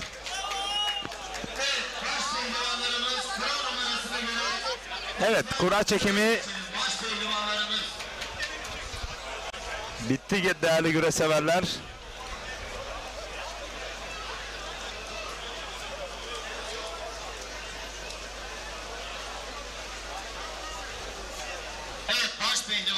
Evet değerli güreş severler, şu anda çok güzel bir anı yaşıyoruz. Kura numarasına göre gerilerinizi alın. Evet değerli güreş severler, şu anda Tarihi Çardak Er Meydanı'nda çok güzel bir anı yaşıyoruz. Eski ağamız yerini yeni ağamıza bıraktı, Turgay Kılıç'a. Ben hemen önce kendisine hayırlı olsun diyorum. Efendim hayırlı olsun, uğurlu olsun. Hemen düşüncelerinizi birkaç cümle alabilir miyiz? Biz yıllarca güreşlere gidiyoruz, güreşleri seviyoruz. Kıymetli ağalarımızla birlikte atasporumuzu geliştirmek adına çalışmalar yapıyoruz. Bu anlamda önümüzdeki süreçte de bizlere ihtiyaç olduğunu hem belediye başkanımız hem efsane Kırkpınar ağamız bizlerle paylaştı. Bu anlamda biz de görev üstlenerek atasporumuzu daha iyi yerlere taşımak adına görev üstlendik ve elimizden geleni bayrağı daha iyi noktalara taşımak adına çalışacağız. Bugün ciddi bir katılımla Çardak 289. güreşleri gerçekleştiriliyor. Güzel bir atmosferde. Tabii kıymetli başkanımızın da çok büyük emekleri var. Yine geçmiş dönem Seyhan ağamızın da ciddi emekleri var bu bölgede. İnşallah güreşlerimizi daha iyileştirerek önümüzdeki yıllarda Çanakkale'mizi, bu atasporumuzu daha da herkese yansıtarak, yayarak herkesin seveceği bir hale aldırırız. Bu anlamda elimizden gelen çalışmaları yapacağız. Güreş severlere de hayırlı uğurlu olmasını temenni ediyorum. Yeni güreşçilerimize, güreşen arkadaşlarımıza da başarılar diyorum. Turgay Bey, her güreş mutlaka kendine özel bir yapısı var ama Çardak güreşlerinin biraz tarihi var. Evet. Çardak güreşleri sizin gözünüzde nasıl bir güreş? Türklerin Rumeli'ye geçişiyle ilgili başlayan bir güreş. 289. yani en büyük güreşlerden bir tanesi. Kırkpınar çok büyük ama tarih açısından baktığımızda 289'uncusu yapılan bir güreş. Çok kıymetli ve büyük bir organizasyon. Bu anlamda anlamlı ve önemli bir güreşin olduğunu düşünüyorum 289. Çardak güreşlerinin. Efendim çok teşekkür ediyoruz. Hayırlı uğurlu olsun. İnşallah 1, 2, 3, 4 belki daha fazla sizi bu koltukta görmek istiyoruz. Elimizden geldiğince güreş camiasına katkı sunmaya çalışacağız. Teşekkür ederim. Çok teşekkür ediyoruz. Antalya Büyükşehir Belediye Başkanımız Sayın Muhittin Böcek. Evet değerli güreş severler, 1453 yılında ilk yapılan güreşlerden bugüne kadar 669 yıl geçti ve bugün 289. tarihi Çardak Yağlı Pehlivan güreşlerini yapıyoruz. Bu güzel atmosferden, bu güzel çayırdan sizlere sesleniyoruz ve şu anda yanımızda Çardak Belediye Başkanımız Sayın Metin Semerci var. Ben hemen Metin Semerci'ye şunu söylemek istiyorum. Az önce de söyledim, Çardak diğer güreşlerden biraz daha farklı bir alan. Bunu nasıl değerlendirmek istersiniz? Evet, önce bütün güreş severlere sevgi ve saygılarımı sunuyorum. Çardak güreş bakımından çok önemli. Bu sene 289'uncusunu yaptığımız yağlı pehlivan güreşlerimiz aslında baktığımız zaman 669. şu anda. Türklerin Rumeli'ye geçişiyle başlayan bir hareket. Türkler Rumeli'ye geçerken Çardak'ta Salbaş mevkinde gelip orada sal yaparken güreşe başlıyorlar. Ondan sonra karşıya Trakya'ya geçiliyor. Orada bu güreşler devam ediyor ve Edirne'de meydanda hala devam ediyor. Ama başlangıcı bizim Çardak. O bakımdan Çardak güreşleri çok önemli. İşte görüyorsunuz seyircimizi de Çardak'ta ve Çardak'ın çevresindeki köylerde bu güreşe çok önem veriliyor ve çok seviliyor. O bakımdan Çardak bu güreşlerde bir numara olmaya bir aday. İnşallah bunu da ağalarımızla, güreş severlerimizle hepimiz el ele vererek en üst seviyeye çıkaracağız. Seyfettin Ağam da zaten söz verdi. İnşallah seneye lige atlayıp lig güreşleri haline getirip daha da Türkiye'ye tanıtır hale geleceğiz. Sayın Başkanım, son yıllarda güreşe olan ilgi günden güne artıyor. Özellikle gençler, güreş severler çok büyük ilgi gösteriyor. Siz bu ilgiden memnun musunuz? Onu nasıl değerlendirmek istersiniz? Evet, bu ilgiden çok memnunuz. Niye? Çünkü bu bizim bir atasporumuz. Atalarımız güreşle, yağlı pehlivan güreşleriyle spor yaparlarmış, antrenman yaparlarmış, savaşa hazırlanırlarmış. O yüzden bu bizim atamızdan gelen bir spor olduğu için çok önemli. Ve bunu da devam ettirmek için biz belediyeler olarak, belediye başkanları olarak işte görüyorsunuz hemen hemen Türkiye'nin her yerinde yapılmaya başlandı, çoğaldı. Bütün belediyeler, belediye başkanları bu ataspora sahip çıkıyorlar ve sahip çıkmaya da devam edeceğiz. Biz görevde olduğumuz sürece atasporuna hep destek vereceğiz. Sayın Başkanım son olarak bugün harika bir atmosfer var. Bakıyoruz tribünler tıklım tıklım dolu. Birçok misafir geldi. Güreşçiler kıran kırana güreşiyorlar. Çok güzel güreşler çıkıyor. Bugünkü güreşleri nasıl değerlendiririz? Bugün gerçekten çok güzel güreşler oluyor. Eskiden daha önceki dönemlerde bizim güreşlerimiz paraylaydı. Yani bilet ücreti vardı. Artık bundan sonra bilet ücretlerini kaldırdık. Çünkü seyircimiz, güreş seyircisi biraz köyden gelen insanlar olduğu için bilet almakta da zorlanıyorlardı. Artık bunu kaldırdık. Herkes seyretsin, herkes gelsin, bu atmosferi görsün diye artık bundan sonra halka açık, yani hep halka açıktı ama ücret alınmayacak. Ücret alınmayınca işte böyle güreş severlerin hepsi şu anda burada. Akşamdan gelip yatanlar da var burada. Sırf güreşleri seyredelim diye. Gerçekten çok mutluyum ben bugün. Her yer tıklım tıklım dolu. Herkes güreşe doydu.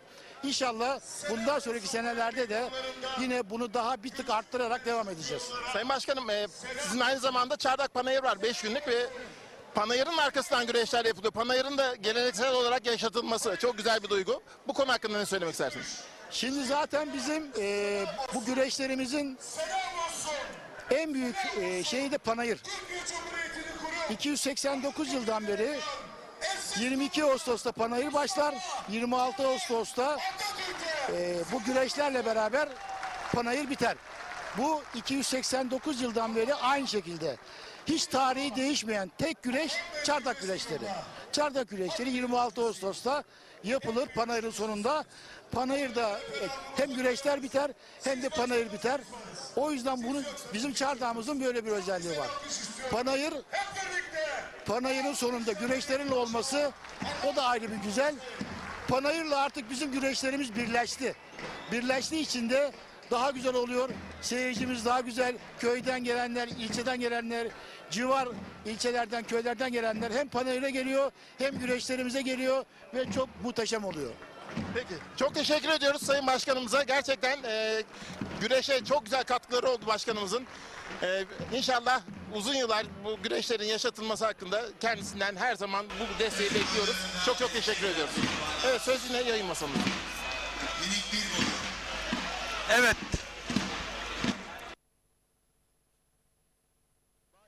Onların çeyrek final salavatlaması Allah nidalarıyla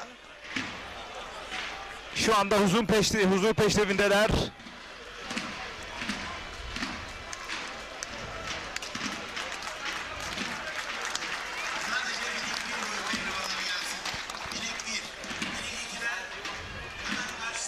Ertuğrul Dağdivren Nedim Gürel'le kapışacak. Furkan Durmuşaltın Orhan Okulu'yla kapışacak. Mustafa Taş, Mustafa Batu'yla kapışacak. Faruk Akkoyun'da Yunus Emre Yaman'la kapışacak. Bakalım yarı finale kim ya da kimler kalacak?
Ve baş pehlivanlık çeyrek final mücadeleleri başladı.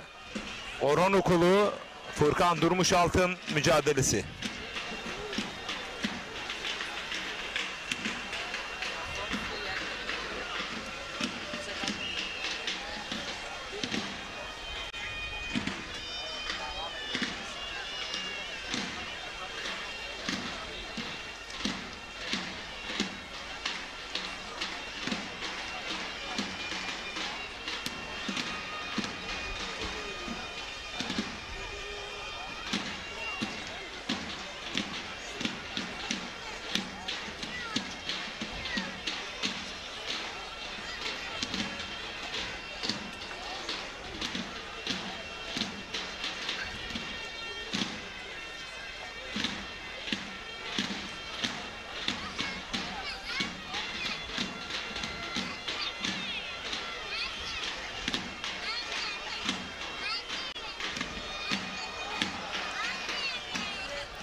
Mustafa Taş, Mustafa Batu mücadelesi biraz daha hareketli başladı bu dakikalarda.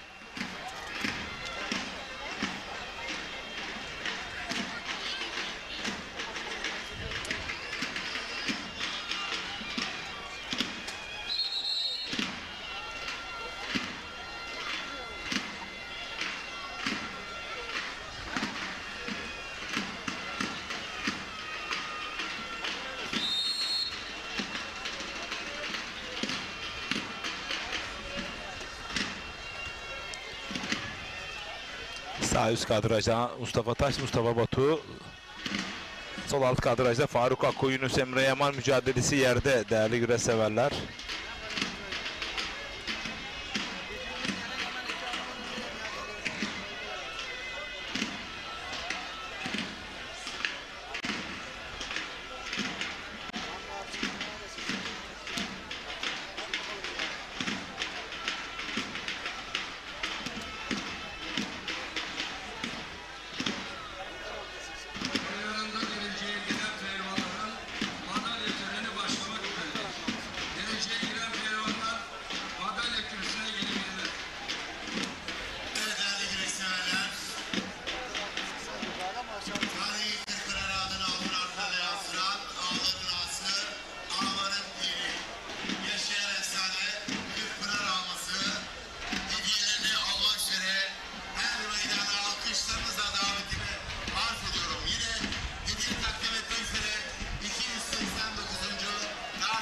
Bu arada tek daldı Yunus Emre Yaman Faruk Akkoyun'a. Yan kazık yan paçaya yöneldi.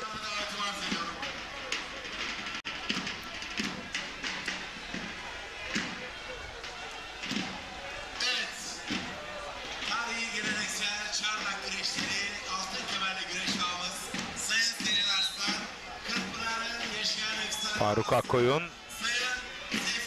sol alt kadrajda Yunus Emre Yaman'ı her an dış kazık iç paçada şu anda Faruk Akkoyun ilk yarı finalist olabilir değerli güreş severler. Sol alt kadrajda iç paçayı aldı, yüklendi ve Faruk Akkoyun adını yarı finale yazdıran ilk baş pehlivan oldu Çanakkale Çardak Er Meydanı'nda. Kocaeli Büyükşehir Belediyesi baş pehlivanı Faruk Akkoyun. Bu arada ezanı Muhammed'e okunuyor ve mücadeleler durdu. Birazdan tekrar başlayacak. Baş pehlivanda güreşlerinde Faruk Akkoyun var.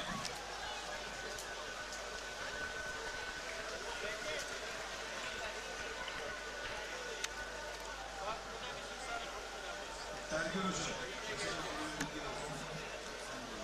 Evet, yine 1990 yılı tarihi Kırkpınar ağamız Sayın Murat Köse'ye Çardak Yağlı Pehlivan Güreşleri altın kemerli güreş ağamız Sayın Seyhan Arslan özel işlemeli saat takdim ediyorlar.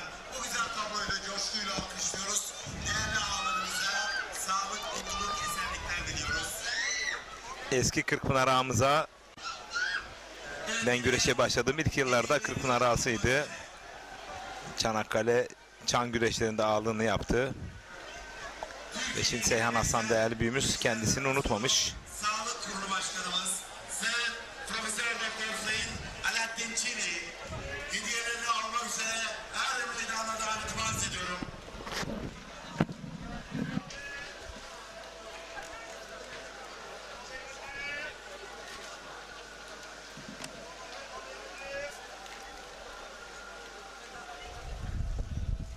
Evet, yine özel işlemeli duvar saatimizi Türkiye Geleneksel Güreşler Federasyonu Sağlık Kurulu Başkanımız Profesör Doktor Sayın Alaaddin Çiğ'e tarihi geleneksel Çardak Güreşleri altın kemerli güreş ağamız Sayın Seyhan Arslan hediyelerini takdim ediyorlar. Bu güzel tabloyu da alkışlıyoruz. Kıymetli ağalarımıza Rabbim sağlık, mutluluk, esenlik versin inşallah.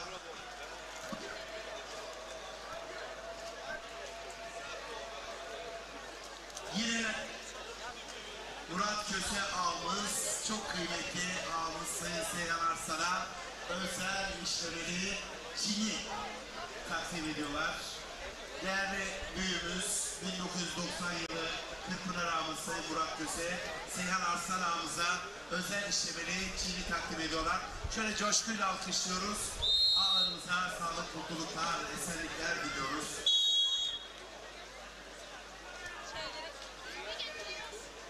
Yine tarihi geleneksel Bursa Nilüfer Belediyesi Çalı Yağlı Pehlivan Güreşleri güreş ağamız Sayın Hakan Suyulmaz, Çardak Yağlı Pehlivan Güreşleri altın temelli güreş ağamız Sayın Seyhan Arslan'a özel işlemeli kahve fincanı takdim ediyorlar.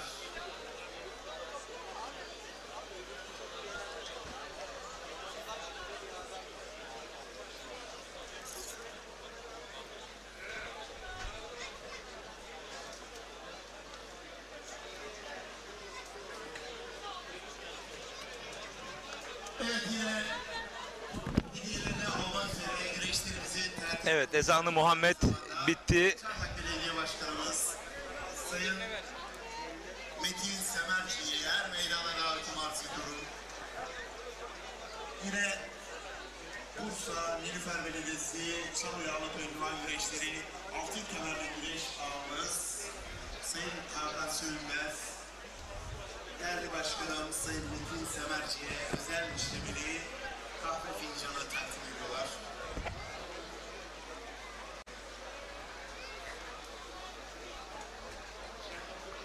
Bu arada Mustafa Taş, Mustafa Batu mücadelesi bir an yere indi sağ üst kadrajda. Orhan Okulu, Furkan Durmuş altın mücadelesi de yerde devam edecek. Nedim Gürel, Ertuğrul Dağdevre mücadelesi ayakta devam ediyor. Bir keçi dikmesi arayışı içerisinde Orhan Okulu sağ üst kadrajda.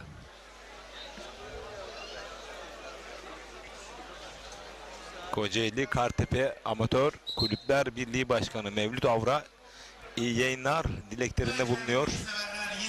Pehlivanlarımıza başarılar demiş. İlk yarı finalist Kocaeli Büyükşehir Belediyesi Baş Pehlivanı Faruk Akkoyun. Değerli güreş severler. 3 çift kaldı çayırda.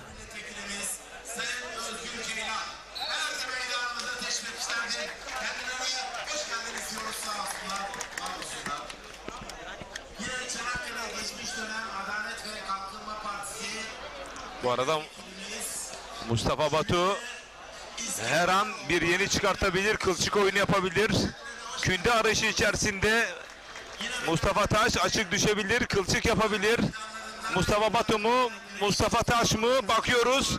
Her an evet, Mustafa Batu o aradığı açıyı buldu. İç kazık ters paçayla künde atmak isteyen Mustafa Taş'ı saf dışı bırakarak adını yarı finale yazdıran ikinci isim oldu Faruk Akkoyun'dan sonra. Bakın kündede risk aldı Mustafa Taş. Daha sonra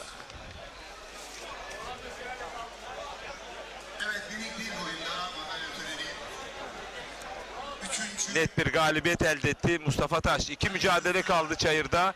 Orhan Okulu dış kazıkta dolanmak istiyor. Beline girdi. Furkan Durmuş altın. Tarihi Kırkpınar'da müthiş güreşleri sahne almıştı. Sağdan sarma ve künde pozisyonunda Furkan Durmuş altın. Ertuğrul Dağdevir'e Nedim Gürel mücadelesi de devam etmekte. Bir gerdanlama çift sarmadan Furkan Durmuş altın. Hayır, boğazından tutmaması konusunda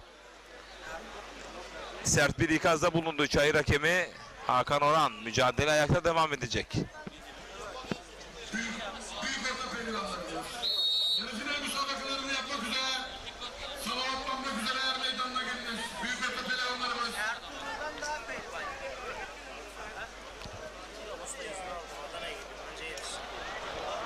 Bu arada Orhan Okulu iç kazık şakladı. Oradan çok ilginç bir pozisyon. Paça kazıkta ama bir eli de şakta. Eğer oradan sürerse sırt aşağı yenebilir. Evet, Orhan Okulu yarı finalde değerli güreş severler. Türkiye adı güreşinin süperstarı Orhan Okulu dolu dizgin yoluna devam ediyor. Paça kazıktan bakın şakladı. O arkada kaslanın arka tarafı şak. Ve sol eli de iç kazıkta. Buradan Orhan Okulu affeder mi? Affetmez. Net bir galibiyet ve çayırda Nedim Gürel Ertuğrul Dağdeviren kapışması kaldı.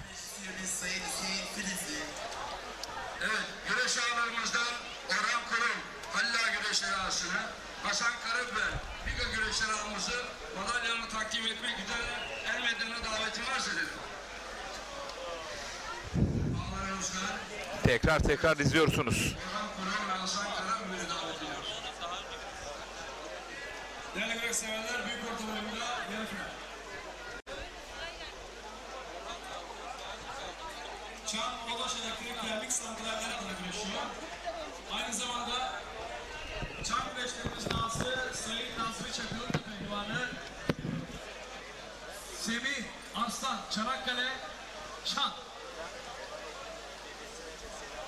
Zonguldak Avrupa Belediye Başkanımız Sayın Nuri Tekin adına güreşiyor. Alkışlıyoruz pehlivanları, başarıların devamlı olmasını diliyoruz. Ağalarımıza teşekkür ediyoruz. Ahmet Faruk Ulus, Zonguldak Alapı. Balıkesir Büyükşehir Belediye Başkanımız Sayın Yücel Yılmaz adına güreş yapıyor. Aynı zamanda bugün burada güreşlerimizin altın kemerli ağası Sayın Seyhan Arslan adına güreşiyor. Suat Süren, Balıkesir Suzurlu. Evet, minik 2 boyu pehlivanları kürsüye. Sadece minik 2. Pehlivanlar burayı boşaltın. Mert Arıcı. Pehlivan kardeşlerim biraz daha Er Meydanı'nın dışından yürüyün. Allah Allah, illallah, Muhammedur Resulullah. Büyük orta pehlivanlarımıza yarı finalde alkışlarla diyelim maşallah. Allah devam etsin.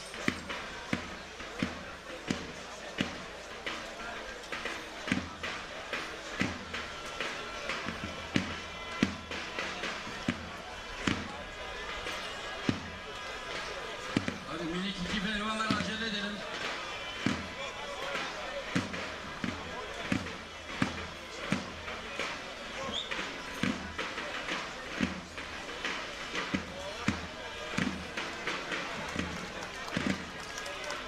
Evet, minik 2 boyunda 3. Ahmet Kağan Başkoğut. Balıkesir 3. Mustafa Çeliker, Savaş Tepe 3. 2. Mustafa Şeref Özgür, Çanakkale Çan 2. 1. Aslan Rıza Bursa Yıldırım 1.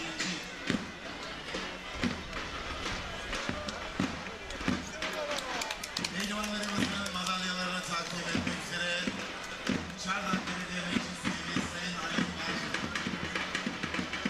Biga Cumhuriyet Halk Partisi İl Genel Meclis Üyemiz Sayın Yaman, İresi Güreş ağlarımızdan Çayırda bir mücadele kaldı. Nedim Gürel Ertuğrul Dağdeviren bir anda koltuk altı geçti. Ertuğrul Dağdeviren. Mercan'ı davet ediyoruz.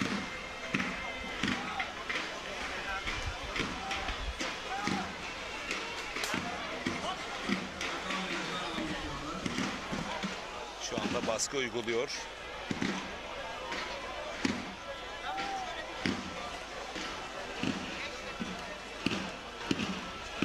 Orhan Okulu, Faruk Akkoyun, Mustafa Taş'tan sonra, Batu'dan sonra 4. yarı finalist Nedim Gürel mi yoksa Ertuğrul Dağdeviren olacak? Alkışlıyoruz pehlivanları, ağalarımıza teşekkür ediyoruz.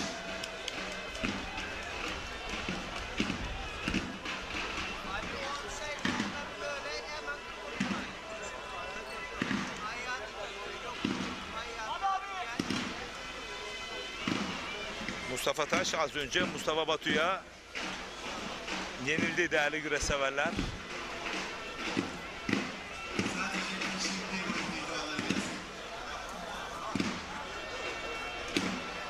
Arka arkasına oyunlar söz konusu Ertuğrul Dağdeviren'den.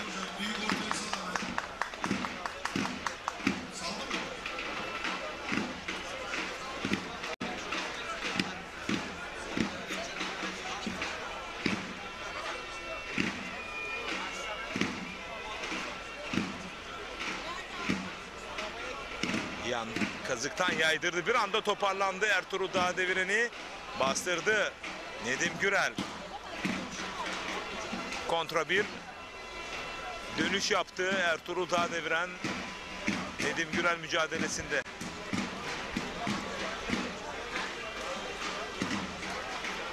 Kocaeli Büyükşehir Belediyesi Baş Pehlivanı Nedim Gürel. Diğer yarı finalistlerden biri de Faruk Akkoyun. O da Kocaeli Büyükşehir Belediyesi Baş Pehlivanı. Eğer Nedim Gürel yarı finale kalırsa iki Kocaeli Büyükşehir Belediyesi Baş Pehlivan yarı finalde olacak. Rakipleri Antalya Büyükşehir Belediyesi Baş Pehlivanı Mustafa Batu ve Antalya Muratpaşa Belediyesi Baş Pehlivanı Orhan Okul olacak. Kol bastı arayışı içerisinde Ertuğrul Dağdeviren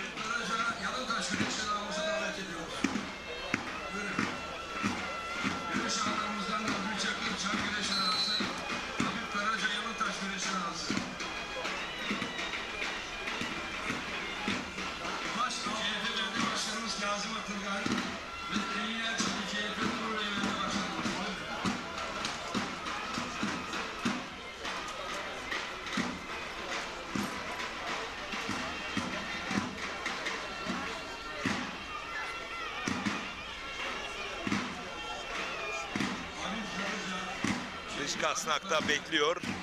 Toparlanmak istediğinde bir kas kanadı yapabilir. Bunu sezinleyen Ertuğrul Dağdeviren boylu boyunca uzandı.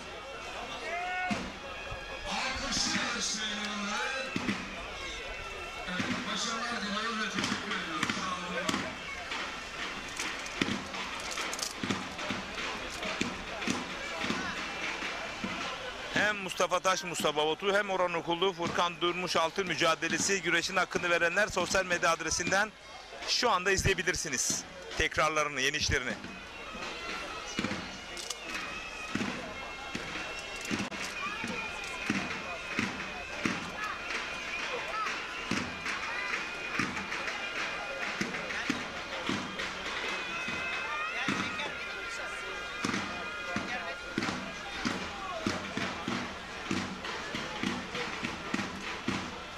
Dış kasık karşı paçayı arıyor. Ertuğrul Dağdeviren. Nedim Gürel düzeltiyorum. Ertuğrul Dağdeviren paratını aldı. Evet oyuncular, evet değerli güreş severler, kıymetli konuklarımız, Zilal Meydanımızı, Atasporu güreş çok sever. Bizleri bu ayrı meydanlarında hiçbir zaman yalnız bırakmayan Lapseki Kaymakamımız Sayın Emre Öztürk. Her meydanımıza teşekkürlerdir. Kendilerine hoş geldiniz diyoruz. Sağ olsunlar, var olsunlar. Toparlanmak istediği Ertuğrul Dağdeviren belini kavradı.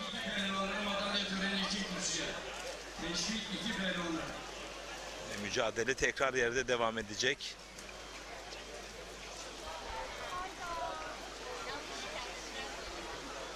Emin Hocam bir hesap edelim. Tabii. Evet değerli güreş severler, saygıdeğer misafirlerimiz. Baş altı boyu yarı final müsabakası. Balıkesir Büyükşehir Belediye Başkanımız Sayın Yücel Yılmaz adına güreş yapıyor. Yine bugün burada Balıkesir Kurtdere Mehmet Pehlivan güreşlerimizin altın kumerli güreş arası.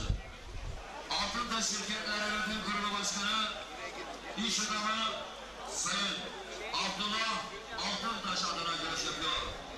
Recep Bölme Balıkesir Bahçedere. Kocaeli Gölcük Belediye Başkanımız Sayın Avukat Ali Yıldırım Sezer adına güreş yapıyor. Yine bugün burada Çanakkale Kepez güreşleri. Evet, iç kepçede serptiriyor şu anda. Sol ayağıyla da bakalım kepçeleyebilecek mi Nedim Gürel? Nedim Gürel yarı finali daha yakın değerli güreş severler. Ayağını kurtarmak istiyor Ertuğrul Dağdeviren. İç kazıktan iç paçaya doğru toparlandı. İnanılır gibidir bu kez. Karşı tarafa dönmek isterken az kalsın açık düşüyordu Nedim Gürel.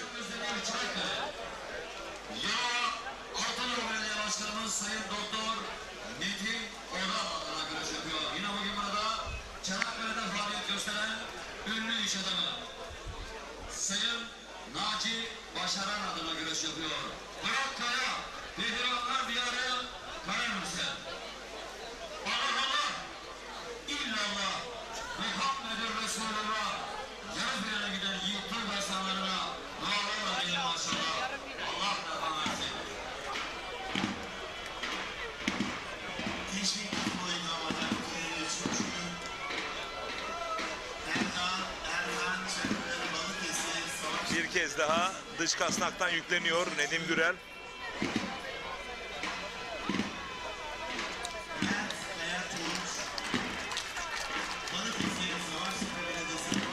Bir kas kanadı arayışı içerisinde Nedim Gürel. Kolu çok geride kaldı Ertuğrul Dağdeviren'in.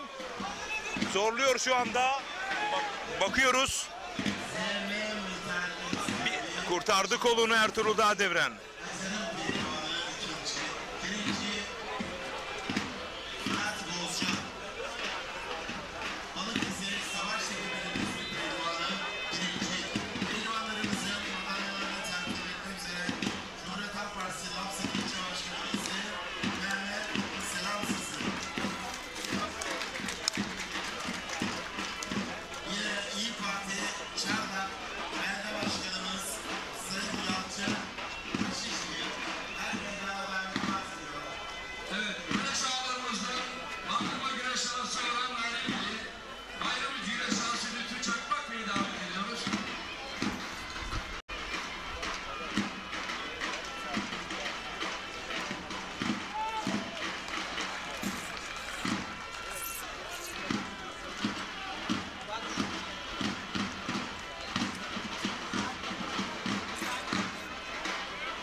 Toparlanmak istiyor Ertuğrul Dağdeviren.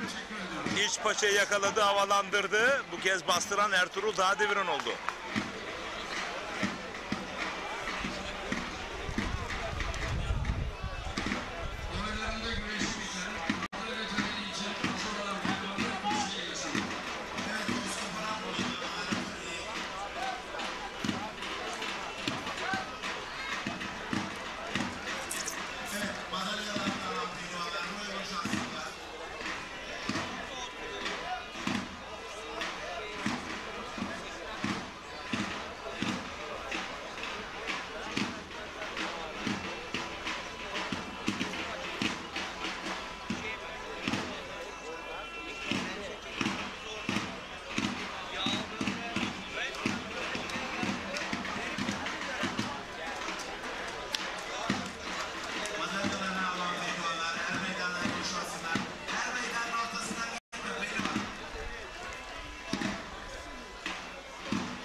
Puanlamaya çok az kaldı.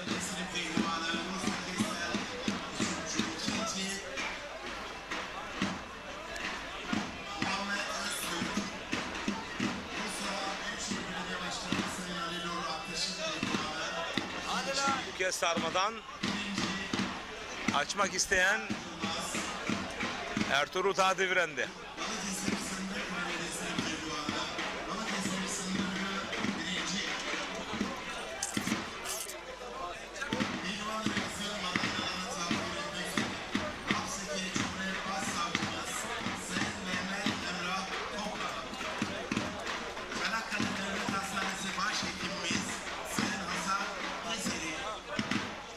Güreş ağlarımızdan 70 dönem Temiz Güreş Arası Yasen Kapma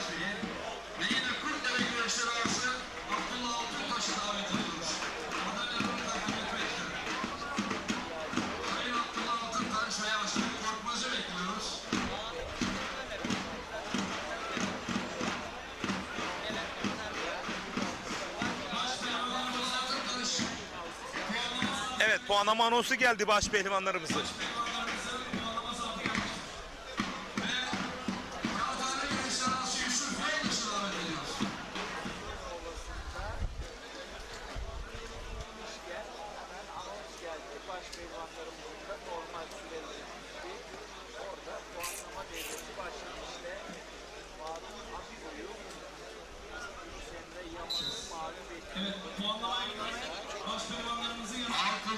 Faruk Akkoy'un Yıldır'a yakını mağlup ettiği son anlar ekranlarda.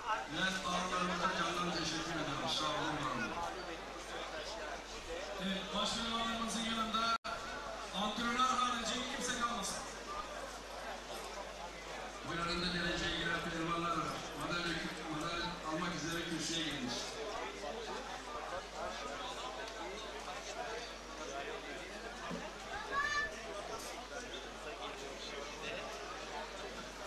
Evet, ayak boyunda Mehmet Ören'e 3. Bursa Büyükşehir Belediye Başkanı Sayın Ali Uğur Aktaş'ın pehlivanı Mustafa Çelik 3. Yine 3.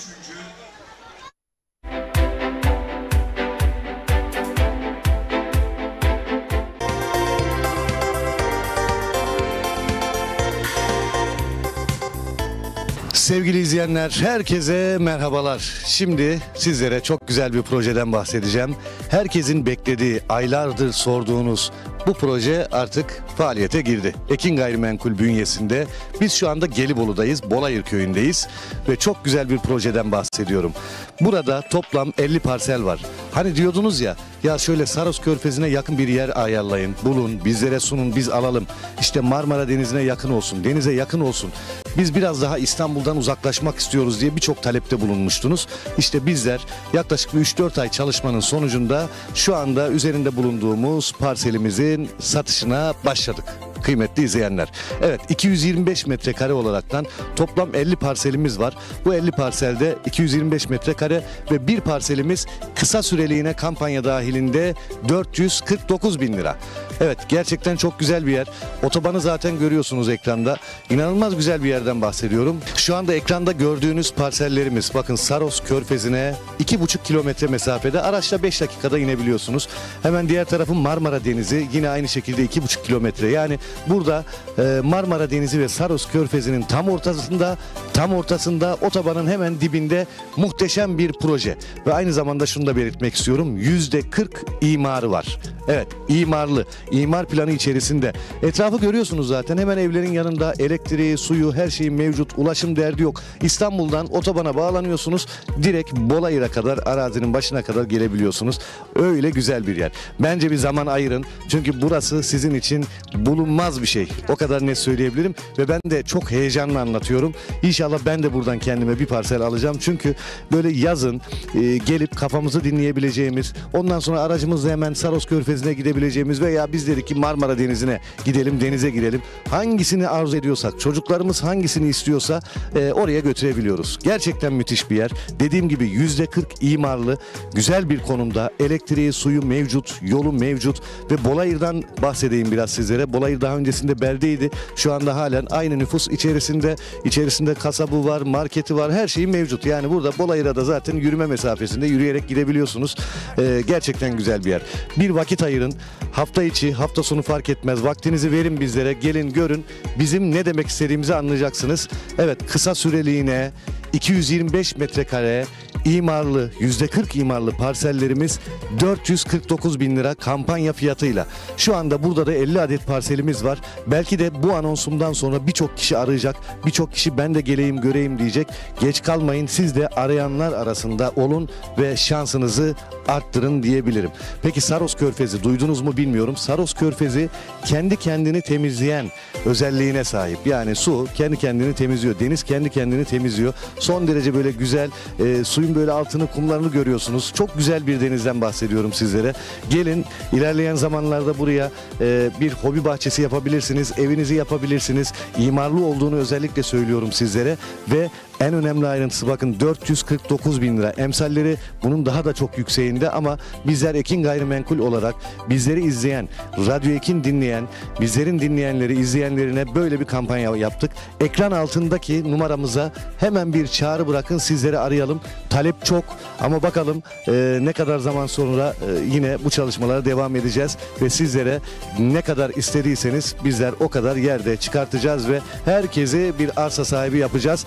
Deniz dediniz, işte denize 2,5 kilometre mesafede, araçta 5 dakika mesafede, elektriği, suyu, her şey mevcut. Yerleşimin içinde zaten merkeze, Bolayır merkeze çok yakın. Bolayır merkezinde her şey var. Alışveriş yapabilirsiniz. Kasabı var, bakkalı var, ilkokulu var, her şey mevcut. Otoban zaten görüyorsunuz, hemen dibimizde araçlar geçiyor. Etrafımızda evler var. Burası hemen ana yol. Buradan yoldan geçebiliyorsunuz. Otobana bağlanabiliyorsunuz. Yani hemen sol tarafımda evler var. Burası bir yerleşim alanı. Sizler de buraya ikamet edebilirsiniz. Buraya yerleşebilirsiniz. Yazın geldiği zaman denize evlatlarınızla birlikte, çocuklarınızla birlikte gidebilirsiniz. Sonra ne yapıyorsunuz? Tatile gidiyorsunuz. Binlerce lira para harcıyorsunuz. Ama burada kendi yeriniz olduğu zaman, bir de Saros Körfezi dedim ya, kendi kendini temizleyen bir deniz. Buradan bir yer alın. Gerçekten dua edeceksiniz. Çünkü günden güne artıyor fiyatlar. Günden güne değerleniyor. 449 bin lira artık hiçbir şey değil. Burası için hele hiçbir şey değil. Elektrik var diyoruz, suyu var diyoruz. Yeriniz belli. Şu anda izliyorsunuz, beton direkler dikilmiş değil ama geldiğiniz zaman muhtemelen bütün arazinin etrafı telle çevrilmiş ve herkesin yeri, numaraları belli olmuş olacak, bir şekilde göreceksiniz. Tapu masrafını ödemiyorsunuz. Ulaşım dediğim gibi çok kolay. Otobanın hemen dibinde, İstanbul'dan otobana bağlandığınız zaman yaklaşık 2 saate kadar, 2 saat 15 dakika gibi sürede buraya varabiliyorsunuz. O da hiçbir şey değil zaten. İstanbul'u şöyle düşünün, Beylikdüzü'nden Tuzla'ya gitseniz bu süre daha da fazla bir süre ama otobandan geliyorsunuz, hiç yorulmadan, zorlanmadan ailenizi alacaksınız. İster pikniğinizi yapın, ister Saros Körfezi'ne gidin, ister Marmara Denizi'ne gidin. Bu fırsatı değerlendirin diyorum ben. Bu fırsat gerçekten kaçmaz. Ekran altında numaramız var. Arayın, çaldırın. Aklınıza takılan bir şey varsa sorun. Servis saatlerimizi öğrenin. Ve fiyatımız da geçici bir süreliğine 449 bin TL. 225 metrekare buradaki parsellerimiz. Toplam 50 adet var. Bakın 50 adet var. Şu anda binlerce insan bizi izliyor. 50 adet belki dediğim gibi şu reklamı izlediğinizin haftasında bitecek. Ama siz de ya ben sonra arayayım demeyin. Bence bunu iyi değerlendirin. Çünkü diyorum ya, Marmara Denizi ve Saros Körfezi'nin tam ortasında, otobanın yanında. Arsa alacağınız zaman bunlara dikkat edin. Bakın otoban yanındaysa, yol kenarındaysa burası değerlenecek yerdir ve değerli bir yerden bahsediyoruz. Ben hem size otoban diyorum, hem Saros Körfezi diyorum, hem Marmara Denizi diyorum, hem yerleşim yeri diyorum, hem elektrik hem su. Yani burada yok. Her şey mevcut. O yüzden değerlendirmenizi özellikle istiyorum. Gelin bir görün, kararınızı öyle verin. Ekran altında numaramız var. Bir kez çağrı dahi atmanız yeterli ve fiyatımızı tekrar söylüyorum. Tapu masrafı bize ait. Bu bir kampanya fiyatıdır. Burasını tanıtmak için uygulanan bir fiyattır. Bu fiyat belki bir hafta sonra olmayacak, belki 10 gün sonra olmayacak veya bu projeden sonraki projelerde olmayacak. Bu projede yerinizi almak için ekran altındaki numaramızı arayın. Burası Gelibolu, Saros Körfezi'ne 5 dakika, Marmara Denizi'ne 5 dakika mesafede, otobanın hemen dibinde, elektrik, su, her şeyi mevcut ve yol kenarında güzel bir proje. Evet, ekran altında numaramız var. Bir çağrı atın yeterli. Tapu masrafı almıyoruz. Takas seçeneğimiz var ve servislerimiz ücretsizdir. Şimdiden alanlara hayırlı uğurlu olsun. Ben buranın lokasyonundan da bahsetmek istiyorum. Şu anda biz arazimizin hemen yanında, parselimizin yanında bulunan yolun üzerindeyiz. Bu yol otobandan çıktıktan sonra Bolayır'a giden yol. Hemen arka tarafımız zaten görüyorsunuz ki otoban. Otobanın arka tarafı da Saros Körfezi. Buradan belki kameralardan net göremiyorsunuz ama çıplak göze baktığınız zaman, buraya geldiğiniz zaman denizi görebiliyorsunuz. 2,5 kilometre. Şöyle bir döndüğümüz zaman, bu tarafa da baktığımız zaman hemen evlerin yanı başındayız. Bunu görüyorsunuz ve üzerinde bulunduğumuz yol Bolayır'a giden yol ve hemen bizim arazimizin yanındaki yol. Hemen orada ben dedim ya, elektrik var, su var dedim. Zaten elektrik direklerini görüyorsunuz hemen arazimizin yanında ve su altyapısı da hemen yine bu ana yolun hemen yanında ve yine bizim arazimizin başında. Yani bizlerin elektrik, su sorunu yok. Yerleşim içerisinde yazlık yapabileceğiniz %40 imarlı Saros Körfezi'ne araçla 5 dakika mesafede, 2,5 kilometre ileride, yine Marmara Denizi'ne aynı şekilde gerçekten güzel bir konum. Ekran altındaki numarayı arayın. 225 metrekare %40 imarlı parsellerimiz kısa süreliğine 449.000 lira. Şimdiden alacaklara hayırlı uğurlu olsun.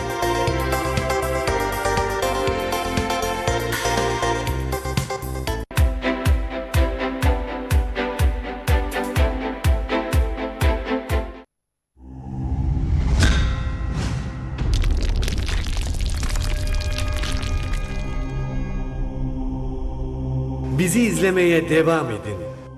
Yine iki güzel günle bir arada kutluyoruz. Bir defa baştan şunu söyleyelim. Ağustos ayı zaferleri ve mazisi insanlık tarihiyle başlayan kahraman Türk milletinin zafer ayıdır.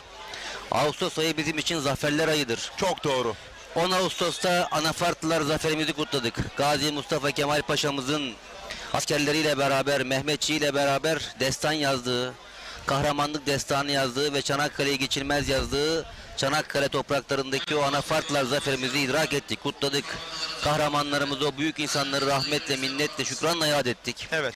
Şimdi 26 Ağustos'tayız. 26 Ağustos hem Malazgirt Meydan Muharebesi ki Türklere Anadolu'nun kapılarını ardına kadar açıp burayı ebedi vatan tuttuğumuz çok büyük bir olaydır. Dünya tarihinin akışının değiştirdiği bir yerdir. 26 Ağustos'ta Malazgirt Meydan Muharebesi ve burayı bize ebedi vatan yapmıştır. Ruhları şad olsun. Başta Büyük Komutan Sultan Alparslan ve onun silah arkadaşları, o civan mertler, o cengaverlere rahmet olsun. Tabii ki bugün aynı zamanda büyük taarruz ve Gazi Mustafa Kemal Paşa'mızın önderliğinde kahraman Mehmetçik bu vatan bellediğimiz, yurt tuttuğumuz topraklardan bizi söküp atmak isteyenlere karşı biz buradayız, gitmiyoruz. Burası bizim ebedi vatanımız diye dünyayı ilan ettiği o büyük meydan muharebelerin başlangıcı. Biz bu topraklarda var olacağız. Gerekirse 26 Ağustoslar hep olur. Başkomutanlık meydan muharebeleri olur, büyük taarruzlar olur, Malazgirtler olur, Anafartlılar olur. Ama savaş olmadığı zamanlarda biz bu ruha sahip çıkacağız. 15 Temmuz'da olmuş olduğu gibi. 15 Temmuz'da yine aynı ruh çıktı. Bu milletin DNA'sında olan ruh.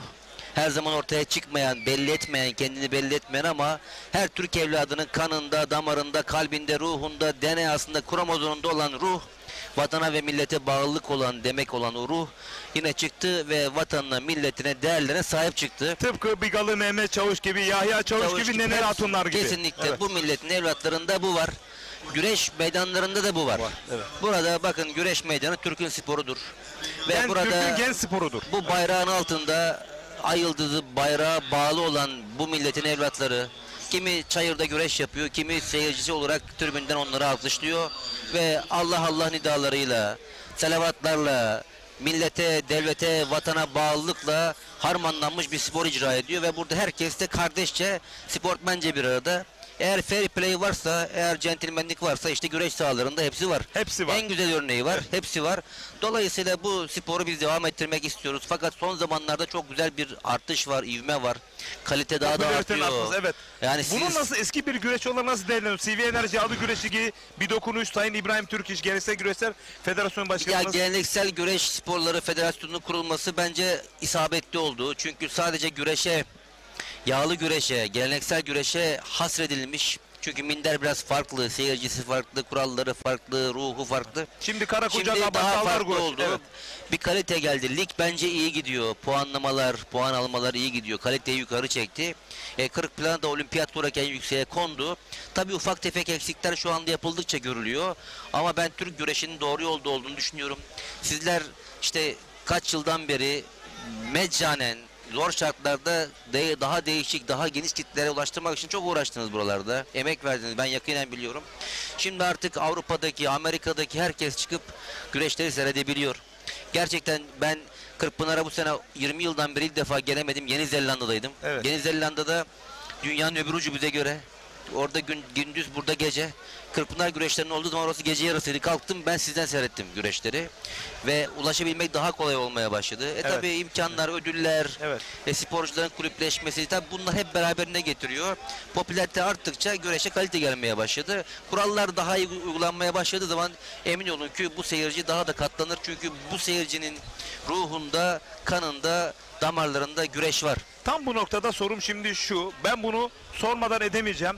Değerli güreş severler, Sayın İsmail Kaşdemir Atasporumuz güreşin hem fiziksel anlamda popülaritesi, izlenebilirlik anlamdaki yelpazesini değerlendirdi ama öyle bir yönü de var ki uhrevi anlamda.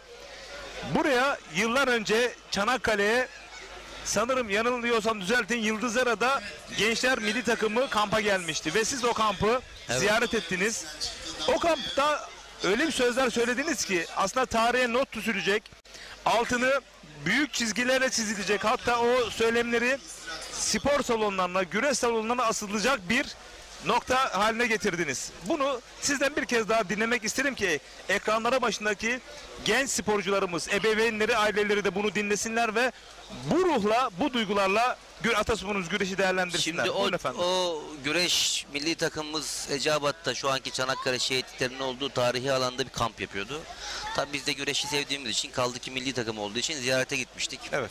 Orada arkadaşlarımız bize, genç arkadaşlarımıza birkaç konuşma yapmamı rica ettiler. Ben de içimde gelen duyguları ortaya koymuştum. Demiştim ki onlara, şu anda Çanakkale'deyiz. Tarihin akışının da değiştiği yerdeyiz. O dönemde bu vatan bizden canımızı istemişti. Mehmetçik koşarak gelmişti ve burada canını hiçe sayıp bu toprakların bağımsızlığı, bu bayrağın bağımsızlığı için, bu milletin bağımsızlığı için canını ortaya koymuştu.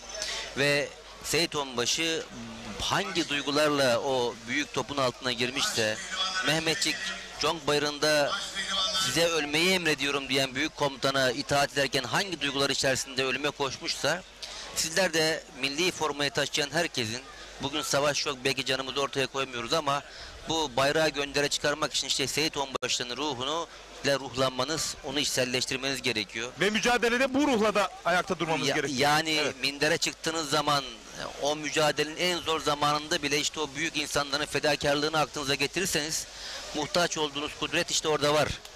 Yani muhtaç olduğunuz motivasyon işte o adamların, kahramanların, o büyük insanların mücadelelerin içerisinde var. Seyit Onbaşı sırtına aldığı o 275-300 kilo civarındaki o top mermisini hangi ruhla kaldırmışsa, sen de rakibini sırtına aldığında aynı ruhu hissedeceksin. Eğer bir sakatlık hafiften hissediyorsan, o Conk Bayırı'nda kurşuna karşı koşan Mehmetçik hangi duygularsa akan kanı görmemişse, sırtındaki, bacağındaki, kolundaki acıyı hissetmemişse, sen de rakibini aldığın zaman bayrağı göndere çıkarmak için o acıyı hissetmeyeceksin. Duygular, ruhlar aynı ve siz Türk evladısınız. Türk evladı 100 sene önce de aynı, 100 sene sonra da aynı, bundan sonra da aynı olacak. Dolayısıyla bu Çanakkale ruhunun temsilcileri icap edince savaşa gider, icap edince mindere çıkar, aslanlar gibi savaşır. Biz bunu söylemiştik. Evet. Milletin de tabii o anda duygusal bir ortam hoşuna gitmiş. Bize ne mutlu. Eğer oradaki arkadaşlarımızın güreşlerinde bir zerre miskali motivasyonunu arttırmışsak ne mutlu bize. Bence onları bu sportif anlamdaki mental olarak düşüncelerini bir anda milli ve manevi değerler noktasında evrildiğine inananlardanım. Ve şu anda bizi dinleyen değerli güreş severlerimiz de duygu sahneleri içerisinde olduğunu hissedebiliyorum. Evet, ben de final başlıyor duygulandım. tabii, sözü kısa keselim. Herkese selam ediyorum. Bu meydanları, çayırları lütfen sahipsiz bırakmayalım. Herkesin kendine göre bir gücü vardır. Kimisi alkış yaparak, kimisi seyrederek, kimisi dua ederek. Bu meydanlar pehlivansız kalmayacak inşallah. Siz de Allah'ın bizi izniyle. destekleyerek her zaman burada olarak, evet. Her zaman. Değerli güreş severler, baş pehlivanlar yarı final salavatlamasında ama canlı yayın konuğum Çanakkale Savaşları Gelibolu Tarihi Alan Başkanı, çok değerli büyüğüm İsmail Kaşdemir'de, eski bir pehlivan, gururla söylüyorum. Duygu ve düşüncelerini paylaştığı milli manevi değerlerin uhreviyat anlamında da ne kadar yüce bir noktada olduğunun altını çizdi. Yüreğine sağlık, gönlüne sağlık değerli büyüğüme. Burada birlikte izleyebiliriz. Tabii ki kendi tasarrufu protokoldeki yeri de hazır. Ve siz değerli güreş severlerimizi baş pehlivanların yarı final sağlam atlamasıyla baş başa bırakıyorum. Nasıl gidiyor? Her yere gidiyor.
Evet değerli güreş severler.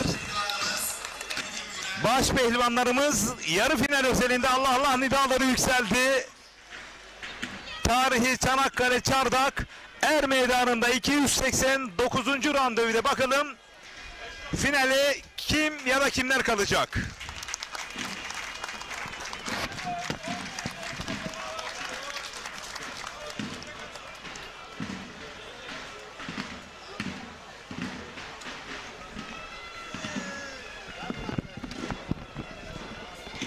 Bu arada Orhan Okulu oturdu çünkü Nedim Gürel Ertuğrul Dağdevir'in yapmış olduğu mücadele sonrası, puanlama mücadele sonrası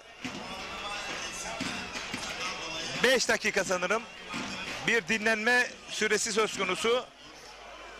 Çayır'da sadece Faruk Akkoyun ve Mustafa Batu mücadelesini izleyeceksiniz.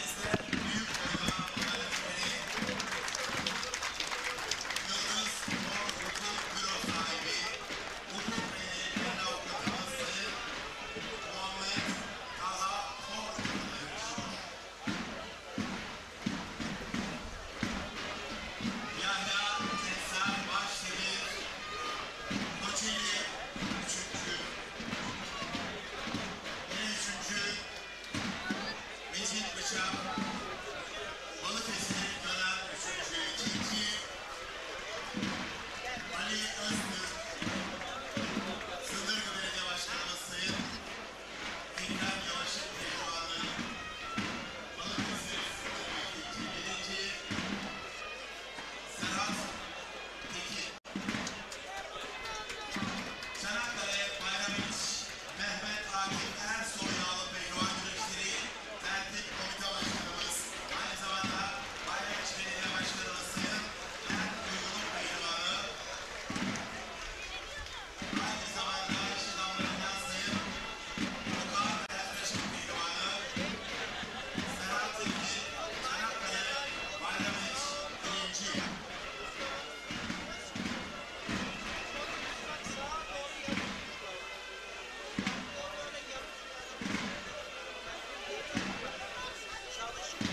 değerli güreş severler. Yarı final mücadeleleri Orhan Okulu ve Nedim Gürel mücadelesi de başladı.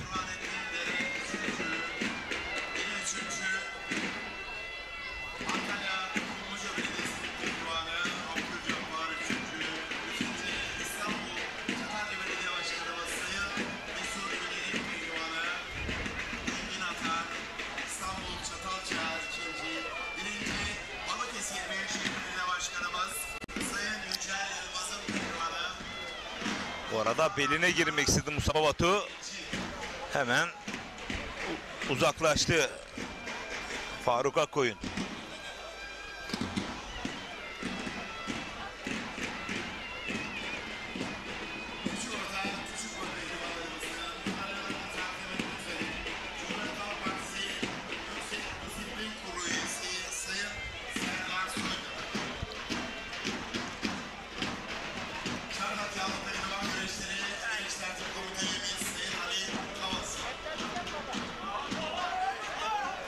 Bu arada iç kazıktan sürdü Mustafa Batu.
Yarın değerli güreş severler Muğla Seydi Kemer 8 Zümrüt Çayırı Er Meydanı'nda olacağız. Seydi Kemer Belediye Başkanımız Sayın Önder Akdenizli himayelerinde tertip edilecek. Ve güreşin kalbi Koza TV ekranlarında canlı olarak izleyeceksiniz. Ekin Türk TV ile ortak canlı yayın ağıyla. Değerli güreş severler. Bu arada Orhan Okulu Nedim Gürel'i bastırdı.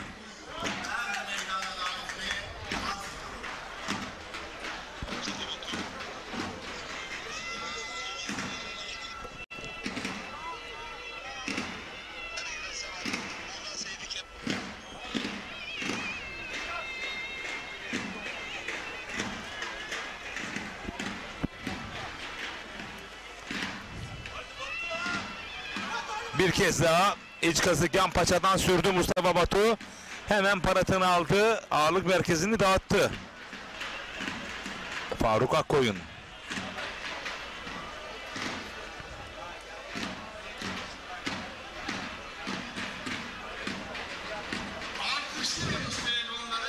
Başarılarının devamını diliyoruz. Teşekkür ediyoruz.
Bu arada Mustafa Batu yine Yankazık Yanpaça'da toparlanmasına müsaade etmedi.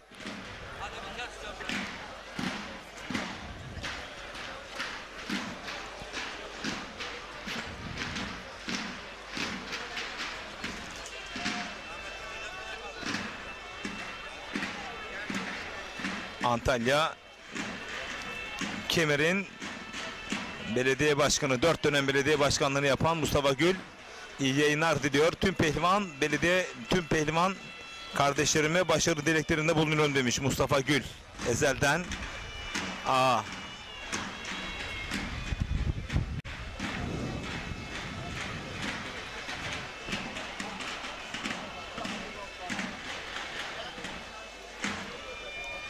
Orhan Okulu Nedim Gürel mücadelesi ayakta devam ediyor.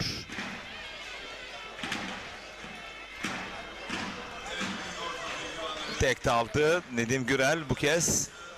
Rakibi Orhan Okulu'yu bastırdı. Mustafa Batu da Yankazık Yanpaça'da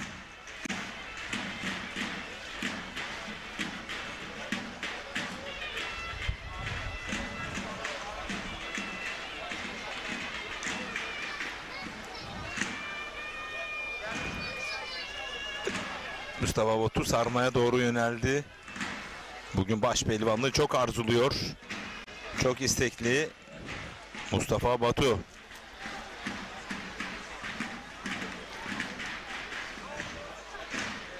Nedim Gürel de rakip Orhan Okulu'yu yaydırdı.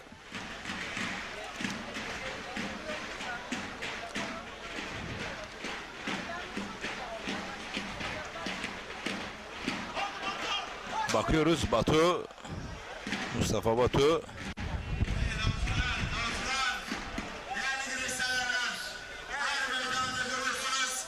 Künde pozisyonunda Faruk Akkoyun kılçıkta ama toparlandı.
Nedim Gürel Orhan Okulu'ya çift sarma deneyişi içerisinde.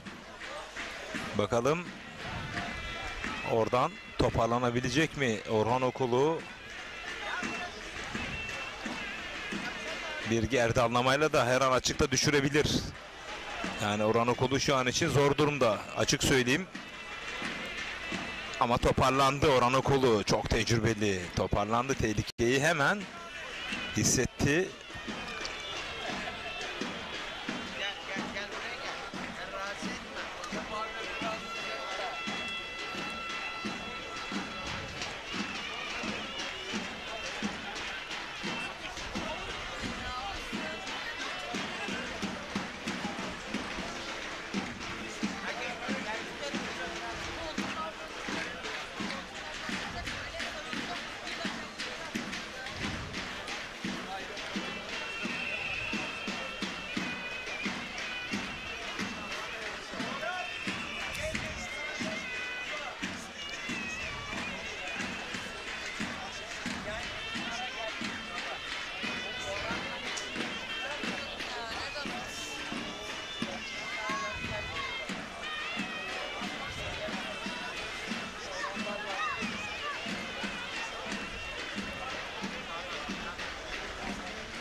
İsmail Akar Antalya Odabaşı köyünden iyi yayınlar. Mustafa Batu'yu baş pehlivan olarak görmek istiyoruz demiş. Bu arada Nedim Gürel Orhan Okulu'yu yakaladı. Bakıyoruz net bir galibiyet. Orhan Okulu'yu sırt aşağı yenen Nedim Gürel adını finale yazdırdı değerli güreş severler. Bugünün sürprizine imza attı. Favori olarak çıktı karşılaşma Orhan Okulu. Bir anda biraz daha geriden alabiliriz değerli yönetmenim. Bu pozisyona düşmeden önceki o an çok önemli.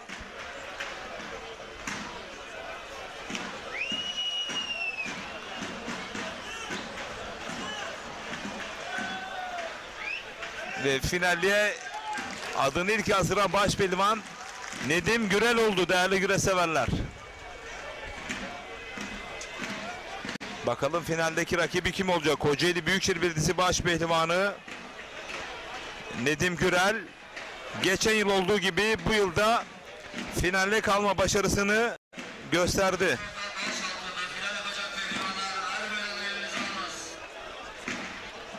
Bakın biraz daha geriden almamız gerekiyor. Tam düştüğü anda.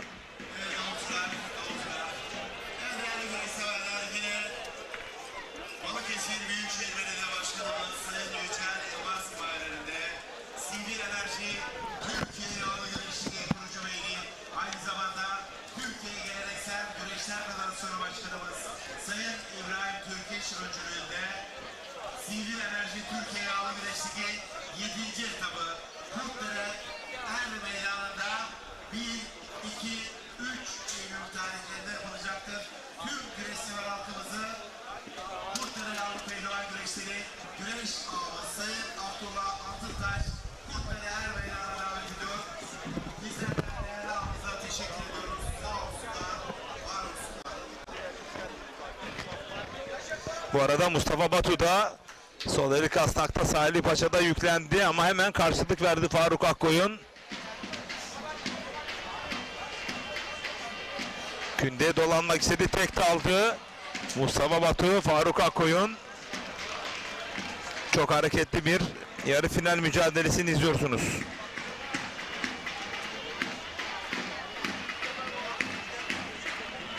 Bir kez daha boyundurukla karşılık verdi Faruk Akkoyun. Kasnakta bekliyor Mustafa Batu. Bir hamle gelebilir iki taraf adına da. Farklı bir açıdan boçaladı mı acaba? Yanlış mı görüyorum? Evet, boçaladı Faruk Akkoyun ama yağlı güreşte boçça çok zor.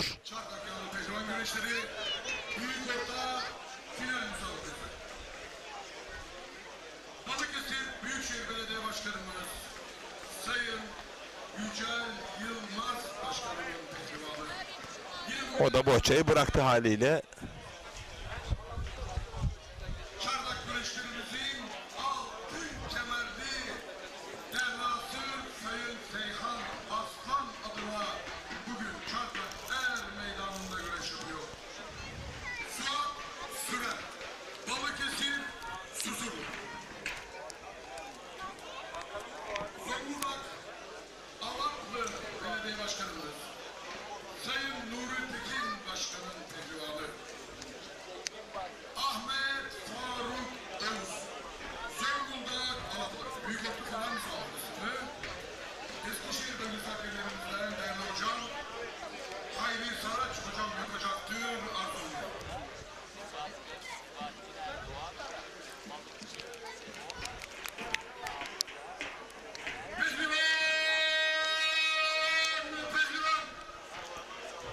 Pehlivan yürürken kollarını açar, peşref çekenler.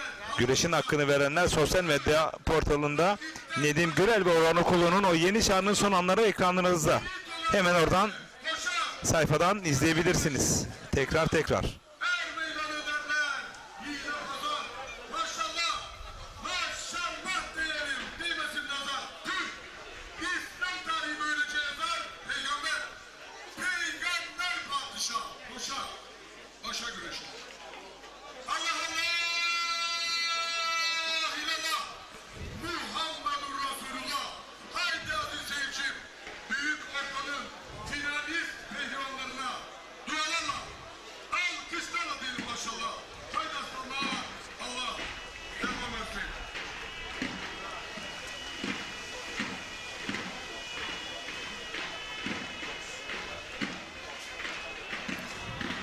Bu arada yine tek daldı Faruk Akkoyun.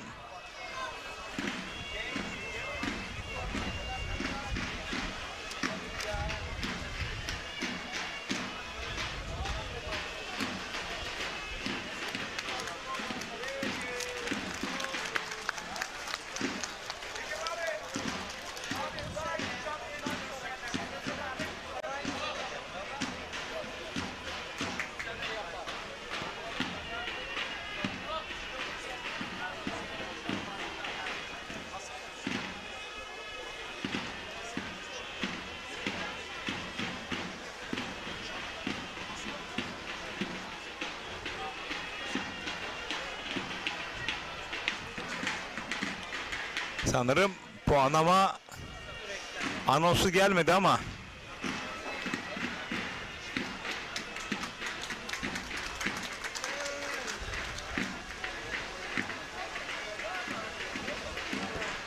işte Nedim Gürel'in Orhan Okulu'yu yendi, o son anlar ekranlarda. Burada çoktan düdüğü çalınması gerekiyordu.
Evet değerli güreş severler, Çardak Er Meydanı'ndan bir kez daha hepinize merhaba dedikten sonra yanımda iki değerli konuğum var. Onlarla kısa bir söyleşi yapmak istiyorum. Hani bir söz vardır ya, bu meydanlardan kimler geldi, kimler geçti. Evet, Kırkpınar'ın ve güreş meydanlarının efsane ismi Şükrü Kayabaş abimiz de seneye Kırkpınar güreşlerinden sonra artık bırakacağını açıkladı. Onun da belki Çardak güreşlerinde son güreş olacak. Ben hemen değerli abimize, değerli büyüğümüze sormak istiyorum. Bunca zaman nasıl geldi, nasıl geçti göz açıp kapayıncaya kadar mı Şükrü abi? Senden duygularını öğrenmek istiyorum. İlk önce bizlere böyle bir fırsatı verdiğiniz Anlama mücadelesi başladı bu arada. Geleneksel Güreşler Federasyonu Başkanımız İbrahim Bey'e candan teşekkür ediyorum. Ve Edirne Belediye Başkanımız Recep Gürkan'a candan teşekkür ediyorum. Seneye benim 60. yılım. 60. yılımda Allah izin verirse Kırkpınar güreşlerinde Kırkpınar'a veda ediyorum. Seyirciyle helallaşıyorum. Beni altın kemerle uğurlayacaklar. Fakat güreşten kopmayacağımı Geleneksel Güreşler Federasyonu Başkanımız İbrahim Türküş Federasyon Başkanımız söyledi. Cazgırlara hocalık yapacağım herhalde, öyle zannediyorum. Ben de kopmak istemiyorum ama cazgırlığa veda ediyorum. Her gittiğim ondan sonra güreşlerde de, Kırkpınar'dan sonra gittiğim güreşlerde de seyirciyle helallaşacağım ve veda edeceğim. Kimler geldi, kimler geçti. 1966, 67, 68 yıllarında Ordulu Mustafa Ebedi altın kemeri aldı, onu takdim ettim. Yine 1976, 77, 78 yıllarında Aydın Demir Karamürsel'le onu tanıttım. 82, 83, 84 yıllarında Denizli Hüseyin Çokal'ı takdim ettim. Ebedi altın kemer alanlar. Sonra Ahmet Taşçı efsanesi başladı. Onu da 9 yıl başpehlivan onları takdim etmenin mutluluğunu yaşadım. Ondan sonra da altın kemeri alınmadı. Bu CV enerji güreşlerinin beyni olan İbrahim Türk İş Başkanım gerçekten çok güzel bir şeye imza attı. Kendisine dandan teşekkür ediyorum. Allah izin verirse kardeşlerime hocalık yapacağım bundan sonra. Sizlere de teşekkür ediyorum. Sağ olun, var olun. Çok teşekkür ediyoruz Emin Ger. Size de söylemek istiyorum. Değerli üstad artık bırakıyor meydanları. Sizler bayrağı devam ettireceksiniz. Sizin duygu ve düşüncelerinizi alabilir miyim? Şunu da unutmadan söylemek istiyorum. Emilger kardeşim kendisini mükemmel yetiştirdi. Benim hayatım Kırkpınar'da inşallah onu başsağlıklı olarak göreceğiz zaten. Artık onun yardımcısı kim olur bilemem. Allah yolunu açık etsin diyorum. Kendisine teşekkür ediyorum. Evet, ben de bizlere böyle bir fırsat tanıdığınızdan dolayı teşekkür ediyoruz. Az önce ustamın da dile getirdiği gibi göreve gelir gelmez atasporumuz yağlı güreşe ivme kazandıran, geleneksel güreşlerimizin değerine artı değer katan CV Enerji Türkiye Yağlı Güreş Ligi kurucu beyni, aynı zamanda Türkiye Geleneksel Güreşler Federasyonu Başkanımız, değerli kıymetli büyüğümüz İbrahim Türkiş'e tarihi geleneksel Çardak Er Meydanı'ndan saygı, selam ve hürmetlerimizi sunuyoruz. Gerçekten yağlı güreş seyircisinden aldığımız geri dönüşlerle güreş layık olduğu yerlere geldi. Hele hele Ordu Perşembe Yaylası'nda bir seyircimizin ben 60 yıldır bu sahalarda böyle bir güreşe şahit olmadım demesinden de anlaşılıyor ki güreşe değer kattı, layık olduğu yere getirdi. Evet, puanlama mücadelesi olanca hızıyla devam ediyor değerli güreş severler. İkisi de birbirlerini kaçırdılar.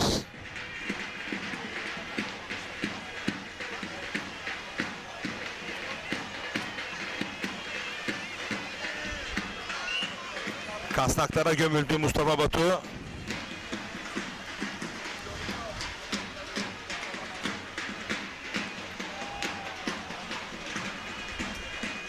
Eller ensede Faruk Akkoyun'un.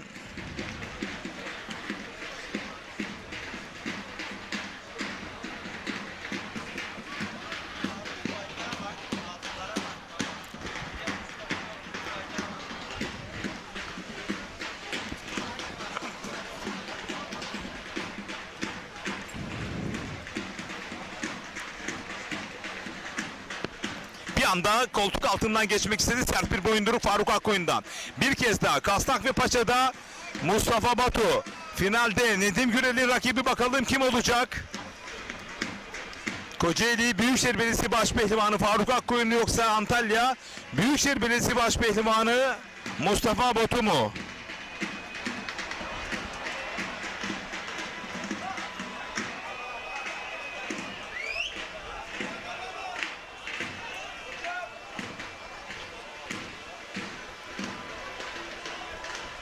Yine kasnaklarda Faruk Akkoyun bekliyor kontra hücumu.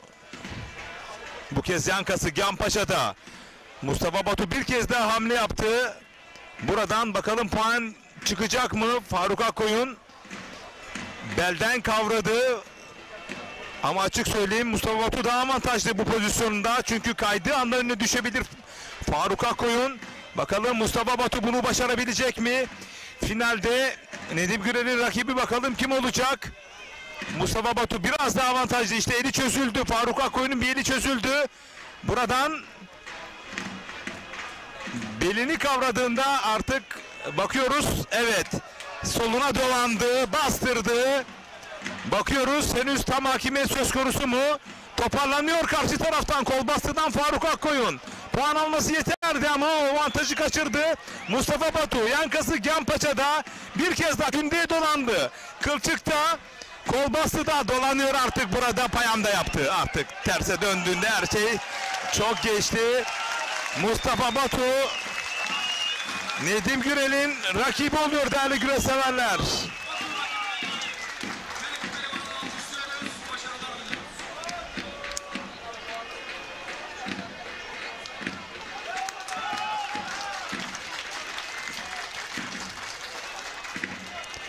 kez daha tekrarını izliyorsunuz. Değerli güreş severler.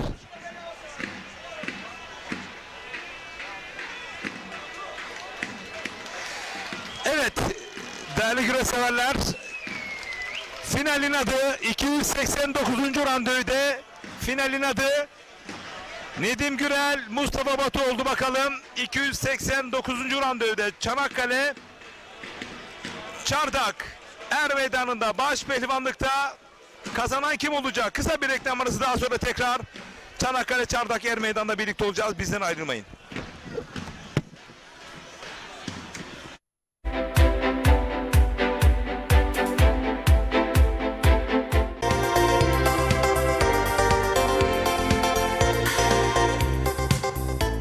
Sevgili izleyenler, herkese merhabalar. Şimdi sizlere çok güzel bir projeden bahsedeceğim.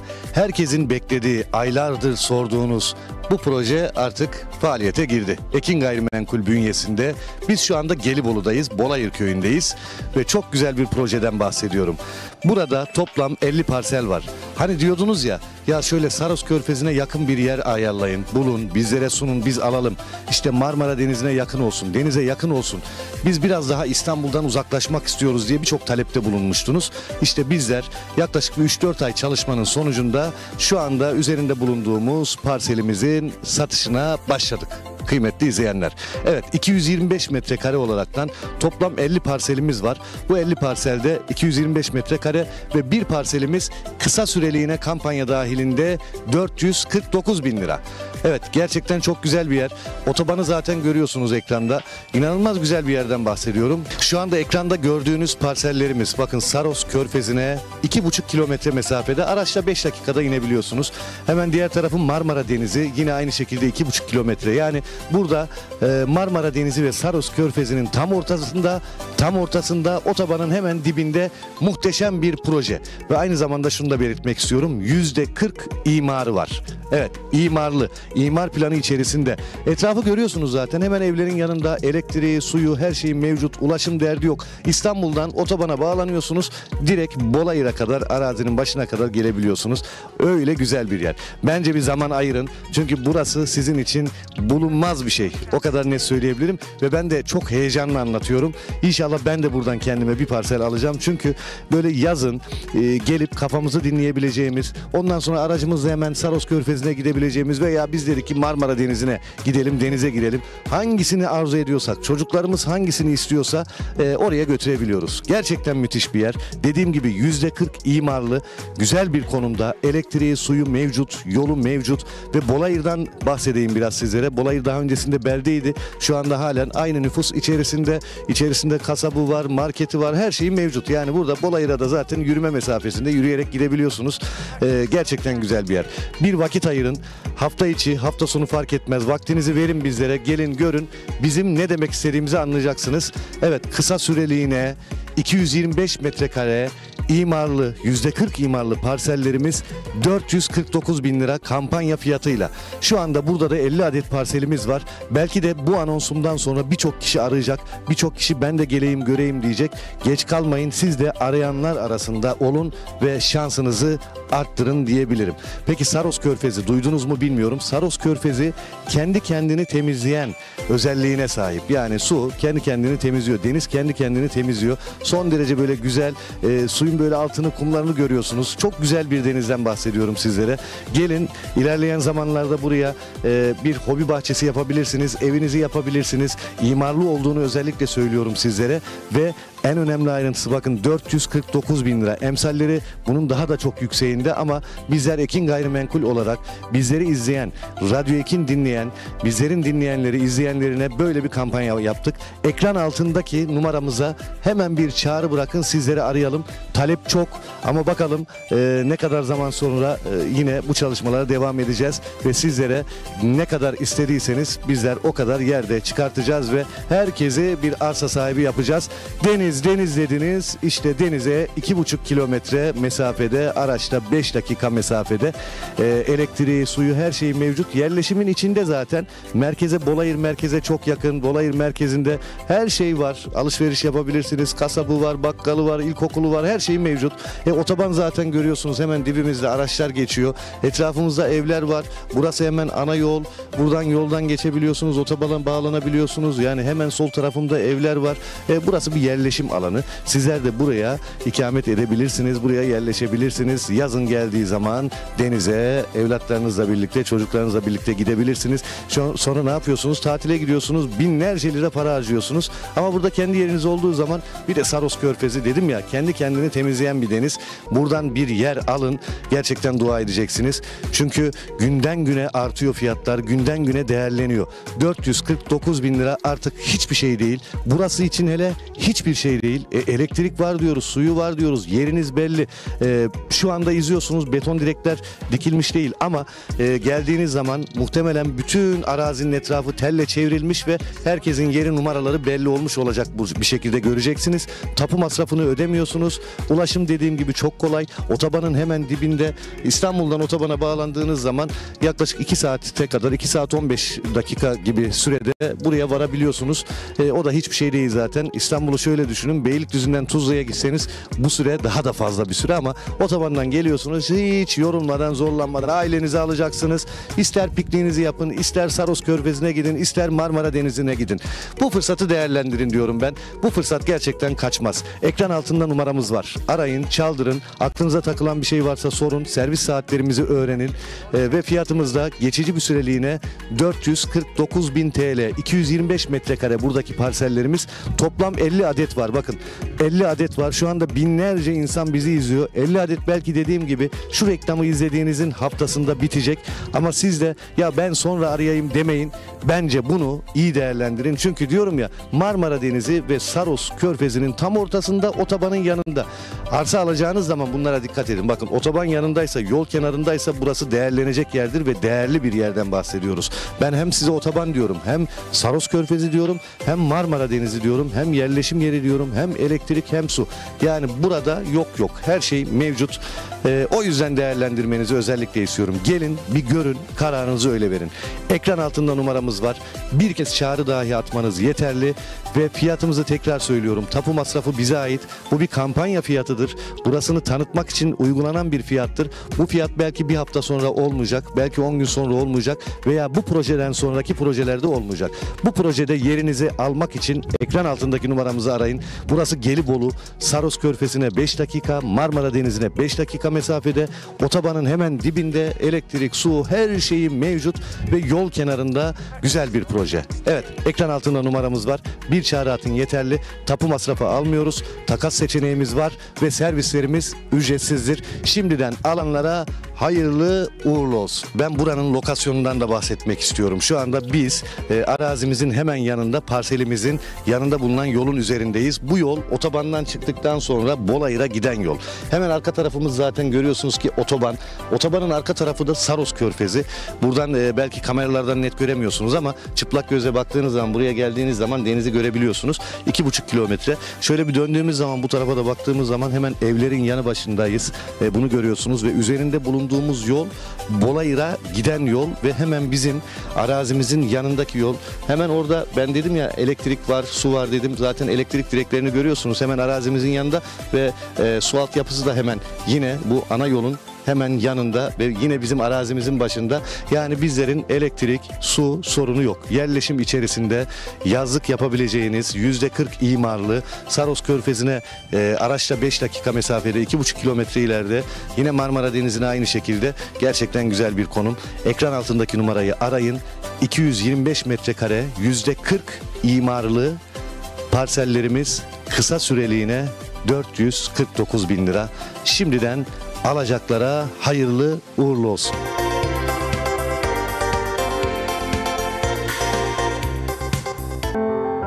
Bugün sahibi olduğumuz her bilgi tarihi tecrübeyle birikti, kültürel miras yoluyla geldi. Onlarla öğrettik, iyileştik, geliştik.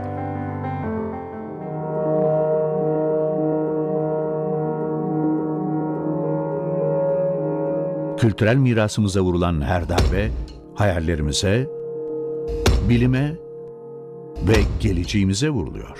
Tahrip edilen, yıkılan, çalınan her kültür varlığı, geçmişimizden bir parçanın sonsuza kadar yok olması demektir. Kültür varlığı kaçakçılığı hırsızlıktır. Kültür varlıklarımıza sahip çıkalım, bu toprakların değerlerini hep beraber koruyalım.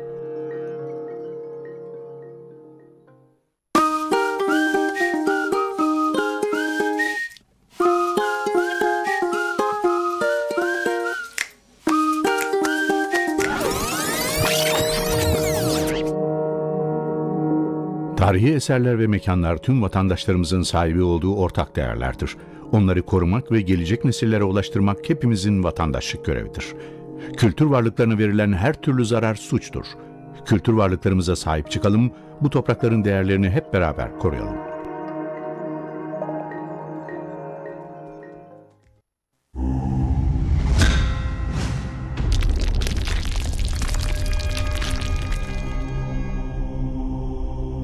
Bizi izlemek... Evet değerli güreş severler, baş pehlivanların final sallavatlaması birazdan başlayacak. Alt boylarda da büyük orta ve baş altında finali söz konusu şu anda. Büyük orta finali sürdü evet. Büyük orta finali çok güçlü geçti. Sakarya Karapürçekli genç kardeşimiz büyük orta birincisi oldu. Suat Süren'i mağlup etti. Baş altı finali de ekranlarda. Şimdi baş pehlivanların hatıra fotoğrafı çekilecek ve baş pehlivanlar finale sallavatlanacak. Bir sözü Tarık Kırpınar, baş yazgırımız Şükrü Kayabaş'a, Emin Gere ve Sebahattin Erdoğan'a bırakıyoruz. Evet, alkışlıyoruz bu tabloyu. Şimdi, evet, yerlerine Sayın Başkanım sadece kalsın burada. Teşekkür ediyoruz. Şimdi değerli güreş severler. Evet, teşekkür ederim. Evet değerli güreş severler, yine tarihi Kırkpınar'a adını cazgırlık anlamında yazdıran, tarihi Kırkpınar'ın yaşayan efsane baş cazgırı Şükrü Kayabaş Ustama, manevi babama, güreşlerimizin tertip komite başkanı aynı zamanda Çardak Belediye Başkanımız Sayın Metin Semerci güzel bir plaket yaptırmış. Bu güzel tabloyu da coşkuyla alkışlıyoruz. Şimdi Metin Semerci Başkanım, Metin Semerci derler senin adına. Çardak hizmetinle doyamadı tadına. Çardak'ın yükü senin omuzlarında. Çardak deyince Metin Semerci gelir akla. Halkçısın, bu halkın içinden geldin. Çardak'a yaptığın hizmetler senin eserin. Dolduramaz Çardak'ta senin yerin. Helal olsun sana yapılan alkışlara. Çardak güvenle bakar yarınlara. Bu halkın içinde olduğum bir numara. Yaşa Sayın Başkan, sen çok yaşa. Gülmek senin tutkun olsun. Eğer bir gün ağlarsan o da mutluluklar olsun. Bugünün dünden, yarının bugünden güzel olsun. Yaptığın ve yapacağın hizmetler şimdiden hayırlı uğurlu olsun başkanım. Sayın Seyhan, seni görmeyen gözler utansın. Seni yazmayan kalemler utansın. Seni göstermeyen ekran utansın. Seni konuşmayan diller utansın. Seni alkışlamayan eller utansın. İleride tekrar Allah'a hizmet et. Tarih seni ömür boyu yazsın. Teşekkür ediyoruz Sayın Başkanım. Ama alkışlarla uğurluyoruz. Çok kıymetli Başkanımız Sayın Metin Semerci'ye ve tarihi Çardak güreşleri altın kemerli güreş almış Sayın Seyhan Arslan'a alkışlarımızla protokole uğurluyoruz. Teşekkür ediyoruz. Sağ olsunlar, var olsunlar.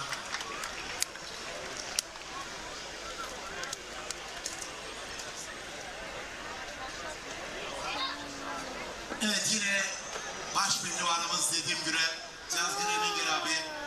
Ciğerlerimiz yandı, Çanakkale'mizde ormanlarımız yandı. Üzüldük, acımızı er meydanlarından gidermeye çalıştık. Bu anlamda güreşlerimizi iptal etmeyerek Doğalıçayır er meydanlarını öksüz bırakmayan Çardak Belediye Başkanım Sayın Metin Semerci'ye, Çardak Yağlı Pehlivan Güreşleri altın kemerli güreş ağımız Sayın Seyhan Arslan'a şükranlarımızı sunuyoruz diyor.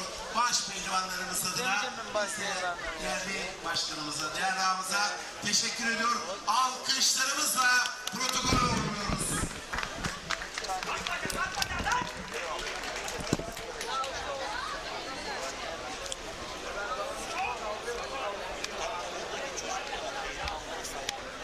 Kurbanlarımız ay yıldızlı bayrağımızın ilerine görmüş olduğunuz koçitler 289.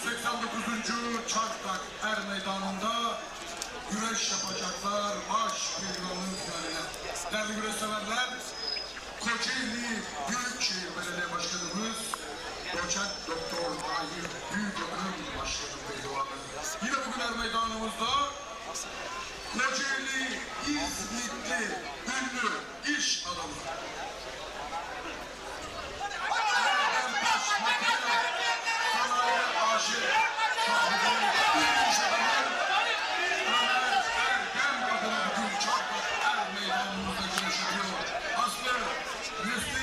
Kocaeli Gölcükleri. Nedim Güven, Kocaeli Gölcükleri. Antalya Büyükşehir Belediye Başkanımız Sayın Muhittin Böcek adına görüşüyor. Yine bugün burada 8, 9, 10 Eylül tarihlerinde 671.si yapılacak olan Türk'ün ilk er meydanı Elmalı güreşlerine tüm güreş sever halkımızı davet eder. CTM Madencilik Çetin Mermer Yönetim Kurulu Başkanı. Aynı zamanda 671. tarihi geleneksel Elmalı güreşleri rekortmen güreş ağamız Sayın Hakan Çetin adına görüşüyor. Mustafa Batur, Antalya Odabaşı.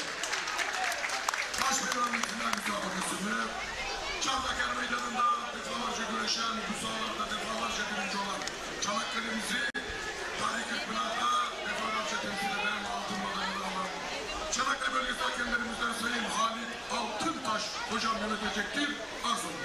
Şimdi değerli konuklar, 46 pehlivanın içinde 2 pehlivanımız kaldı.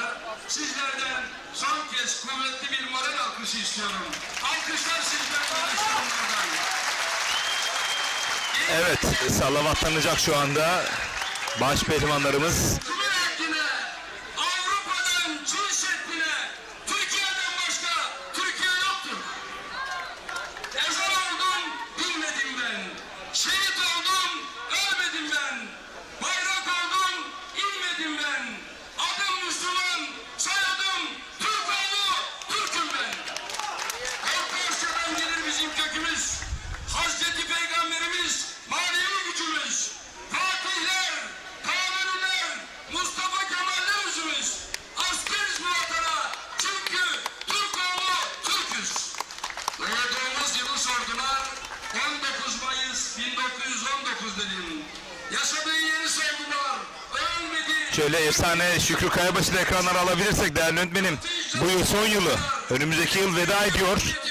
Son kez şöyle güreş severlerimiz değerli üstadımızı izlesinler isteriz. Kabul ettiği en büyük lider, Gazi Mustafa Kemal Atatürk dedim. Allah Allah, illallah, Muhammedur Resulullah, baş pehlivanlarımızla, o güzel ellerinizi arzulayın hep beraber. Alkışlarla diyelim inşallah. Allah devam etsin. Evet, bugün son kez Allah Allah nidaları yükseldi. Tarihi Çanakkale Çardak Er Meydanı'nda 289. randevüde bakalım baş pehlivanla Mustafa Batu mu yoksa Nedim Gürel mi uzanacak? Güreş severlerimiz soruyor, yarın neredesiniz? Yarınki canlı yayınımız, bakın neredeyiz? Biz diyoruz, daha sonra tekrar finalde birlikteyiz.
Evet değerli güreş severler, baş altında da bu yeni ekranlara geliyor. Kas kanadı oyunuyla ve baş pehlivanların huzur peşrevinde Mustafa Batu, Antalya Odabaşılı Mustafa Batu ve Kocaeli Gölcüklü Nedim Güren'in kapışmasını izliyorsunuz. Huzur peşrevindeler.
Ve final mücadelesi an itibariyle başladı. Güreşin Kalbi Koza TV ve Ekin Türk TV ortak canlı yayınıyla.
Vurmuş olduğu tırpan özelinde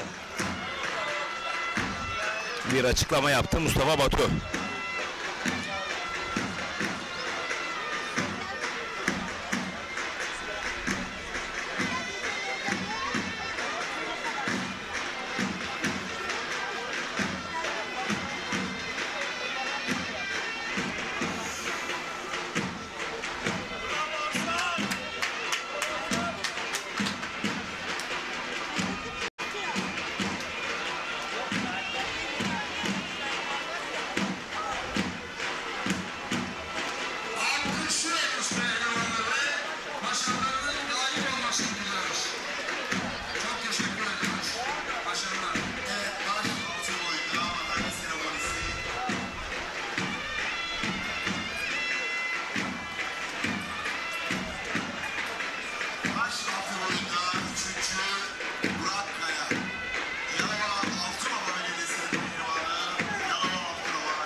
Yukarıdan vurdu elense konusunda bir itirazı söz konusu.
Nedim Gürel'in ilk dakikalarda hata söz konusu.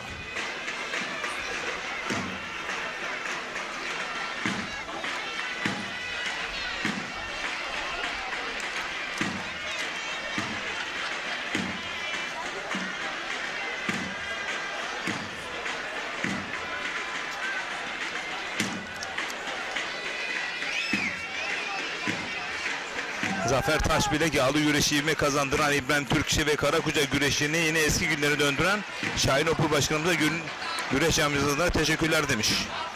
Biz de teşekkür ediyoruz Şahin Opur'a, değerli büyüğümüze, başkan vekilimiz. Hakan Çeçen ailecek Tokat'tan sizleri izliyoruz demiş. Selamlar.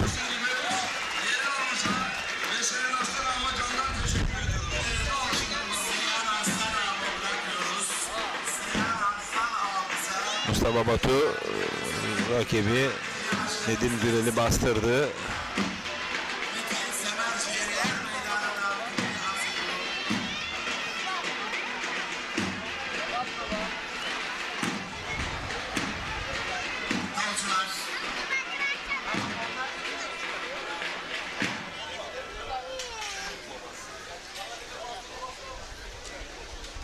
Evet, 289. yaptığımız tarihi çardak güreşleri tam hızıyla devam ediyor. Bizim güreş ağamız Seyhan Aslan 4 seneden beri çardak güreşlerine büyük katkıda bulundu. Çardak güreşlerini bir üst sınıfa çıkardı. Kendine bu hizmet... Dış kasnağa doğru yöneldi Nedim Gürel. Oradan hiç risk almadı Mustafa Batu.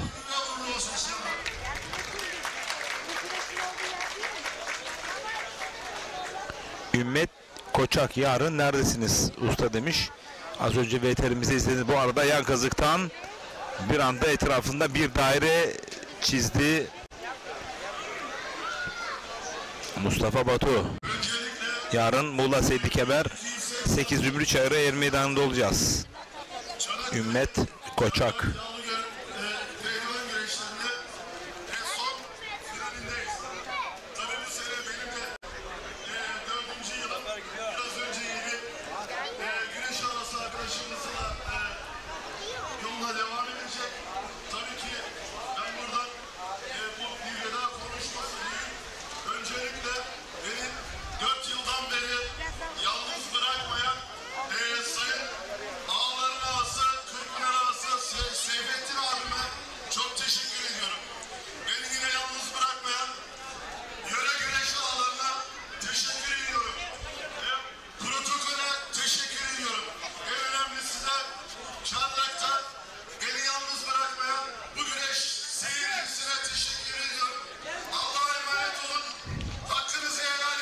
Biz de sana teşekkür ediyoruz Seyhan Hasan ağam. 4 yılda çok şey kattın. Çardak güreşlerine, atasporumuz güreşe. Bir alkış yapalım bu ikiliye. Bu güreşlerin yapılmasına en büyük emekleri geçti. Sayın Başkanımıza ve güreş ağamıza alkış yapıyoruz. Teşekkürler. Evet, tekrar mücadeleye dönüyoruz.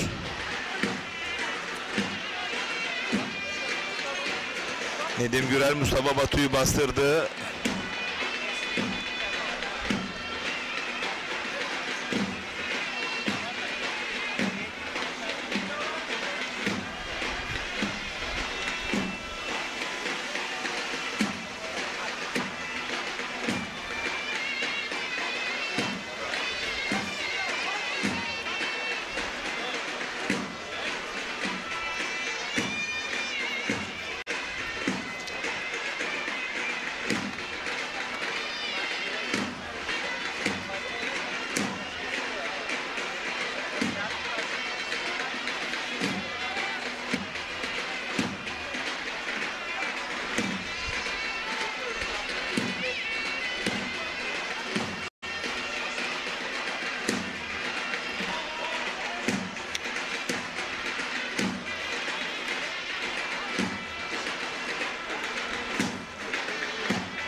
Toparlandı Nedim Gürel, her an açık düşebilirdi.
Nedim Gürel mücadele ayakta sürdürmesi konusunda kulenin, evet, mücadele ayakta devam edecek. Halit Altıntaş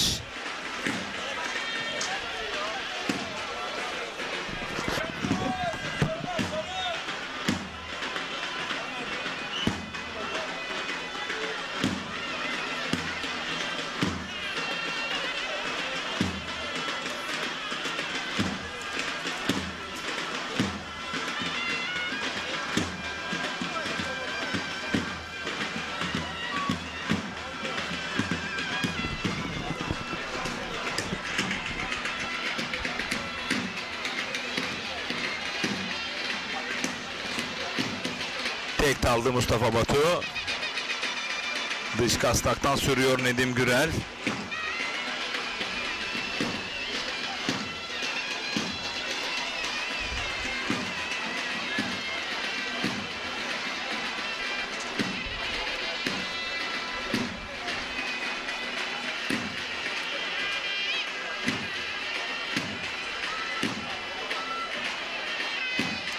Kasnak ve paçada Mustafa Batu, boyundurukta Nedim Gürel.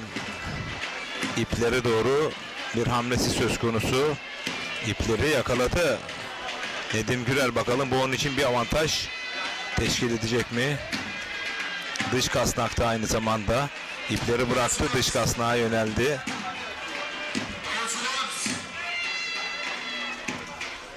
Evet, saygıdeğer güreş severler, değerli konuklarımız. Bahçelere gül lazım, güle bülbül lazım.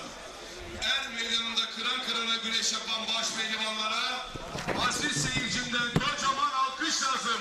Bir alkışlayalım baş pehlivanlarımızı. Alettin Ustam, devam edelim.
Mücadele kaldığı yerden devam ediyor. Dün İstanbul Şile Yağlı Pehlivan güreşleri Mustafa Taş baş pehlivanlığa uzandı. Şile Belediye Başkanımız Sayın İlhan Ocaklı himayelerinde tertip edildi. Muazzam bir organizasyona imza atıldı. Dış kasnakta tekrar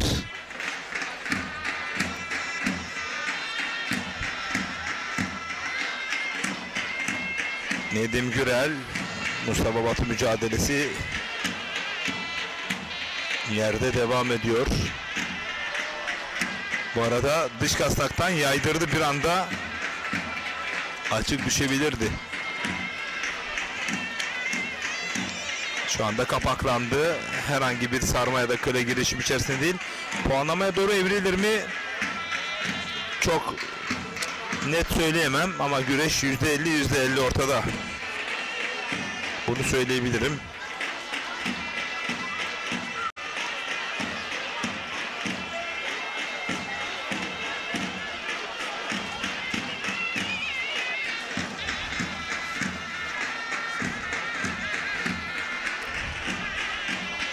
Bir kez daha soldan kasnakla yaydırdı, iç paçaya doğru elini attı, toparlandı Mustafa Batu.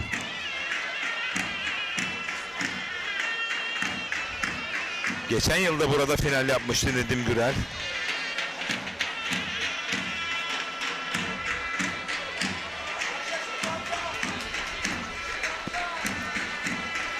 Hatta bir yıl öncekinde de final yapmıştı.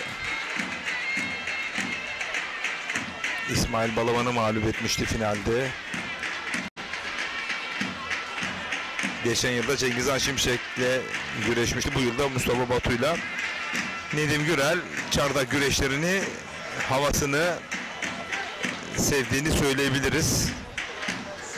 Bazı pehlivanların bazı sahalarda ekstra motive olduğunu söyleyebiliriz. Bu arada iç kazağa doğru, iç paçada ama iç kazağa doğru, hayır dış kazakta, buradan sonuca gitmesi zor. İç paçada ama elini de iç kazağa doğru yöneltmesi gerekiyor. Bakın dış kazıkta eli, sol eli. Mustafa Batu'yu iç sarmayı yakaladı ama Mustafa Batu çok kıvrak bir itişle oradan sıyrılmasını bildi.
Tekrar dış kasnağa yöneldi Nedim Gürel.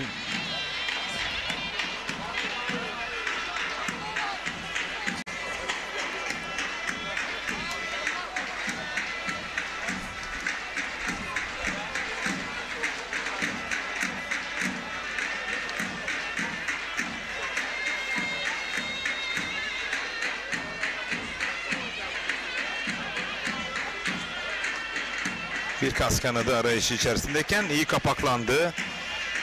Onun bütün açılarını kapattı. Nedim Gürel, Mustafa Batu mücadelesi kündeye dolanmak isterken mücadele ayağa kalktı.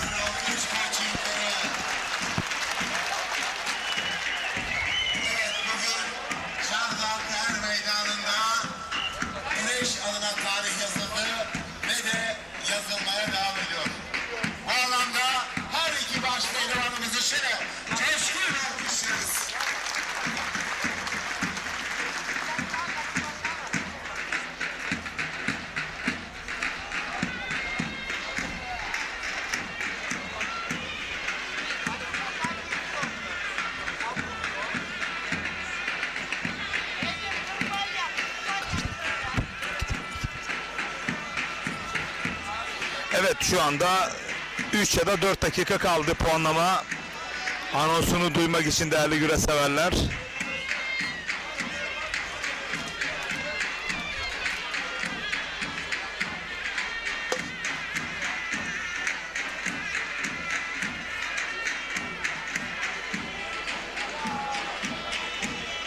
Puanlamaya doğru evrildiğini artık söyleyebiliriz o baskıdan sonra.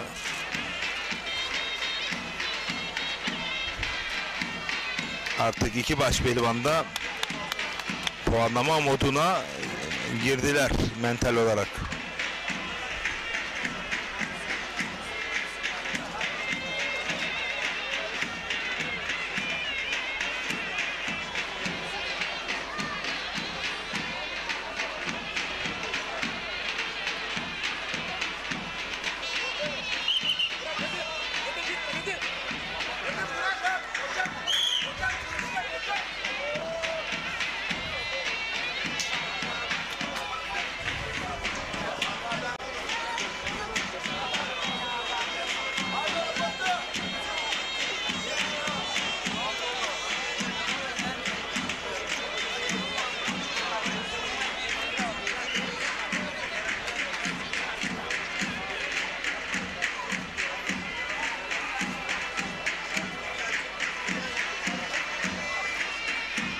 Kule hakemleri ekranlarda.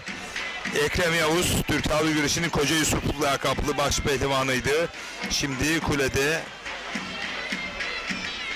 görev yapıyor. Yine Nail Kurt, kulede eski baş pehlivan. Fevzi Çakır da kulede.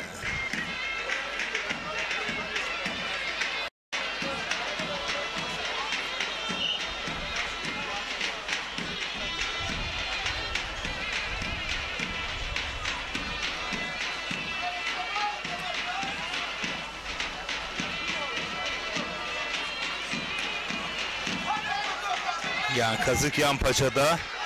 Oradan bir dış tırpan gelebilir mi? Nedim Gürel sahilili paratını aldı. Bu arada puanlamaya son dakika. Yeniş mi çıkacak puanlamaya gelmeden? Bir sürprize imza atabilirler mi derken mücadele yerde devam edecek. Artık puanlama kaçınılmaz.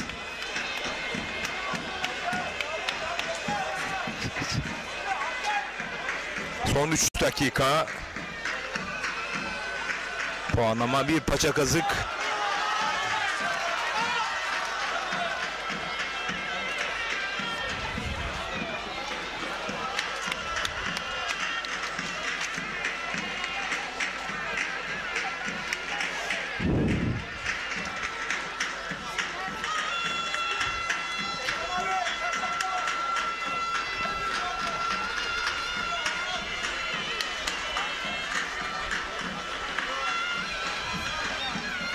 Değerli öğretmenim bir kez daha kule hakemlerini ekranlara getirirse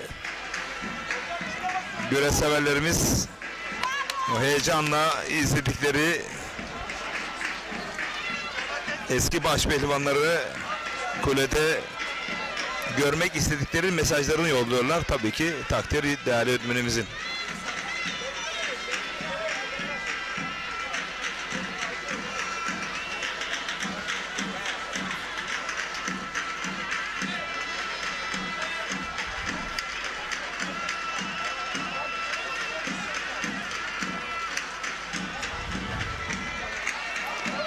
Dış kazık yan paçada Nedim Gürel.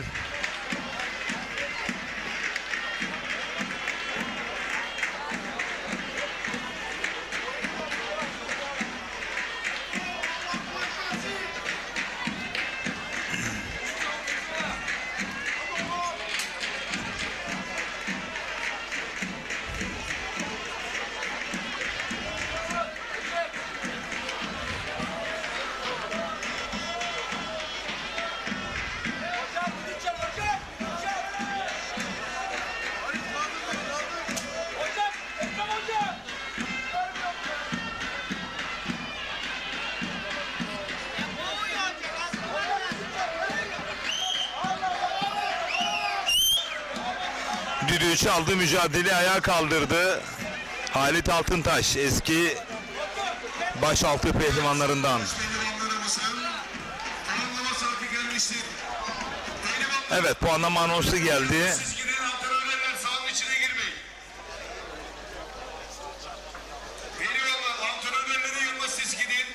Siviller sahanın içine girmeyin.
Evet değerli güreş severler, baş pehlivanlarımız final müsabakasında normal sürede güreş deyimiyle göbekleri yıldızı görmediği için puanlama evresine geçtiler. Şimdi puan alan pehlivanımızın galip ilan edileceği bölümdeler. Bu anlamda pehlivanlarımızı şöyle coşkuyla alkışlıyoruz, başarılar diliyoruz.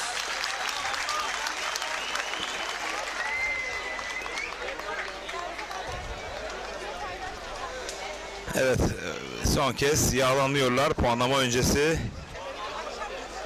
Nedim Gürel, Kocaeli Büyükşehir Belediyesi Baş Pehlivanı. Kocaeli Büyükşehir Belediye Başkanımız Doçent Doktor Sayın Tahir Büyükakın'ın baş pehlivanı.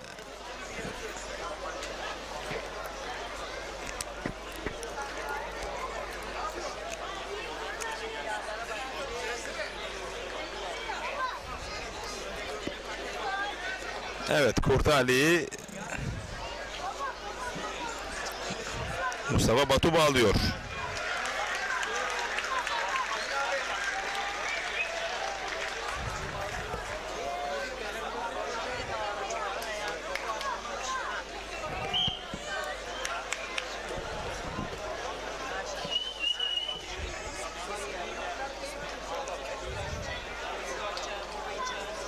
Ve puanlama mücadelesi başladı. Biz de saatlerimizi tuttuk. Bakalım kaç dakika güreşecekler.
Sol eli kasnakta Mustafa Batu'nun, dış kasnaklara yaklaştırmıyor. Normal güreşteki o açıları artık tamamen kapattı. Çünkü puanlama güreşi başladı değerli güreş severler. Artık hatanın telafi olmadığı anlardayız.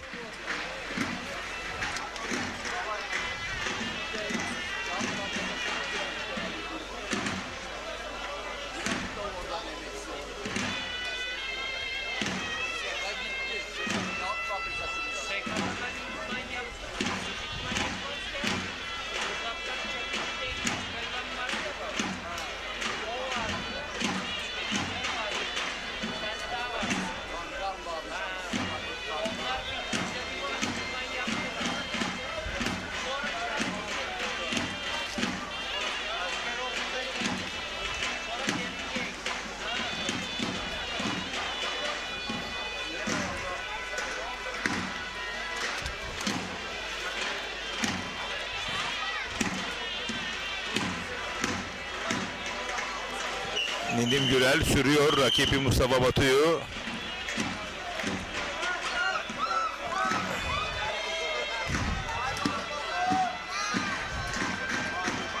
Nedim Gürel şöyle kuleye baktı.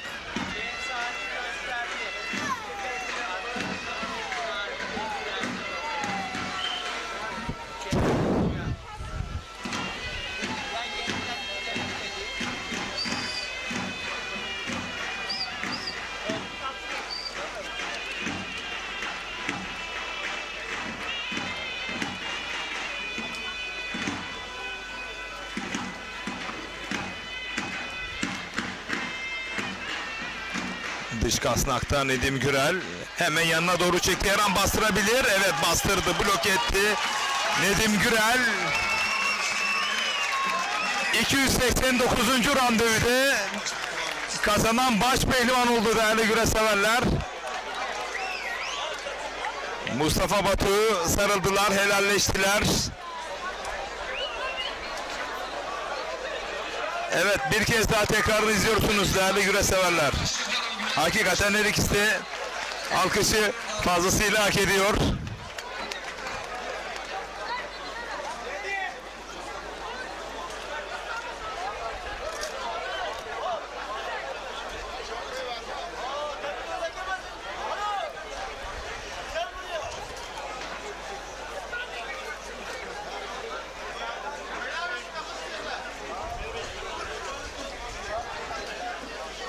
Bakın dış kasnaktan bir anda kavradı. Madalya başlıyor. Baş pehlivanlarımız madalyalarınızı almak üzere lütfen her meydanlara yerlerinizi alınız. Ergün Hoca.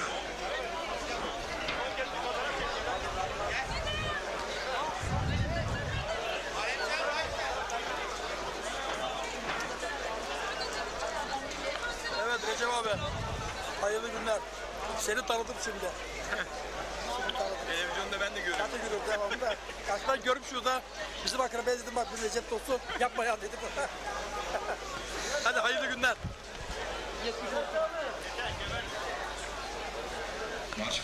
Evet, şimdi madalya seremonisi için baş pehlivanlarımız davet edilecek. Mustafa Batu çok zorlu bir günü geride bıraktı. Üzgün baş pehlivan olmak isterdi tabii ki. Ama mücadelesini ortaya koydu. Almış olduğun her kuruş ananın ak sütü gibi helal Mustafa Batu. Faruk Akkoyun 3. kürsüye. Yine Antalya Muratpaşa Belediye Başkanımız Avukat Sayın Ümit Uysal'ın pehlivanı.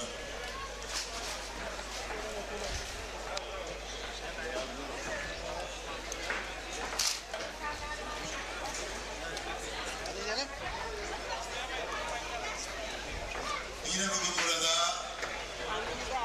Çardak Yağlı Pehlivan Güreşleri kurucu ağamız Sayın Ramazan Güvenir Pehlivanı Orhan Okulu 3. Evet, 290. Evet, madalya seremonisi. Yağlı Pehlivan Güreşleri baş pehlivan ikincisi Antalya Büyükşehir Belediye Başkanımız Sayın Muhittin Böceğim Pehlivanı. Yine bugün burada 8, 9, 10 Eylül tarihlerinde tüm güreş sever halkımızı tarihi geleneksel Elmalı Türk'ün ilk er meydana davet eden 671. Elmalı güreşleri güreş ağamız Sayın Hakan Gülmen Pehlivanı, Mustafa Batu 290. tarihi geleneksel Çardak Yağlı Pehlivan Güreşleri baş pehlivanı Kocaeli Büyükşehir Belediye Başkanımız Doçent Doktor Sayın Tahir Büyükakın'ın pehlivanı Nedim Gürel 1. baş pehlivanlarımızın madalyalarını takdim ediyoruz. Evet, Kocaeli Büyükşehir Belediyesi baş pehlivanı Nedim Gürel baş pehlivanlığa uzandı. Kocaeli Büyükşehir Belediye Başkanı Doçent Doktor Sayın Tahir Büyükakın'ın Sayın Emre Öztürk'ü, göz bebeği tarihi alan başkanımız Sayın İsmail Kaçdemir'i, güreşlerimizi Mustafa Batu ikincilikte, Orhan Okulu üçüncülükte, Faruk Akkoyun üçüncülükte. Yarın Muğla Seydi Kemer 8 Zümrütçayırı Er Meydanı'nda olacağız değerli güreş severler. Seydi Kemer Belediye Başkanı Sayın Önder Akdeniz himayelerinde tertip edilecek. Çardak Yağlı Pehlivan Güreşleri Çiçeğiburnu'nda ağımız 290. Çardak Güreşleri Güreş ağımız Sayın Turgay Kılıncı Er Meydanı'na davet arz ediyorum.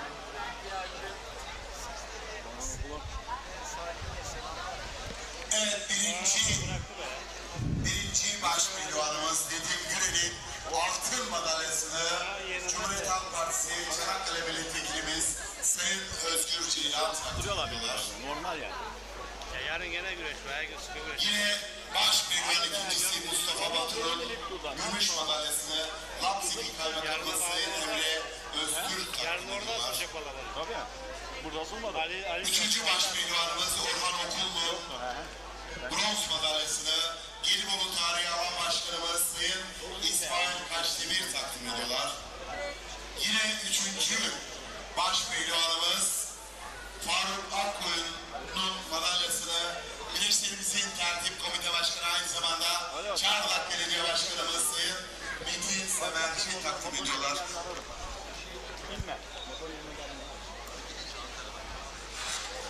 Emin. Evet. Üçüncü baş pehlivanımızın kupasını Çardak Yağlı Pehlivan Güreşleri altın kemerli güreş ağımız Sayın Seyhan Arslan takdim ediyorlar. Yine üçüncü baş pehlivanımız Orhan Okullu kupasını Çardak Belediye Başkanımız Çardak Güreşleri altın kemerli güreş ağımız Sayın Seyhan Arslan takdim ediyorlar. Evet, ikinci baş pehlivanımız Mustafa Batu'nun kupasını 290. Çardak Yağlı Pehlivan Güreşleri güreş ağımız Sayın Turgay Kılıç takdim ediyorlar. Baş pehlivan Nedim Gürel'in kupasını tarihi Kırkpınar adını altın harflerle yazdıran ağların ağası Kırkpınar ağamız Sayın Seyfettin Selim birinci baş pehlivanımız Nedim Gürel'in birincilik kupasını takdim ediyorlar. Evet, Seyfettin Selim Kırkpınar ağamız. Er meydanlarında nam salan ağların ağası Kırkpınar ağamız Sayın Seyfettin Selim Mustafa Batu baş pehlivanımıza 50.000 TL. Yine 8, 9, 10 Eylül tarihlerinde tüm güreş severleri Türk'ün ilk er meydanı Elmalı'ya davet eden 671. Tarihi Elmalı Güreşleri güreş ağımız Sayın Hakan Çetin baş pehlivan Mustafa Batu'ya 50.000 TL para ödülünde bulundular. Değerli ağamız Sayın Hakan Çetin'i, değerli ağamız Sayın Seyfettin Selim'i alkışlıyor. Baş pehlivanlarımızın başarılarının devamını diliyoruz. Evet, baş pehlivan birincisi Nedim Gürel'in altın kemerli. Güreşlerimizin tertip komite başkanı ve değerli milletvekilimiz, değerli ağalarımız, Kırkpınar ağamız Sayın Seyfettin Selim birlikte takdim ediyorlar. Seyhan Arslan, Turgay Kılıç.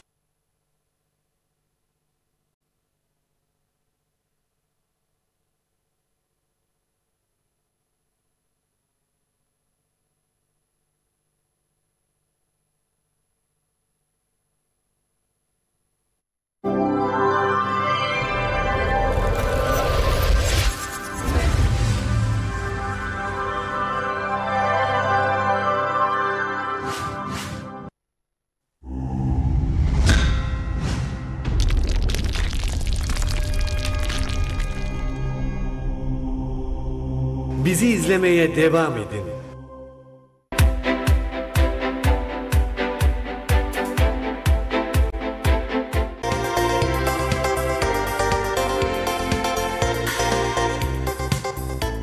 Sevgili izleyenler, herkese merhabalar. Şimdi sizlere çok güzel bir projeden bahsedeceğim.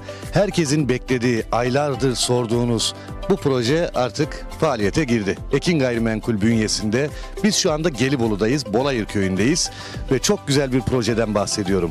Burada toplam 50 parsel var. Hani diyordunuz ya şöyle Saros Körfezi'ne yakın bir yer ayarlayın, bulun, bizlere sunun, biz alalım. İşte Marmara Denizi'ne yakın olsun, denize yakın olsun. Biz biraz daha İstanbul'dan uzaklaşmak istiyoruz diye birçok talepte bulunmuştunuz. İşte bizler yaklaşık 3-4 ay çalışmanın sonucunda şu anda üzerinde bulunduğumuz parselimizin satışına başladık. Kıymetli izleyenler. Evet, 225 metrekare olaraktan toplam 50 parselimiz var. Bu 50 parselde 225 metrekare ve bir parselimiz kısa süreliğine kampanya dahilinde 449 bin lira. Evet, gerçekten çok güzel bir yer. Otobanı zaten görüyorsunuz ekranda.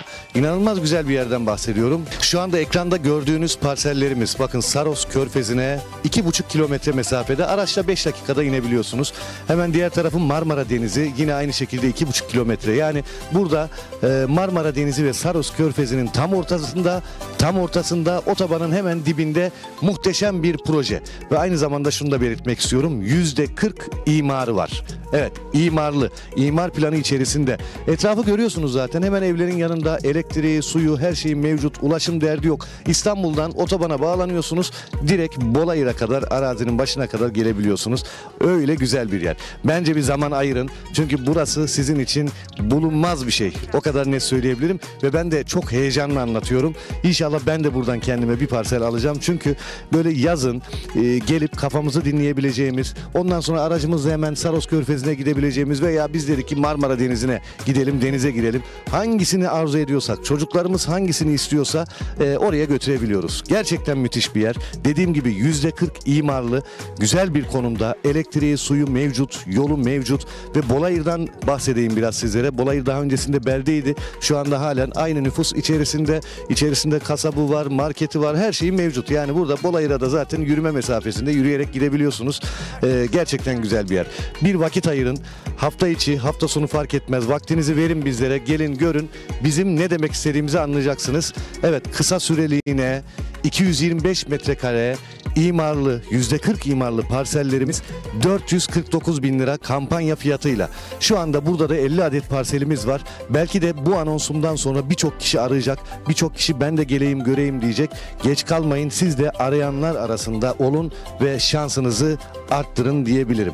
Peki Saros Körfezi duydunuz mu bilmiyorum. Saros Körfezi kendi kendini temizleyen özelliğine sahip. Yani su kendi kendini temizliyor. Deniz kendi kendini temizliyor. Son derece böyle güzel, suyun böyle altını, kumlarını görüyorsunuz. Çok güzel bir denizden bahsediyorum sizlere. Gelin, ilerleyen zamanlarda buraya bir hobi bahçesi yapabilirsiniz. Evinizi yapabilirsiniz. İmarlı olduğunu özellikle söylüyorum sizlere ve en önemli ayrıntısı, bakın 449 bin lira. Emsalleri bunun daha da çok yüksek.